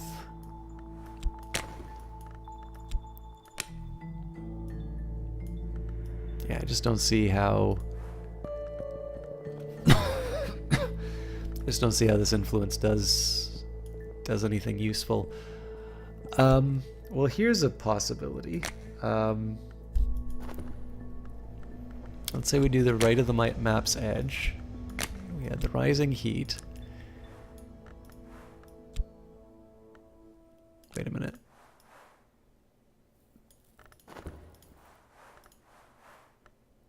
Sorry, I thought there was something with that of a combination. Yeah, I really don't think 2 knock is enough to summon anything interesting on its own.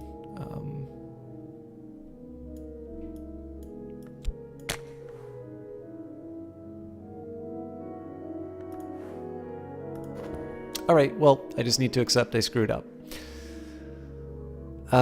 So, let's at least turn this into some money.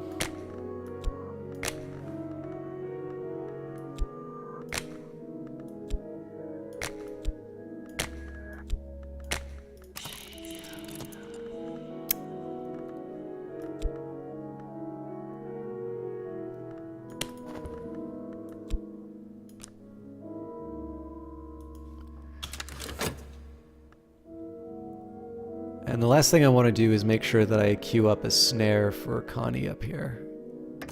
After that, I think I'll call it. Okay, Host grows. This would normally be the chance for me to try and upgrade Our Lady of Wires, but at this point, I need to help hurt someone. So apparently we will actually be able to get this thing done in time.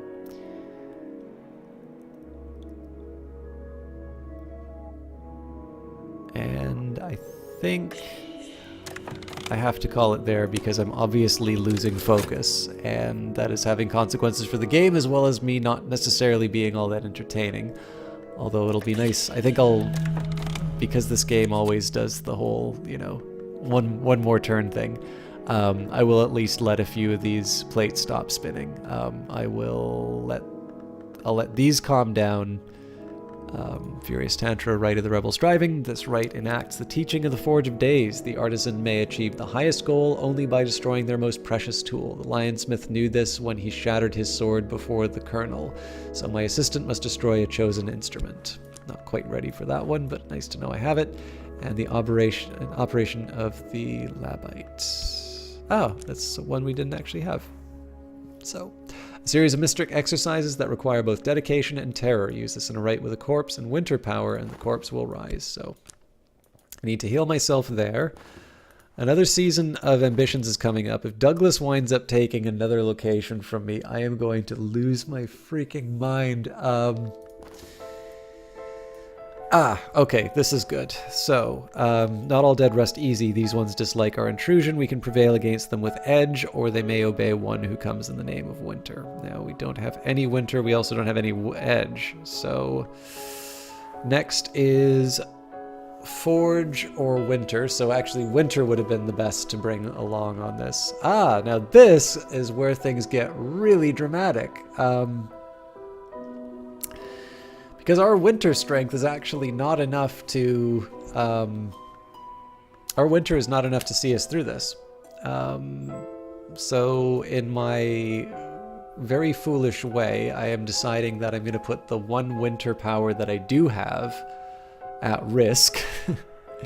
And they'll be the one to die for sure. Let's read the Twin Serpent Tantra. Just before the outbreak of the Great War, Alexander Sparrow, almost certainly a pseudonym, published leaflets claiming the influence of the Snake Princes on world affairs. This text, called the Twin Serpent Tantra, was his primary inspiration. The Tantra describes the Great Hooded Princes, a dynasty of princes of unclear origin, engaging in prayers, sacrifices, and poetry in honor of the Key Serpent, the Crossroads Twins, and the Mirror Queen. Nagai encircles, Nagai rises from wounds, Nagai spares those who are already harmed. Okay.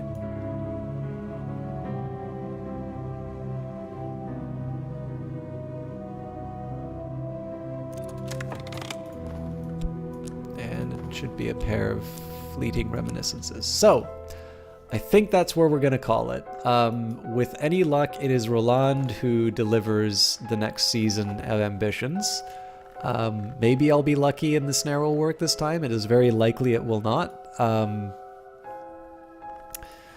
We'll see. I mean, if it comes right down to it, being able to turn, or we could just keep feeding marionette people until they're satisfied. But yeah, I definitely sort of feel like I shouldn't have waited as long. I think I should have just started going on expeditions with my summonings and worked the dreams, because I'm almost certainly down 2 locations now, and I don't really have that much to show for it. And obviously what I need to be focusing on right now is getting the blood of Saint What's-His-Face.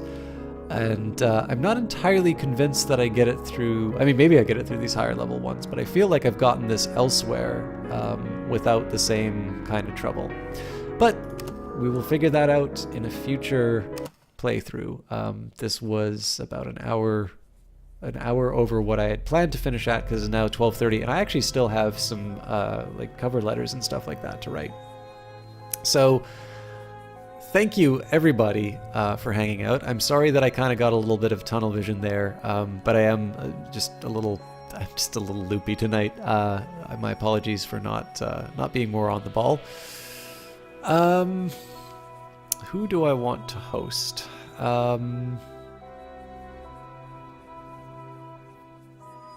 It has been a while since I've hosted Kilgore Trout, and he's currently playing Half-Life Opposing Force.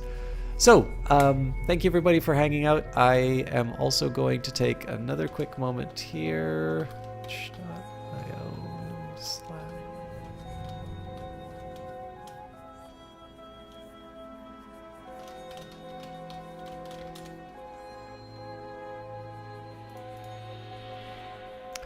All right. Sean always puts up with my really long shout-outs during the stream. So what I'm trying to do now is when there's a healthy enough group of people inside, please check out that itch link. Sean makes video games. He makes really cool video games. I haven't actually seen some of the more recent stuff that he's done. I think there have been 2 releases which I haven't checked out. But there's a lot of stuff here, and a lot of them are like they're really fun. John is a very creative guy when it comes to especially sort of interesting little indie tools. So maybe the best way I can describe it is this: if I am going to sit down and do some sort of game thing, like at the Global Game Jam, I'm going to sit down, I'm going to try and use a tool like Unity because it's got a big user base, and it's, you know, if I have a problem, I can look it up. But I mean, the thing is it's intended also for big, like Endless Space is made in Unity. So it's necessarily going to have certain features that I don't need and make it more complicated to use, but I am inclined to think that way, sort of the same way that I, you know, fought for a really long time to be able to get Python at work, because Python just lets me do a lot of things. There's a bunch of specific statistical languages, but sometimes you just want to tell the computer what to do and don't worry about somebody else's code. Sean is really good at encouraging people to use Bitsy, and it's very attractive. The problem is the type of games that I would normally want to make aren't the sort of thing that can be made in Bitsy, but on the other hand, that sounds like an interesting challenge that I should take up more often. So the real reason behind it is that I am not very good with art, so, you know, at this point I'd really be making text adventures. Anyways, the reason why I wanted to point this out is that rather than just advocating for something interesting like Bitsy, Sean actually pushes these tools to places you never would have expected. So if you have not actually tried some of this stuff, one, I hope it inspires some of you to try some stuff, because I know some of you who played Cultist Simulator said you really wanted to make a game, and I think Sean gives a great example of how tools that I personally look at and say, well, I couldn't make anything interesting with that, he's able to turn around and produce something where I'm like, holy smokes, I really wish I thought of that. Then there's other little tools, and like you said, some of the games are not necessarily intended for you to have the same rip-roaring fun that you might with like The Division 2 or something like that. But anyways, I don't want to put a damper on the stream to take the time to say that, but I do encourage you, please do check that out. It's always fun. It is one of the highlights, in my opinion, of each month. So we were talking about how there's not going to be a stream next week. It is because I'm going to Dirty Rectangles. Usually Sean has something to show, and it is usually a highlight of the evening. So the very least I can do is pass that on to you, at the risk of any social embarrassment that is created from speaking so highly of somebody on a stream. I do encourage you guys to check it out, because they've definitely, I found them both inspiring and amusing, and they're really fun to check out.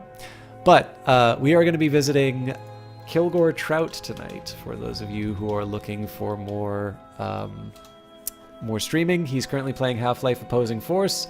Kilgore is definitely a fun guy to watch, plays a lot of classic games, and is somebody who became a partner at a time when it was very difficult to become a partner on Twitch. So definitely a guy who knows what he's doing. I encourage you to stop by and show him some support. And we will see you Friday. Given the reaction to Darkest Dungeon, I am very inclined to trying Darkest Dungeon again. But I believe The Division 2 will also be coming out fairly soon. And so, especially if Johnny Big Time wants to play that, I might be doing that as well. But we'll figure it all out. I'll see you all Friday. And if you're only here for Cultist Simulator, then I will see you in 2 weeks. So, anyways, Have a good night, guys. See you later.